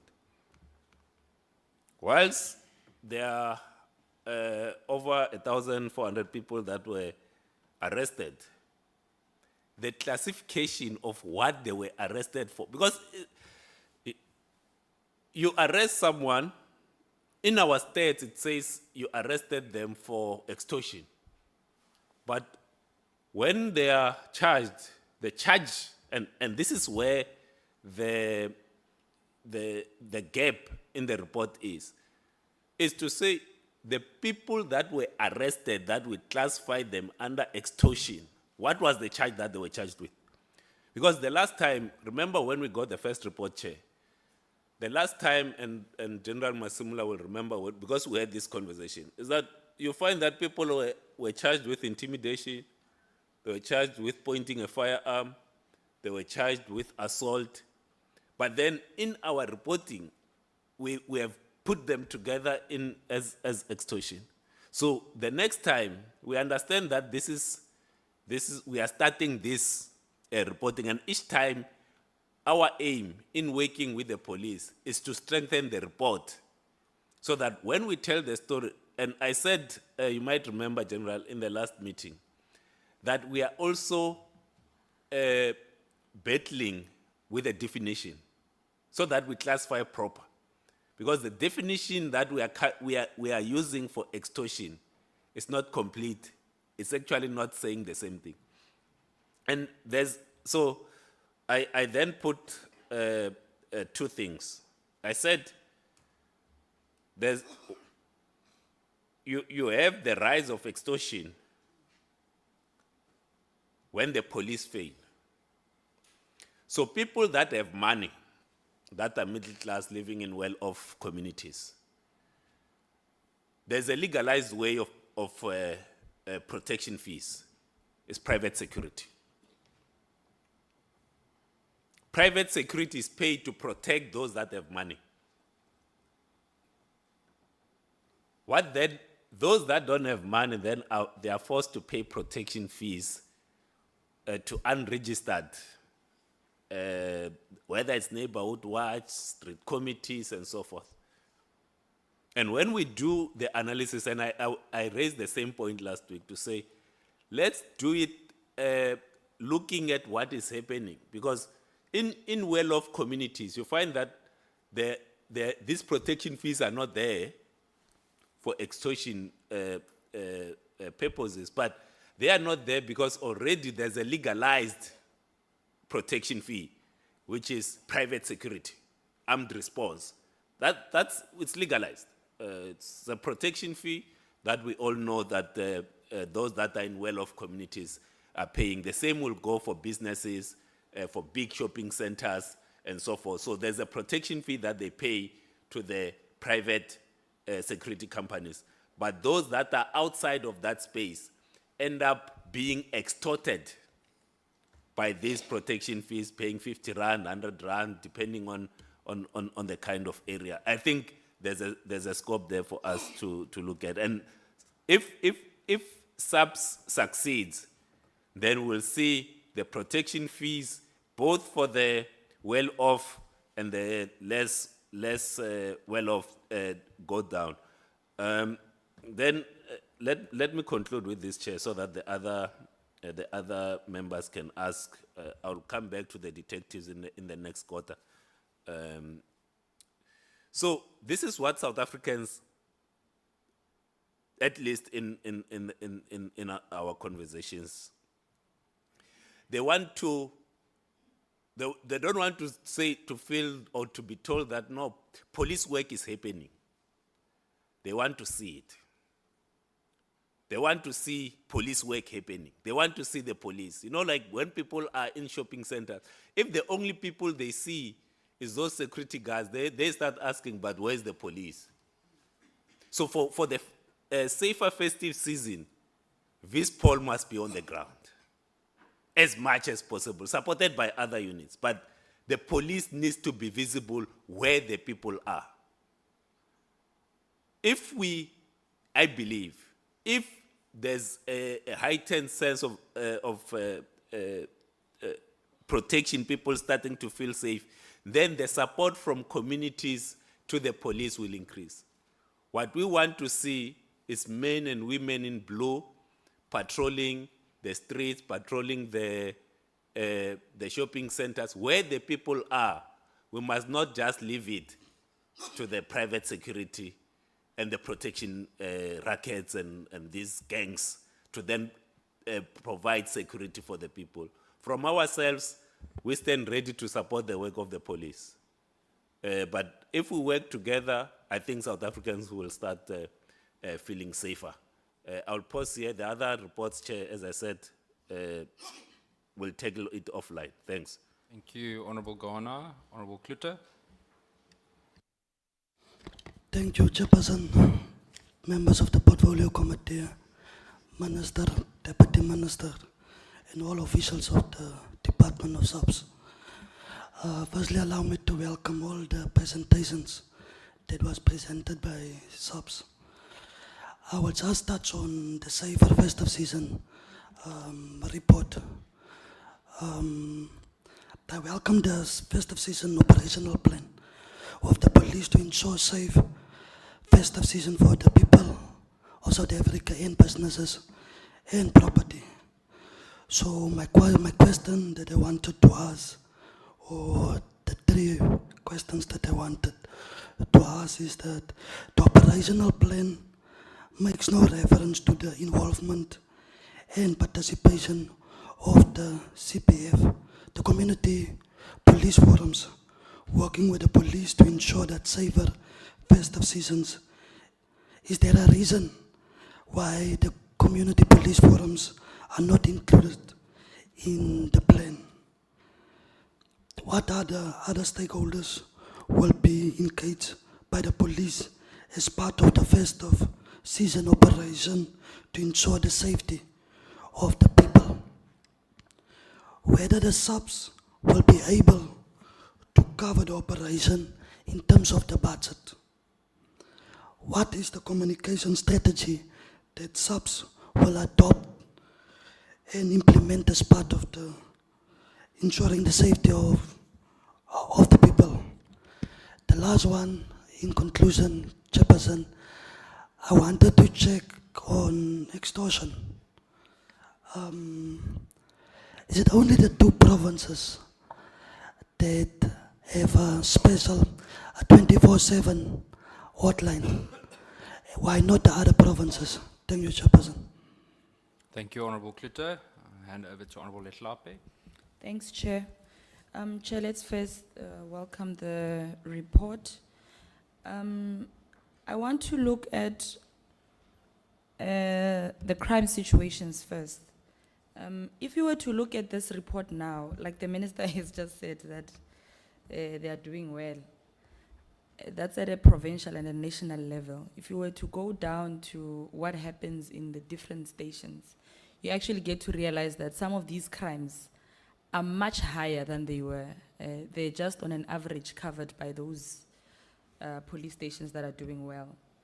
And if you also look at the conviction rate, because you can arrest as many people as you have, but the conviction rate also instills confidence in the public on whether justice is served or not.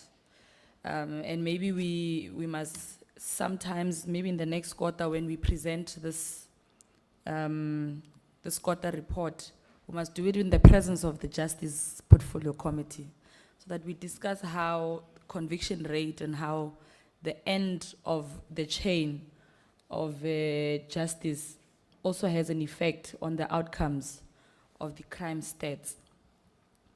Chair, when you look at this table, you find that commercial crime has increased extremely. And you get to wonder also, and maybe because we're also in the festive season, that chances of these crimes increasing more than they are now are very high. And jumping off to a safer festive season report, I thought we would also get a reflection on that, on what is the plan of SAPS in trying to curb some of these crimes that are seasonal, that usually go up at a particular season in the year. And with regards to murder has increased. It has increased, especially for women and children, which I'm very worried about. That women and children are more vulnerable and exposed to being murder victims. I don't know if I must say victims or not, because it has increased. And we don't seem to be able to find a way of decreasing these numbers. And I remember earlier on, the minister once said that you can't give yourself a target to murder on how many people must be murdered. And that's true. But for as long as the numbers they remain the same or they keep increasing, we must be very worried about that. And so I want to check if maybe there can be, or there has been, from the analysis that you have made, if there is some sort of a strategy, revised strategy that SAPS has with regards to finding a way of securing the space for women and children in this country as they are more vulnerable and exposed to this particular crime. And on the same issue of murder, Chair, when you look at the weapons used, frequently used instruments, you find that firearm with 2,976. Are we looking deeply into the black markets? Because most of the people that you arrest will tell you where they get the guns from. Do we consistently check and look deeper into the black markets? But with the dealers as well, regularized dealers also have a way of doing funny business on the side, because with them it's about profit, not necessarily keeping the country safe. And there's another one here called body part. I don't know what type of instrument that is. If I can get clarification on that. Rape cases, police stations that account for the highest number of rape cases have not really changed. They just change positions, but ultimately they remain the same. And I'm just worried about that, because this is a crime that again exposes women and children, particularly in rural areas. And we have not found a way of protecting South Africans in rural areas with regards to rape. And for as long as the numbers keep increasing, it means murder will keep increasing as well, because most of them end up killed at the end of the day. So if we are not going to be able to look deeper into what is it that South African police services, yes, I'm not saying you can detect who's a rapist and who's not, but it is the responsibility of all of us in here to make sure that we protect victims from these particular crimes. And I'm just worried that even to an extent of having daycare and crèche nurseries and preschools recording high numbers of rape and special schools as well. That is very worrisome. And maybe this time Minister will try to bring in social development to bring, what is this? What are these? Minister that you said you must Social get? workers. Social workers. So on the issue of cash in transit, we are very pleased that since Bekitele left, we have seen a decline of this crime, really. Really, it was putting our country in a serious challenge. We are pleased that we don't have such. We're almost at the end of the festive season and we have not recorded such a crime, and I hope we keep that standard as well. Kidnapping as well. I once asked, the Missing Children South Africa says that every hour, every 5 hours, there's I think 5 children are missing. And that report was also presented to us by the Census Department. And we once also asked SAPS how do you detect? Because most of the time when a person is missing, you'll detect with devices that they have and all of that. But in most cases, children get kidnapped. They will request ransom amounts and all of these things.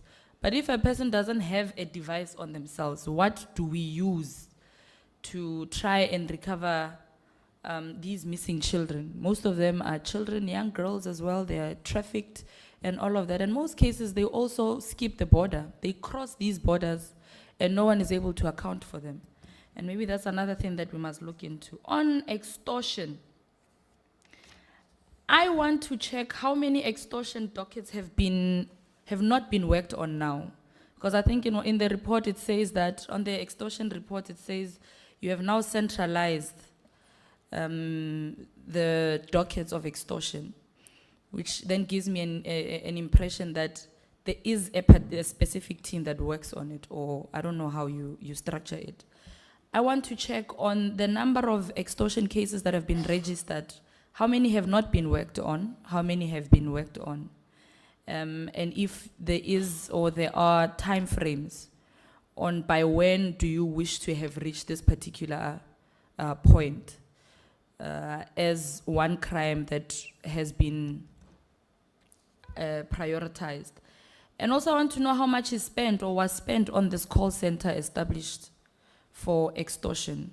If we can just be taken into confidence on how much was spent to establish this call center.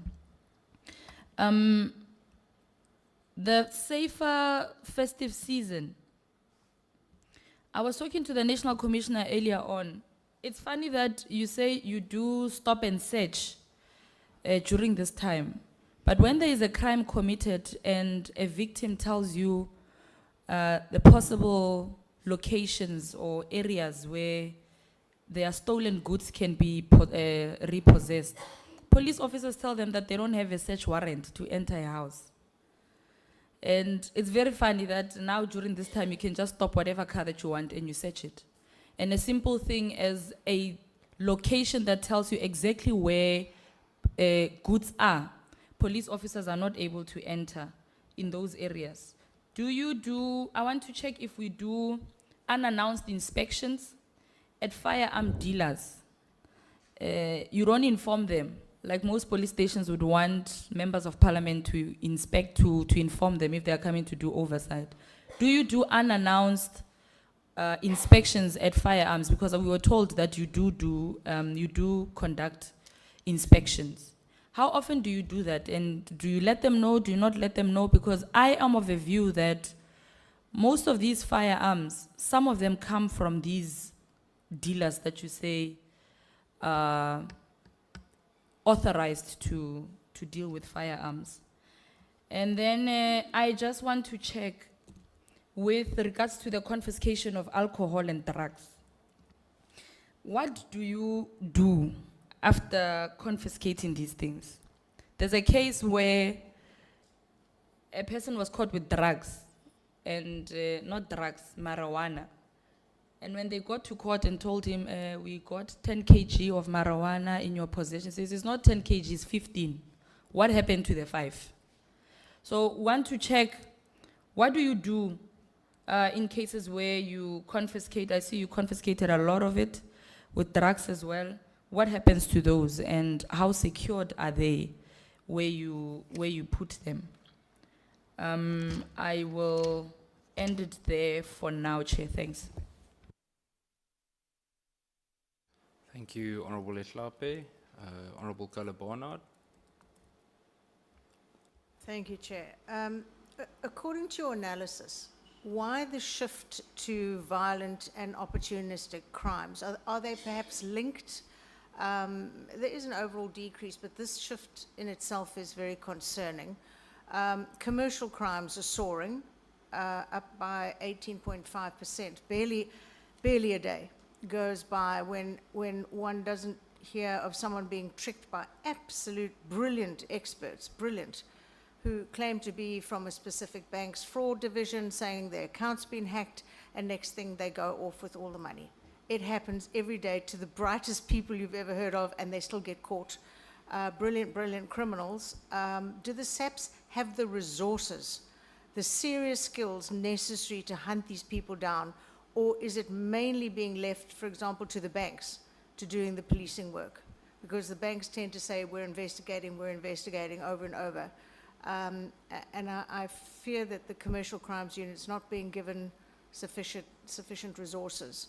But fill me in there, please. I don't recall when there was a really big breakthrough, as there was, for example, in the romance scams, when they arrested like 18 people cross-border, Nigerian, American, all over, and each man who claimed undying love for a single woman was actually running about 90 women simultaneously.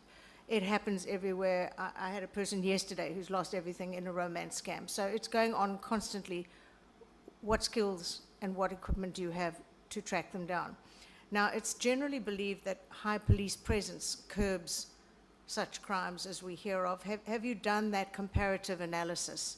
That is, the levels of crime versus the presence of your members. And if it does compute, what moves are you making to boost our SAPS numbers in these high-risk areas? And I don't mean for a short-term raid. I mean almost permanently in the high crime areas. Visibility is everything. We learned that in the FIFA World Cup, where not a tourist was touched. And that's what we need during the festive season. Now, of the 106 rapes at schools, and I'm convinced this is just the tip of the iceberg. Remember, only 1 woman in 5 who is raped ever bothers to report it to you. They hide the truth. Children do exactly the same. But looking at those reported, how successful are you in dealing with this horror? Over and over again, we hear of a teacher who is charged with raping a child or children at a school and is simply left in that position pending a case appearing in court. They're simply left there. They are teaching the very children that they've raped. It's a horrific situation. So what is your plan? Are you blaming the courts here, which is often something that I hear, or are you at fault? Because somebody's at fault. As the cash in transit heists are brought down, I'm interested that Becky clearly was blamed there, but either way, I thought it was very amusing. As they're brought down, what has become the crime of choice? Now, it moved from the ATM bombings, and that became too difficult, and the dyes, etc., and then they were robbing between the ATM and the van, and then they started, you remember they were burning vans at one stage. I mean, it goes round and round. But what's making money for them today? It seems to me that commercial crime is where the big money is, and where perhaps the least success in convictions is from your side. I'm looking again, what is your plan? What are you focusing on primarily? Now, where we see kidnapping, single-digit numbers, as with extortion and even human trafficking, all single-digit numbers, very small numbers, but rape, 9,000 a quarter, sexual assaults, 1,800 sexual offenses, contact sexual offenses, attempted sexual offenses. It's life-altering for the victim. Again, what is your plan? We cannot be a country best known as a rape capital in the world. It's just, it cannot be. What is the plan? And I don't want to hear, oh, well, it happens in the person's house. Well, you know what? No one invites someone in to rape them. So where are the street patrols? Where is the preventative action in the high rape areas? Looking at extortion, I only have one question there. Of the 658 arrests you've made nationwide, what has happened in court? How many of those have resulted in convictions? I've heard of endless attempts to beat these extortionists in court. And even if the case is won, the perpetrator just somehow seems to slip through their fingers. It seems to me the blockage in the whole criminal justice system is between yourselves and the courts. Police curse and swear when someone they know is guilty is let out on bail and evaporates when they've searched for them for 5 years. There's this quite acrimonious relationship often between yourselves and the courts. I mean, I like to hear, and I'm hearing the phrase more and more, thank heavens again, of prosecution-driven investigations. To me, that makes the most sense in the world and always has. And there was a huge backslide in the SAPS for a long time when they scrapped the scorpions in this. But it does seem to work. But in what success rate are we looking at? Because when I look at justice, the success rates are so low, they're indiscernible. Finally, the safer festive season. Everyone in this room knows that high visibility is the key. It was flawless during the FIFA World Cup in 2010, but we really haven't hit those levels of protection for our domestic and foreign tourists since then. And an attack on a single foreign visitor is catastrophic in terms of bad publicity. It goes everywhere, it's front pages everywhere, and it puts off tourists from visiting our country. That's where the jobs come from, that's where the money comes from. It's crucial for our country. Now, is this plan this year going to reach the same levels as we've seen previously? Is it going to exceed it? And I know we can get there. You say you'll focus on gender-based violence, yet rape and GBH of women and children is commonplace today. So what are you going to do differently this time that I haven't seen before and hasn't perhaps reach the levels we should reach? And finally, how do you intend to deal with the illegal cross-border issue? I mean, I can't see how you can deal with it in any case, but there are known thoroughfares. I have filmed them. I've stood filming next to Defence Force members watching as hundreds and hundreds and hundreds of people just dip under a fence and walk in and out of the country unheeded. It happens on every single border, on a number of places. Who on earth bothers to have a passport and go through the systems? You only have to do that if you have a truck. And even then you may be smuggling people behind the driver in a sealed unit. There are no dogs, there are no x-ray machines, so those are really irrelevant. It's just a stamp on a passport. So do you have a plan? Do you have a plan? Is there something you intend to do differently, or are we going to have the same report in 6 months' time? Thank you. Thank you, Honourable Kola Barnard. Honourable Mokoena.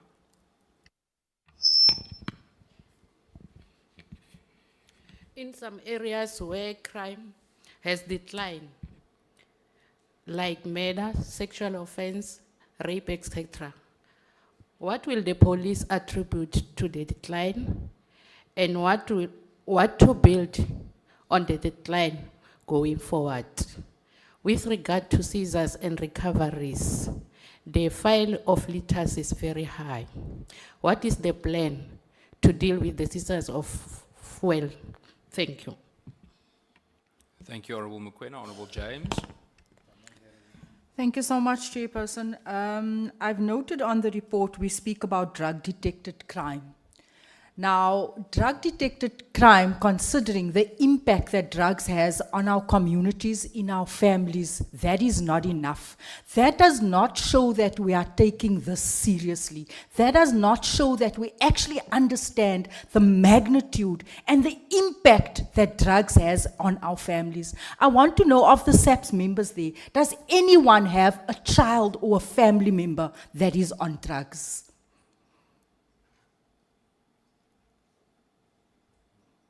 And probably this is why, Western Cape Commissioner, you have neglected. This is why you have just thought, let me just leave the people on the Cape Flats to self-destruct and destroy themselves. It cannot be that you are in a position for over 4 years, and today we come and say that 96 kids on the Cape Flats has died, and we just can't take it as this is what we're going to receive year in and year out, sir.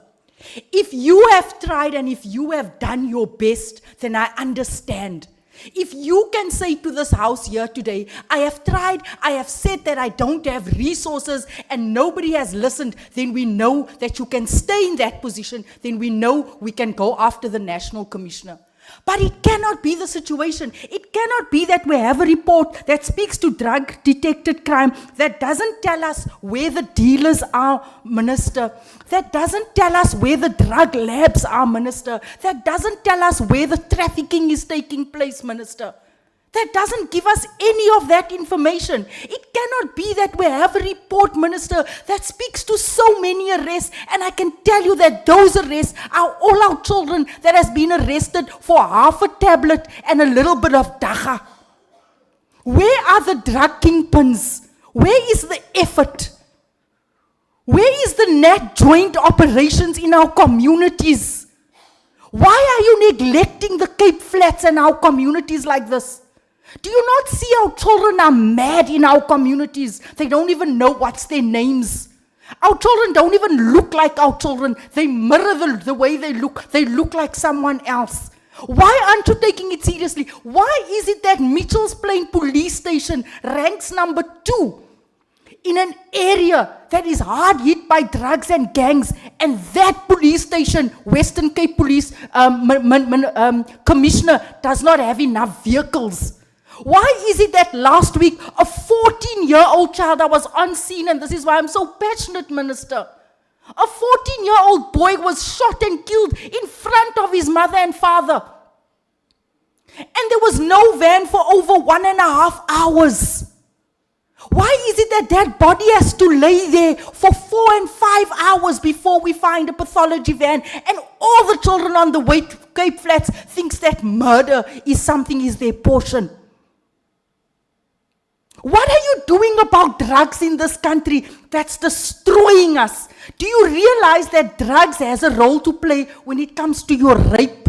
Because those children are raping their mothers. Do you know this? Do you know that drugs has an impact on the hijacking? How are you prioritizing and categorizing the drugs? Are you just going after Dacha? Do you know the impact of Tuk?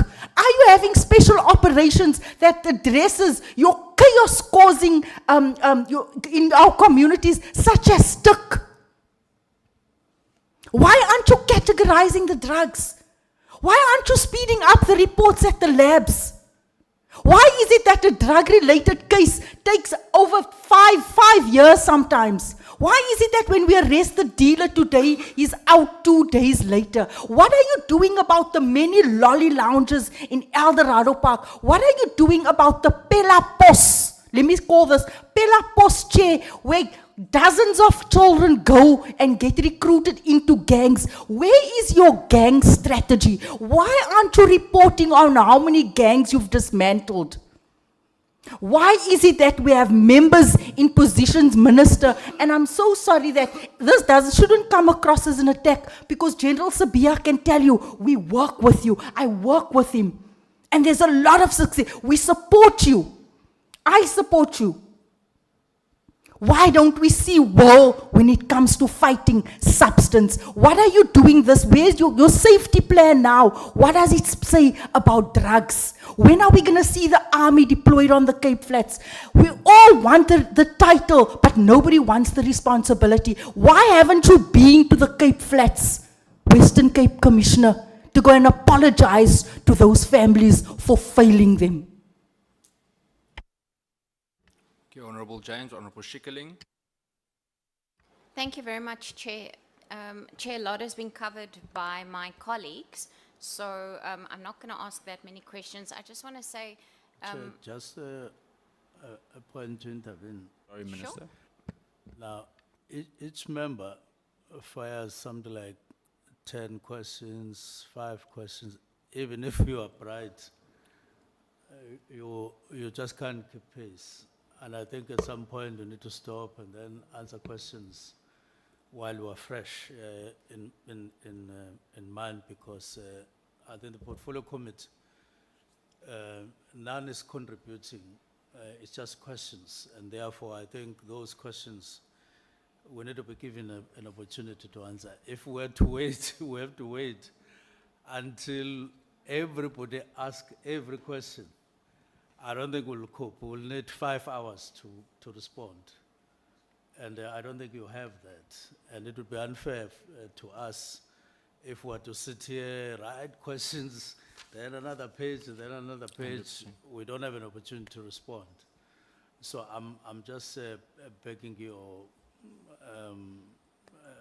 the possibility of answering and then another round of questions. 100%. If we, I'm going to, Honourable Schikkeling, you can continue just now, but if I may also ask that we answer the questions. We don't have to react to every comment, because we just simply will not have the time to comment on everything. So, Minister, Honourable Schikkeling is the last one on the list, so then we can go through it. Honourable Schikkeling. Thank you, Chair. Chair, I do think that we must commend the police for the hard work that they have done thus far, because there is definitely, if you look at the mood on the ground, people are a bit more positive about the police. There are a lot of arrests that have been made that have accumulated into good outcomes for the police, and justice seems to be doing a bit more on their part. So I do think we must commend you for the work that you've done thus far, and thank you to all the hard-working members in blue that are out there that are making sure that South Africa is a safer place. It is really a hard sore for me when I get the stats and I see that incidents of GBV, murder of children, rape of women within their homes, rape of children in educational facilities has increased. It is heartbreaking, and it really shows us that no female is safe in her home where she should be most protected. We tell people that it's not safe to walk in the streets at home, the streets alone, but we don't tell them that it's not safe for them and that they will most likely be raped and murdered in their own home and school rather than on the street. And that is something that we should be making aware to people, is that crime doesn't only happen on the streets, it happens in your own home. We preach that it's not safe outside, but we don't preach that it's not safe inside. I think it's something that the police should be telling people. Chairperson, in 2015, 613 million rand was spent to update the case management system. In July 2024, the Minister informed us that the system is still being developed. So how can we be sure that the crime stats that we receive is a true reflection? Which software program do you currently utilize to determine and calculate the different crimes across South Africa? I would like to know what we're using there. And then the crime in Limpopo, the 3 stations that are very close to the border have increased quite significantly. What are we doing to ensure that we increase our border security across South Africa? Firearms are still the weapon of choice when crime and murder is committed. Are officers properly trained and informed of their authority to remove firearms in domestic violence situations? A lot of times officers attend to incidents of domestic violence, but they do not actually remove the firearm from the home. And I think it's something that we must make sure happens. And if they don't, what consequence management do we have in place if they do not do so? On to extortion, I think it's very important for us to remember that kidnapping for ransom is extortion. It's clearly extortion. And I think that many people just end up paying this ransom just to get it over with. You know, they don't even inform the police because it takes so long for the investigation. And I know specifically of a case where a gentleman was kidnapped for ransom, and for over 60 days the police couldn't help, and eventually the family just paid the ransom, which means that there's a lot of this that is going unreported, and legislation must be amended to ensure that we change legislation so that extortion gets higher sentences for criminals, and that extortion is actually a category on its own, because the conviction rate is incredibly low. And then I would like to know, why do you think this is the case? Why are convictions of extortion so low? Is it due to the lack of investigation information received on the ground, or are the investigating officers not properly trained to deal with these cases of extortion? On the Safer Festive, I think it's very important, and you've highlighted it as well, that roadblocks have proved vitally important to us. I do think that you must institute more roadblocks in areas where you know that drugs and kidnapping and human trafficking may take place. It will obviously assist us where issues are brought up, so that we know what's happening. I think that roadblocks are incredibly important. I see in the report that the Northern Cape is said that there's traffic congestion. One of the highlights is traffic congestion. I come from the Northern Cape. There's no traffic congestion in the Northern Cape. I'm very sorry. What you do not have there is cross-border migration. And there is cross-border migration in the Northern Cape, a lot actually. So I would rather think that you should perhaps change your focus a little there. And then in the Eastern Cape, you have no traffic congestion, which is worrying to me, because obviously everybody, well, hopefully not many people go there, but a lot of people go to the Eastern Cape on holiday, but you don't have anything there for traffic congestion, again, in the Eastern Cape. And that's why I think the roadblocks must be brought in, because crime obviously in the Eastern Cape is incredibly out of hand. So I do think that you must make sure that that is a point that you look at. And then I just would like to know if the SAPS is going to assist community forums that will help them with the Safer Festive season with basic items such as torches and bibs, so that they can also be more visible and help the police in areas where you might be lacking. We do know that you're putting a lot of your efforts into the festive season, and you're deploying everybody, and we do thank you for that, because I think people forget that policing is a thankless job, especially over festive season. You offer up your time that you could be spending with your families to make sure that the rest of South Africa is protected, and I think that you should welcome the assistance from community forums and neighborhood watchers, and try and assist them to assist you. Thank you, Chairperson. Thank you, Honourable Schikkerling.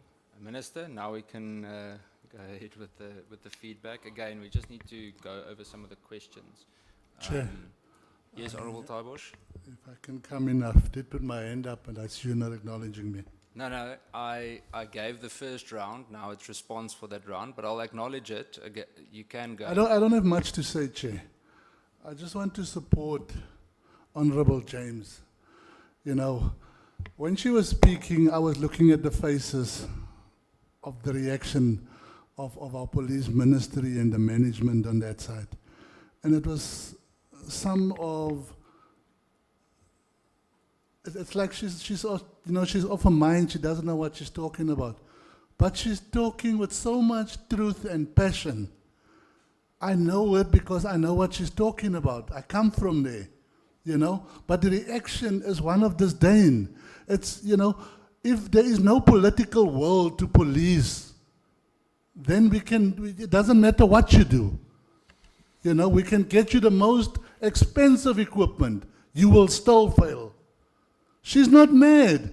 Thank you, Honourable. We go through this every day. Things have to change.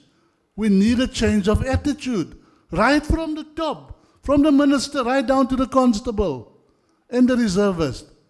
Political will needs to be there to police our people. The people in the Cape Flats are also human beings.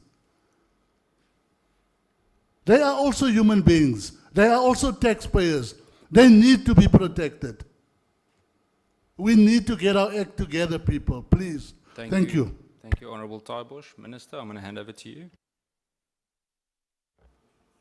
Yeah, let me start, and then there are specifics that department will come up with. Let me start with this. I think the honourable members mustn't be misled, because we will also be misled by your faces, whatever the expressions are. And I want to say that to assure you that we're serious about, we wrote everything that she was saying.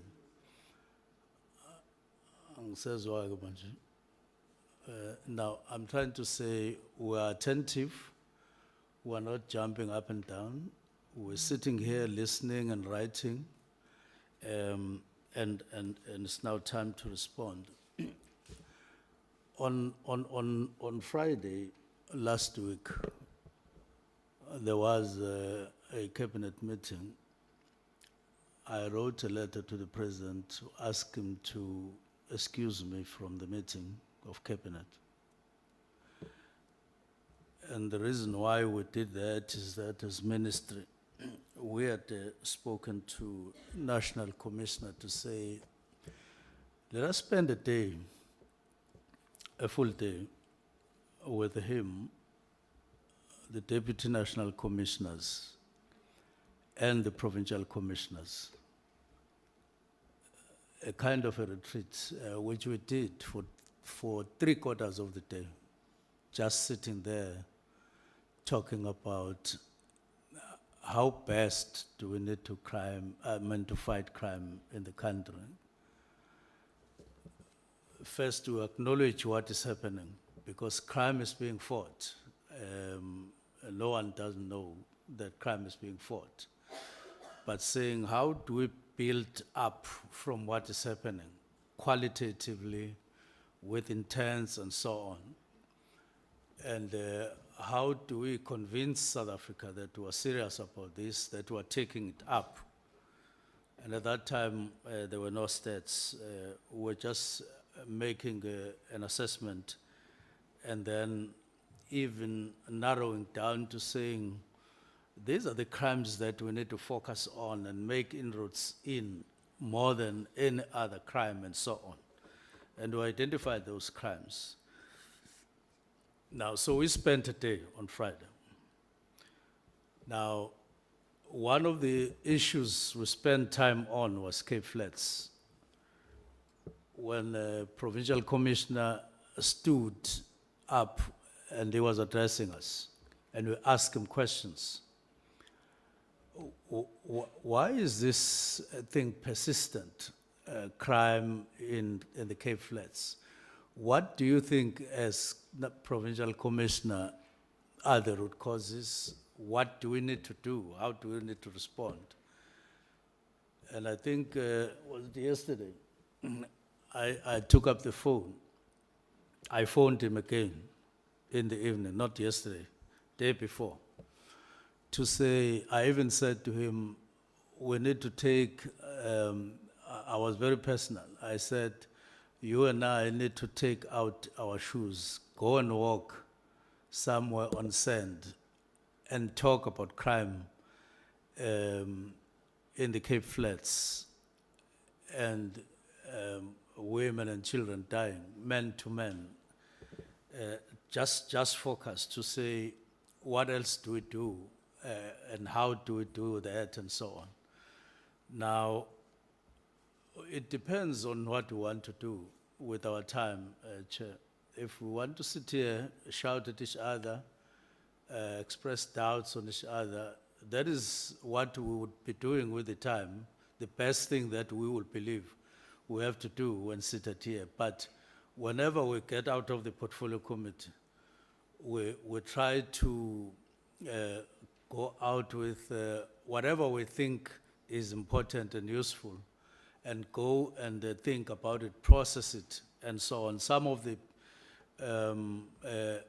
inroads and some of the improvements come from the portfolio committee, even in the form of questions, even in the form of doubt, in whatever form, even in the form of what the honorable member is doing over there. But I think we must care that whatever we say, it must be constructive, because, you know, just throwing these things, even though we take them kindly, but it doesn't often result into a building. So I've indicated what is happening.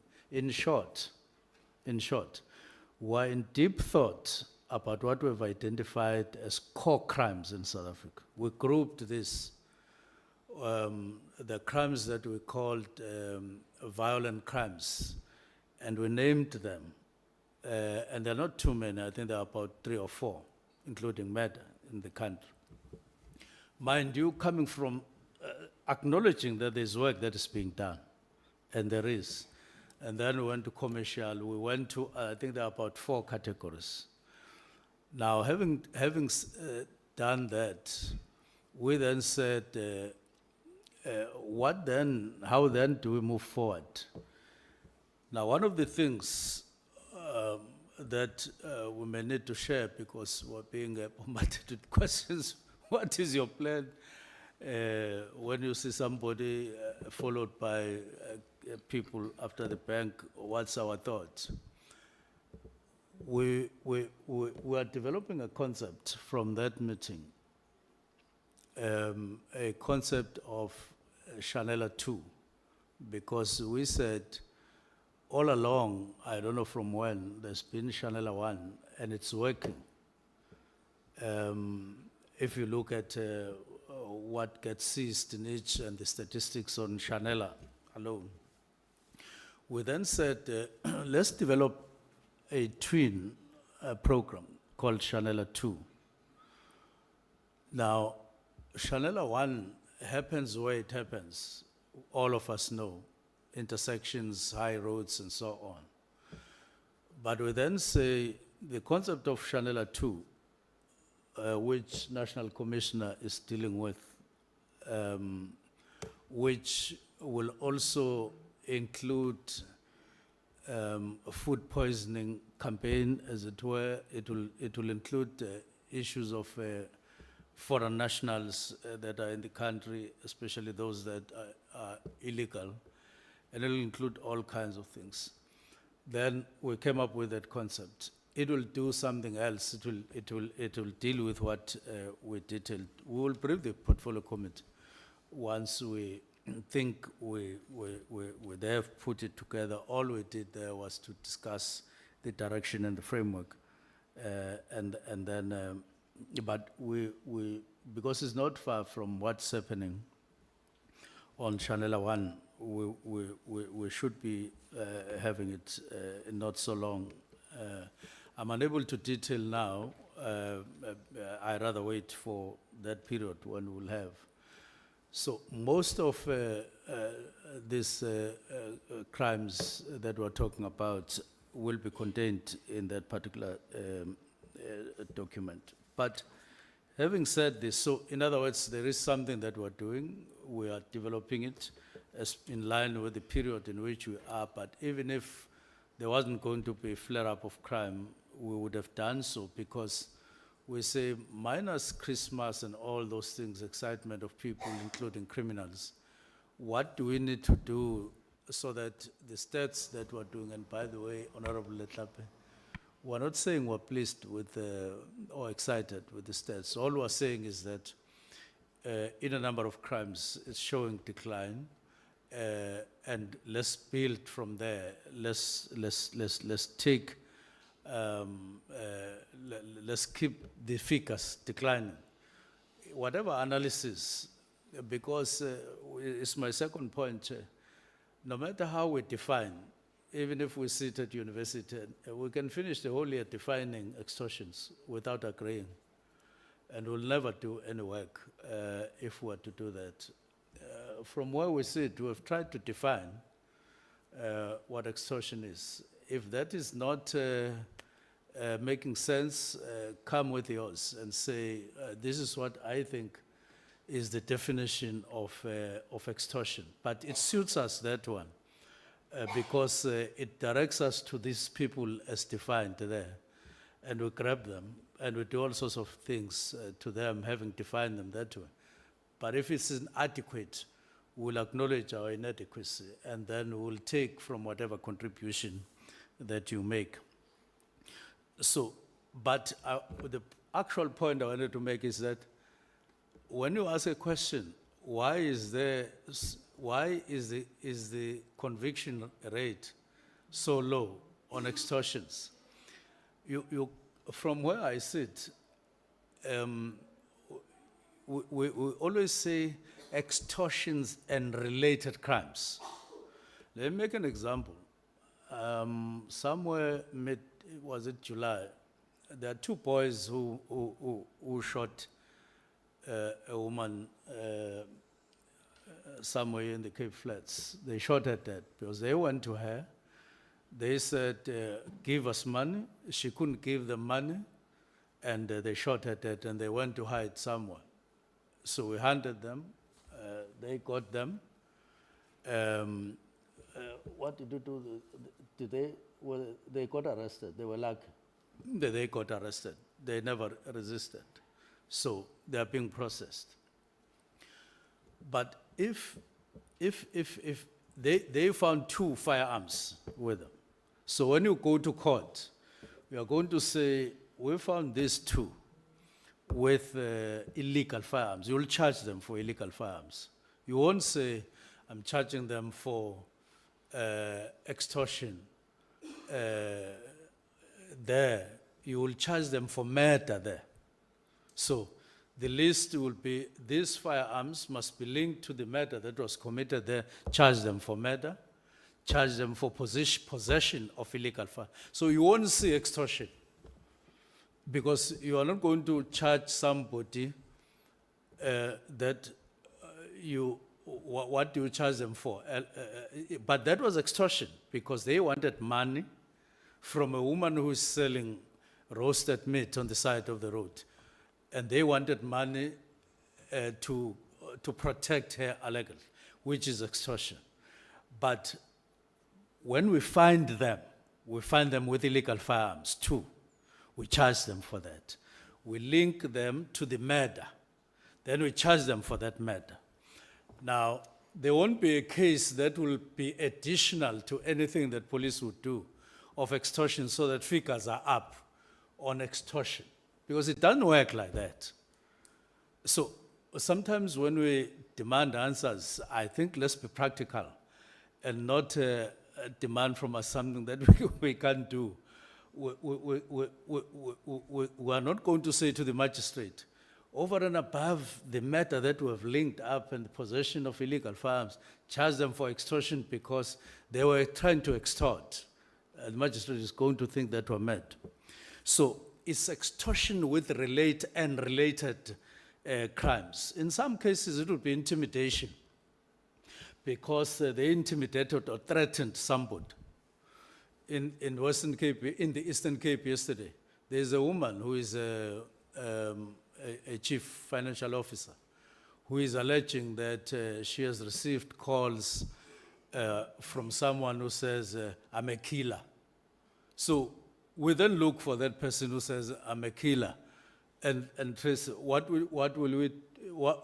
if he gets arrested, he would be arrested for either threatening or intimidation or something.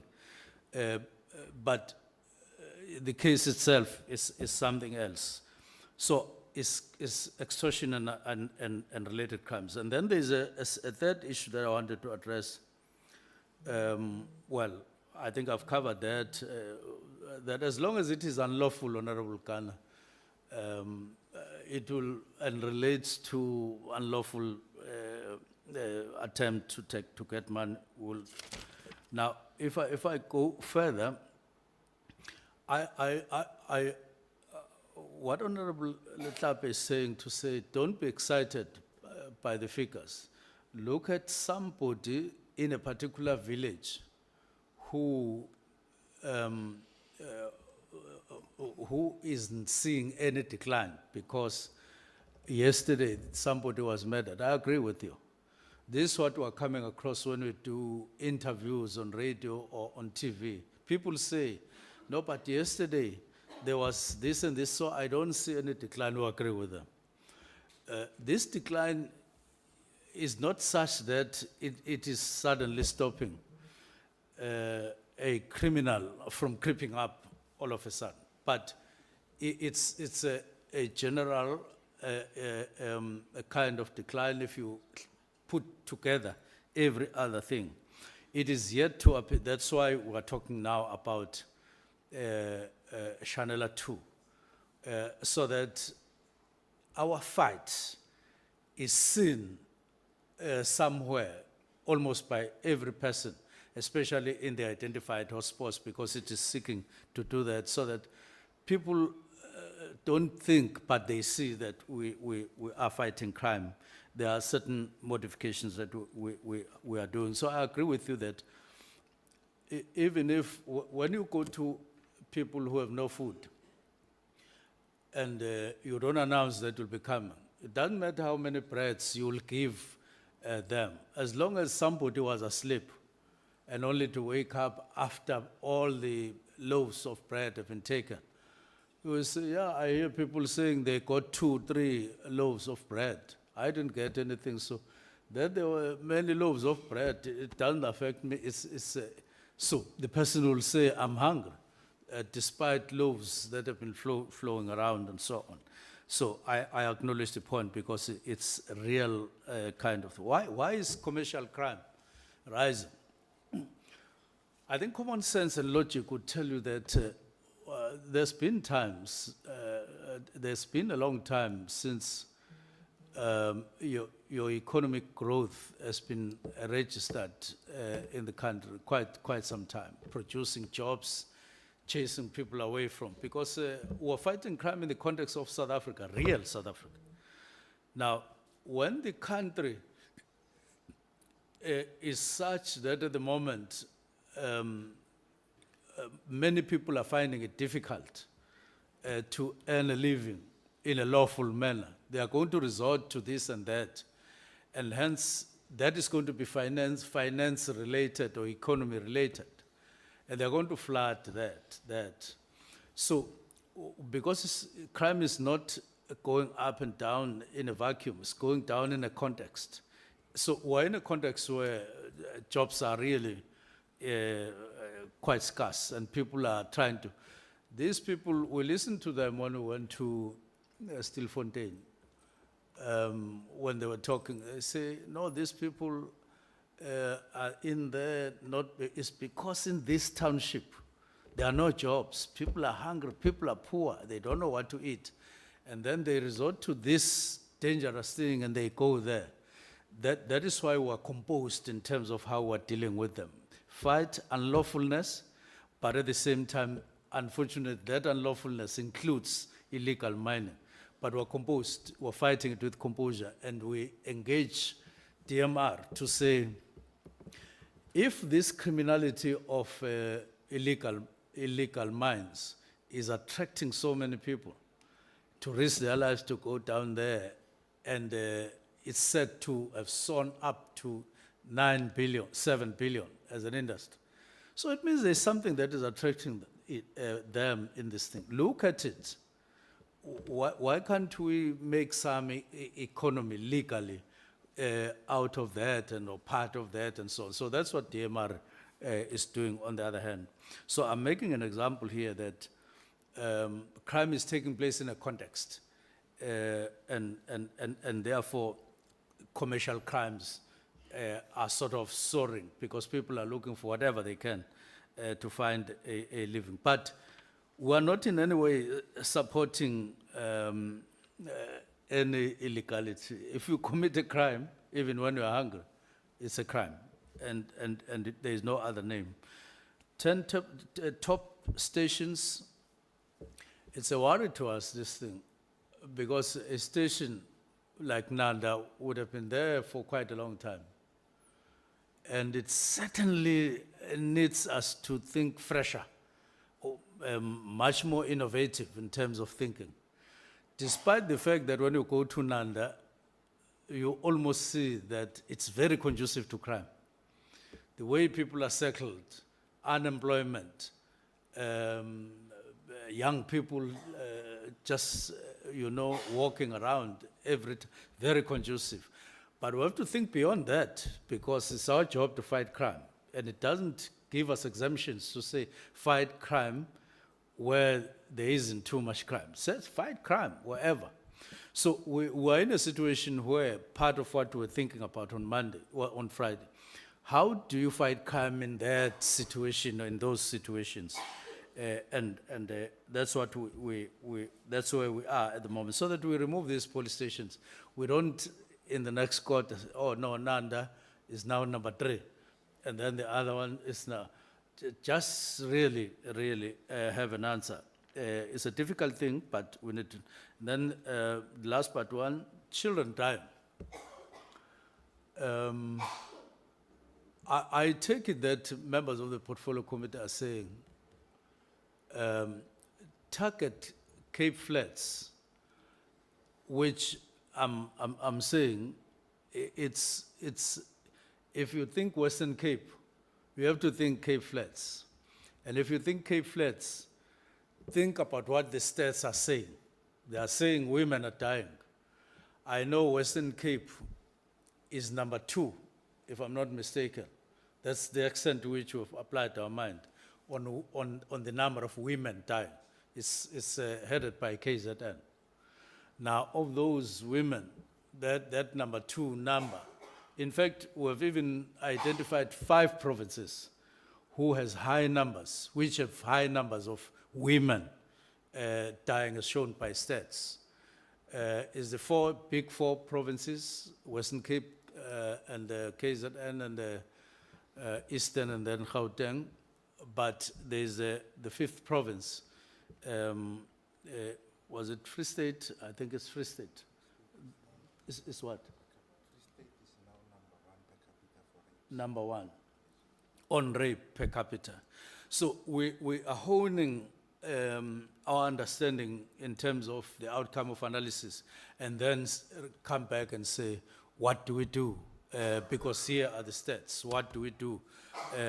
But generally, the stats show a bigger number, and we think we need to divide the provinces into 2. Those, the first 5, and then the other 4 that are lower than the others in terms of murder for women, and that will include the Western Cape. Now, we are available,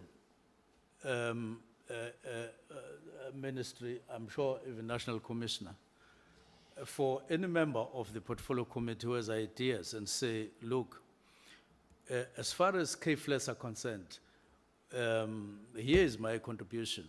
And by the way, you went to, the honorable member went to Tembisa, whatever you did, and we had a telephone call and so on, but where we are, we're dealing with the Guatemala police station. We're not saying however it came, but we're dealing with it to show our focus.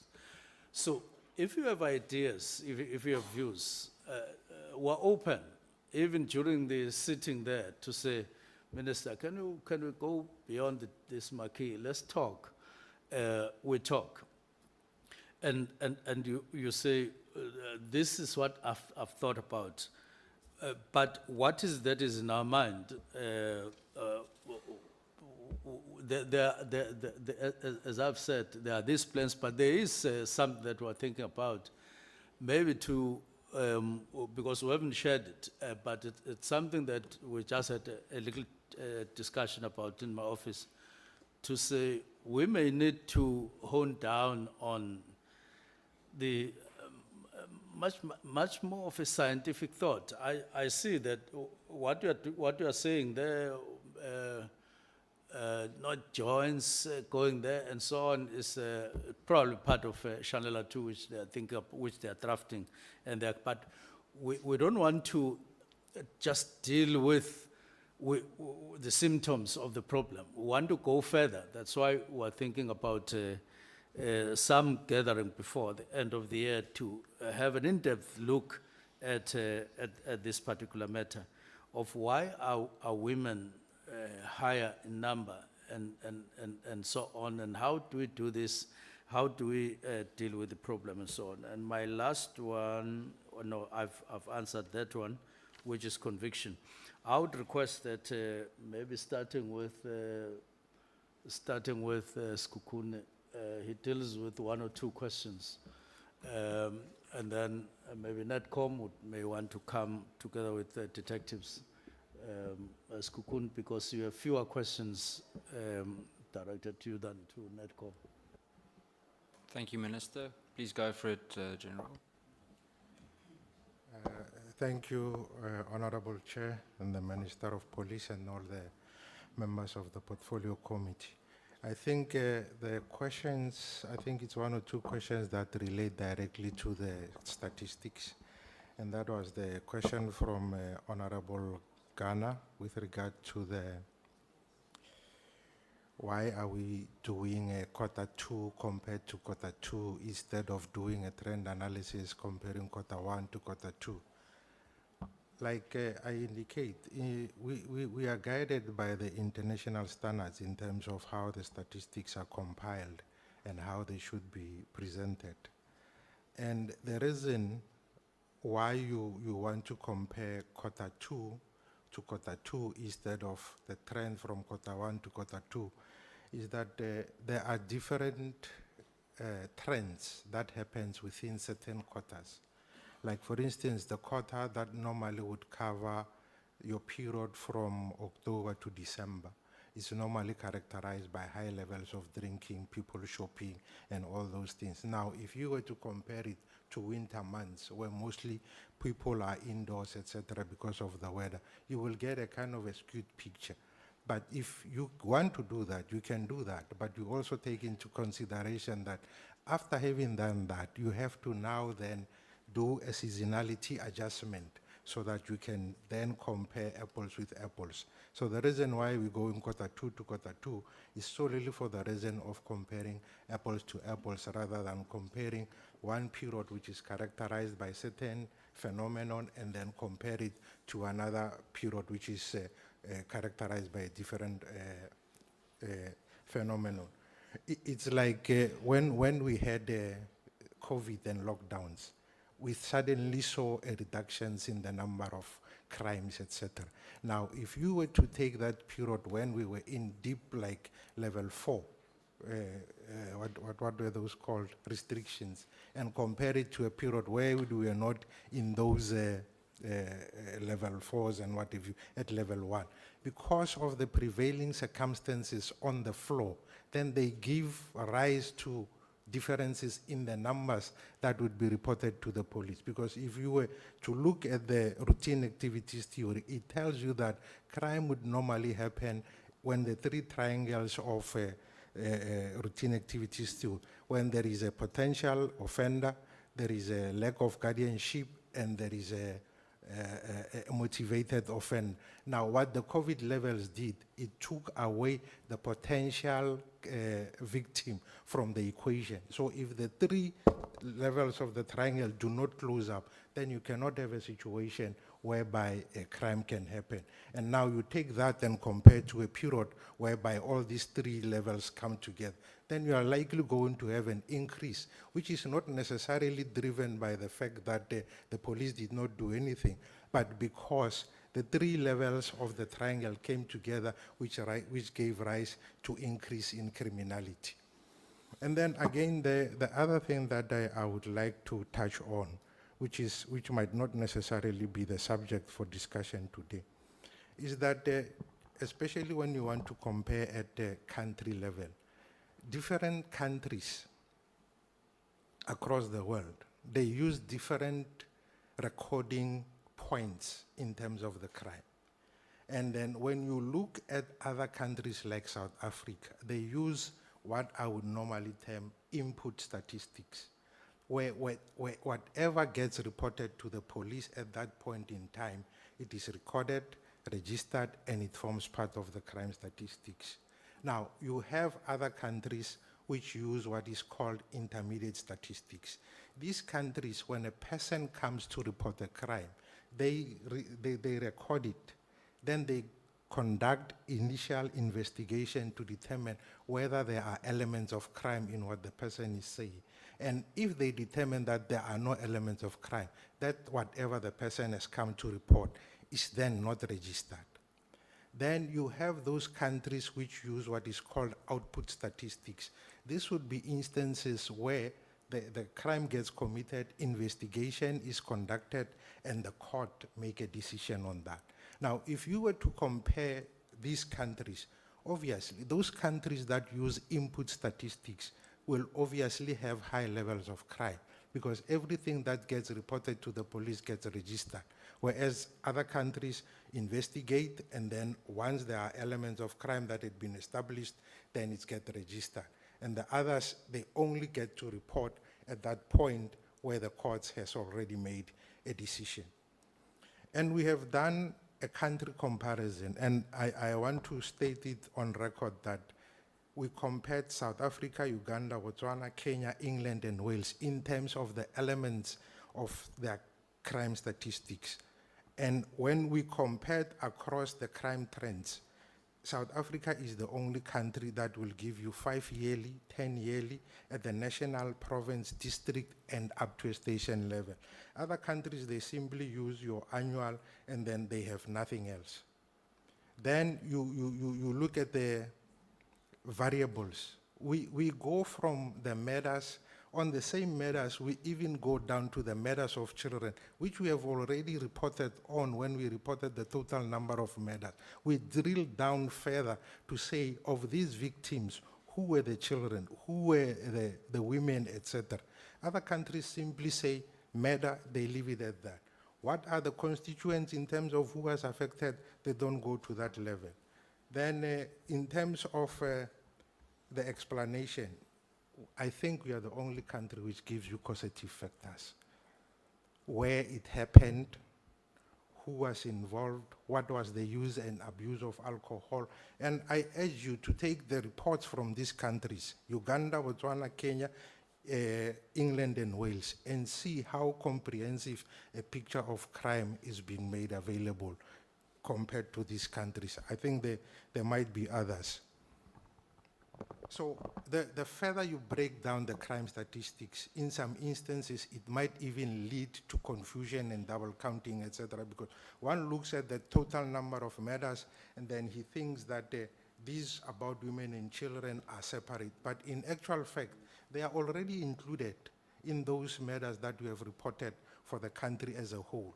It's just that we go into the deeper analysis to try and indicate whether there was domestic violence, whether there was this relationship. Most countries don't go to that level. And then maybe we need to come to some peer-agreed way of analyzing. what is it that we want to analyze? Do we want to analyze quarter on quarter, or do you want to go on a trend analysis where you add quarter one and quarter two and follow the trend over the whatever? But the issue, like I indicated, there's an element of seasonality which will always skew your numbers. And you then have to come in and do a seasonal adjustment. Then you asked with regard to the issue of kidnapping, and then what did the kidnappers want in other cases?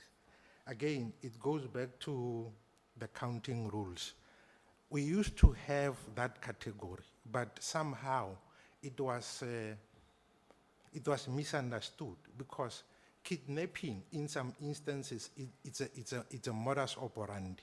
Like, for instance, when they want to hijack you, to stop you from reporting, they will then kidnap you, put you in the boot of the car, and then take the car. Now, if you were to add that, then it will then be misconstrued that South Africa is the kidnapping capital of the world, etc. But in some instance, the objective of the crime is to get the car and to make sure that you do not report in time. They deny you the freedom of movement, because that is what kidnapping is, denying the person the freedom of movement. So we then said, you know what, the issues that are at play here is ransom, is extortion, and then human trafficking.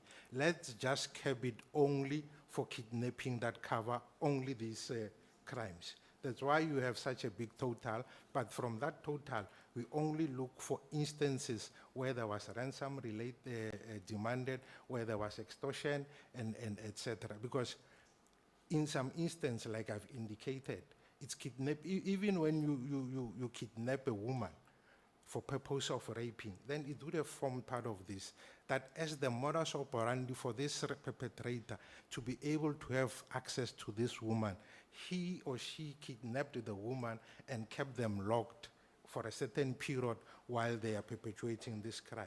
And that will then be recorded as rape. And it was already now being captured again under kidnapping, and it will then be captured again as rape. Whereas the kidnapping in that instance would then have been the modus operandi to be able to get the woman or to get to the car. So we need to sit down and say, what is it that we want to report on? Does this double counting in any way whatsoever assist us in making the crime picture clearer or not? I don't know, but it's not a decision that can be taken solely by the South African Police Service. Extensive consultation will have to be undertaken so that whatever is going to be reported and included in the crime statistics would have been something of a national consensus. Then I think the other one that was asked,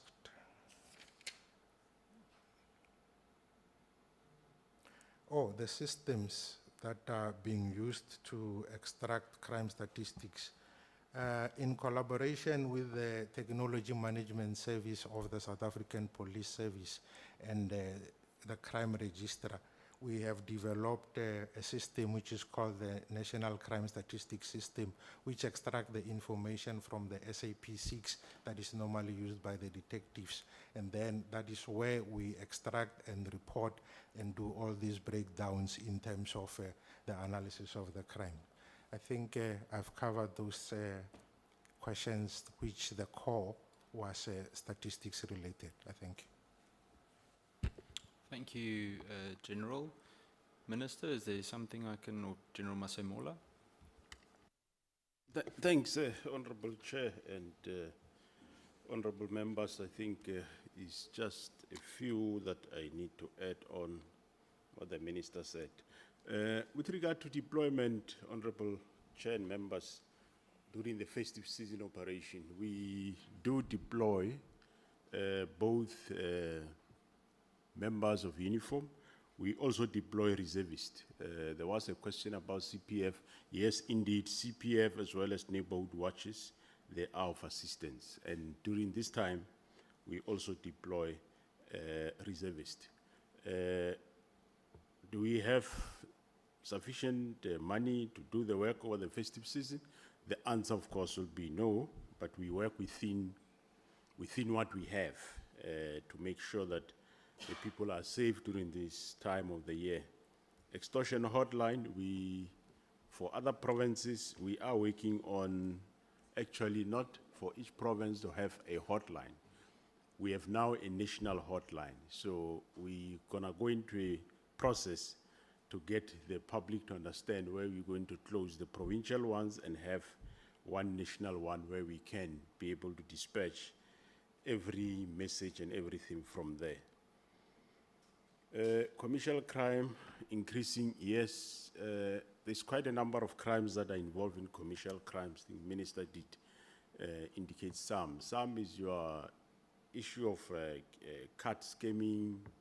Some of these transactions are online, your money market, and also this crime that we keep on talking about it, even our spokesperson keep talking about it a lot, but communities keep on doing it. This where people advertise things on the Facebook, and South Africans don't mind to pay for those. And when they want to go to fetch for delivery, they can't find anybody. So much so some lose quite very big sums of money. And some of them, I do get calls where they say, well, Commissioner, I lost very huge lot of money, over $1 million. So can we find a way to open a case, but confidentially, so it be investigated? And there is no provision for such. Once we open a case, it gets investigated. There is no, to say, a case that we open in confidentiality. So it's unfortunately South Africans still buy on this Facebook. And unfortunately, I don't know why, if you see something's unreasonably cheap, then it tells you something is wrong. There is a place in Pretoria, Tshwane municipality, called, what is that place? Winterveld. I mean, anybody who knows Winterveld is a very rural area, but you find people from KZN, from Zanin, unfortunately, DM, coming to buy cars from Winterveld. And they keep on doing this. Now we know where to investigate, General. So, unfortunately, our communities does that. And this increases this commercial crime, including money market, where people steal other people's vouchers and pins. So that is the class of commercial crime. And maybe to respond to Honorable Barna's question also on skills, we do have skills in terms of investigation. Yes, we might have some limitations there and there, which I won't be able to say because I'll arm those that we are fighting against. So, but we do investigation on these crimes. On the issue of firearms, yes, firearms come from, they've got the number of sources which you continuously, as we recover them, we know they come quite from various places, be it somewhere. Some firearms were at some point legal firearms and they became illegal. I think last week there was a firearm we found in Joburg, committed crime. It comes from Mpangeni and it was never reported stolen. So you find those type of things. Of course, we do visit firearm dealers. I also introduced an operation last year, which we're going to do this year also, where we use the designated firearm officers from different stations to other stations, so that a police station don't have a tendency of regular, because if it's regular, it's known. So we crisscross them. That we think it will assist us a lot. The issue of rape, Honorable Letlape and Honorable Barnard, we do our best in terms of proactive, that is visible in terms of awareness in terms of at schools, making people aware. But also on the reactive side, our FCS units are doing, it's one unit that is doing quite well. I think since April last year to now, it's about 29,000 plus people that they have arrested, which were arrested by FCS. 556 accused were given lives, not one. Of course, each will get either 2 or 3 or whatever. So it's quite doing better. But of course, also, it is a fact that most of the GBV also have, and rape happens indoors. On the same stats, we have about 10,000 plus rapes, and General Skukuni took a sample of 7,000, and out of that 7,000, 4,000 of them happen indoors in places where the perpetrators and the victims, either victim's house or perpetrator's house or neighbor's house. So it's not something that we just assuming is a fact. It is like that. So, of course, they will need communities to assist us in that part of policing. Confiscation of alcohol and drugs, what do we do with them? Once cases are finalized, we do destroy them. I'm sure you have seen sometime on television where we are destroying liquor, or we destroy alcohol. Drugs we destroy here in Cape Town and in Olifantsfontein, somewhere in Gauteng. So we do not, we can't destroy before cases are finalized, unfortunately. But once cases are finalized, we do destroy them, because sometimes the courts, they will say return the alcohol. But of course, drugs, there is no such an order. But with alcohol, sometimes they find that no, it should be returned to the owner. So that's why we have to wait for the cases to be finalized. CIT's alternative to that is, well, they go for ATM bombings. And this week, I'm sure you might have seen or heard that in Limpopo we recovered over 600 explosives that were coming from our next door neighbors to this country to do ATM bombings. So that is part of the challenge that we are having. So yes, they commit other alternative crimes, including that.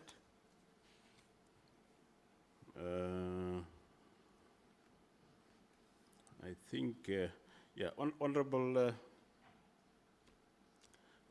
James, we also do focus on, we know that we are not, it's not enough, and one murder is too many of our kids, we agree.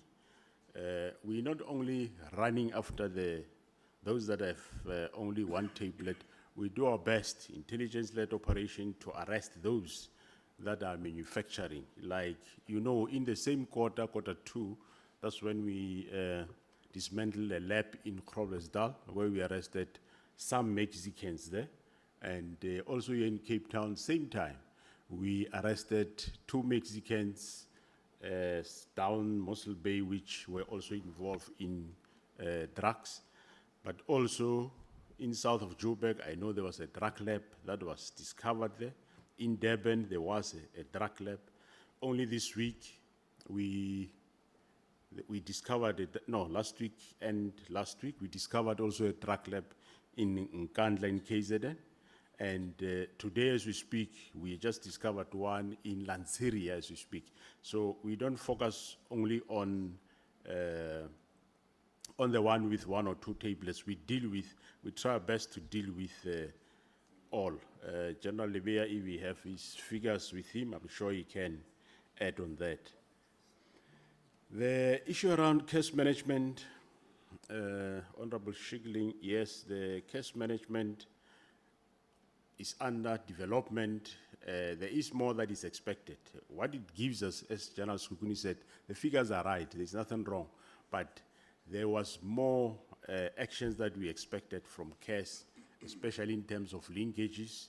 So that is not yet finalized by, unfortunately, CETA, which they were the ones developing this specific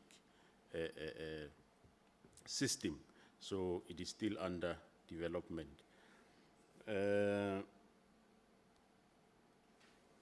Members do not recover firearms during domestic violence.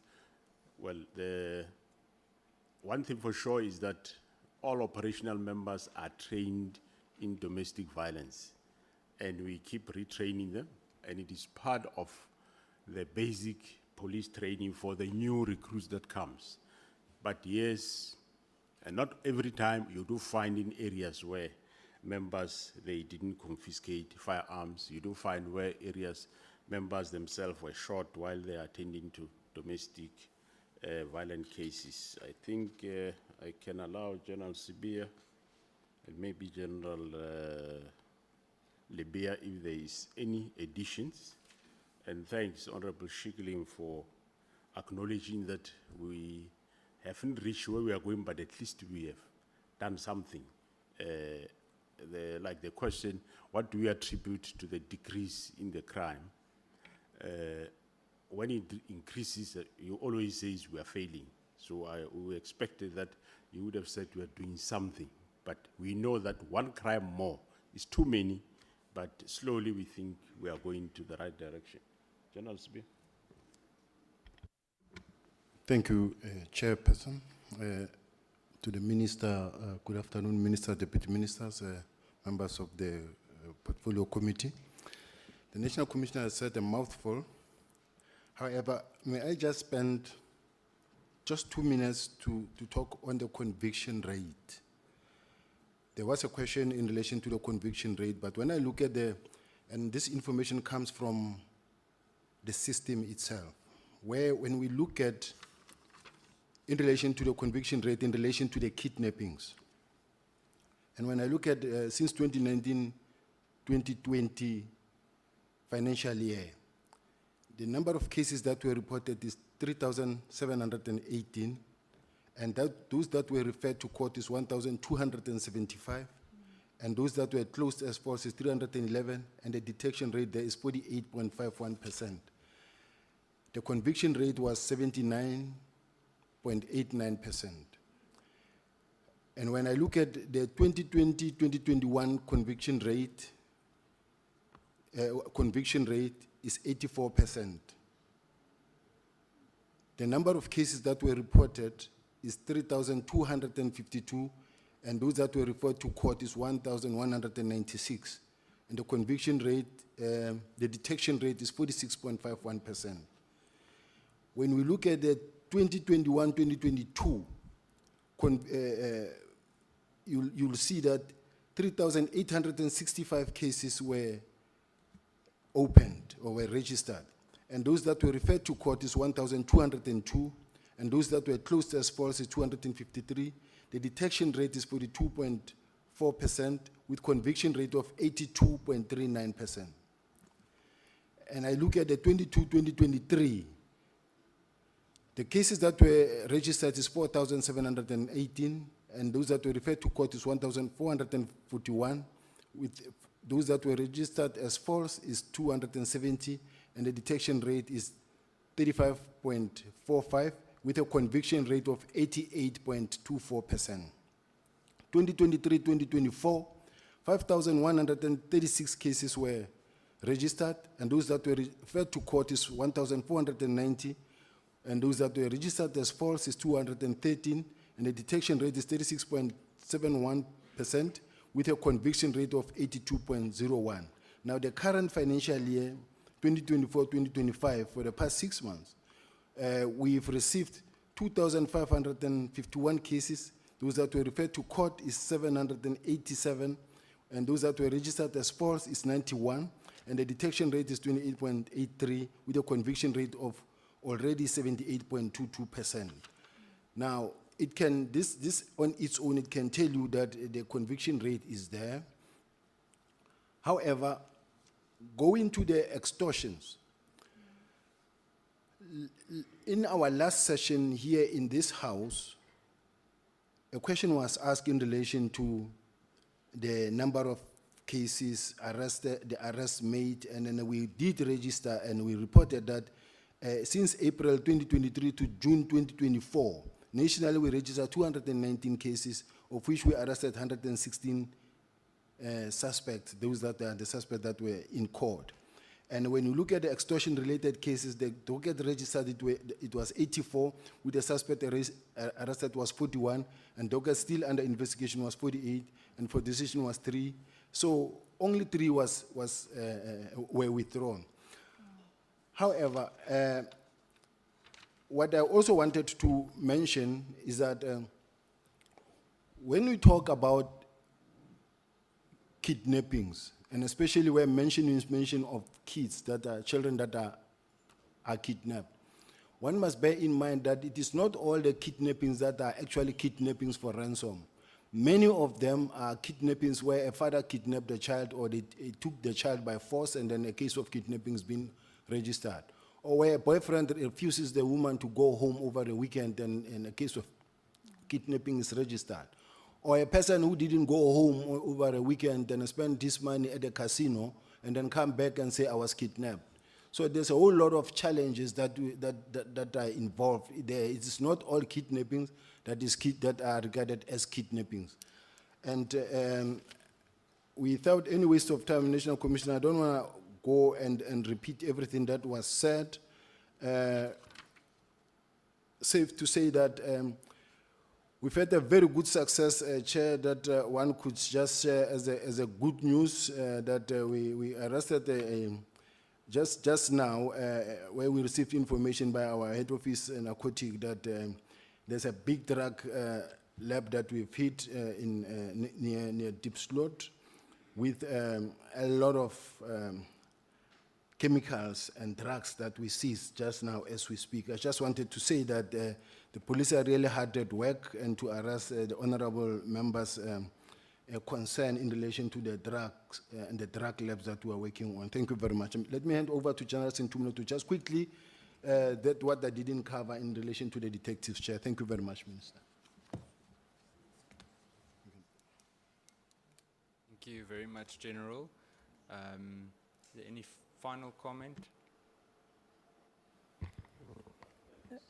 Chair, I think we are fine. Oh, Sintumuli, you want to add? Thank you. No, thank you very much, Chairperson. I'm going to start with the question that was raised by Honorable De Klappe in terms of the costs that the cost of establishing the extortion hotlines. I must say to this House that all the hotlines that we have are built on our existing infrastructure, which is within your TMS environment as part of our Crime Stop hotline.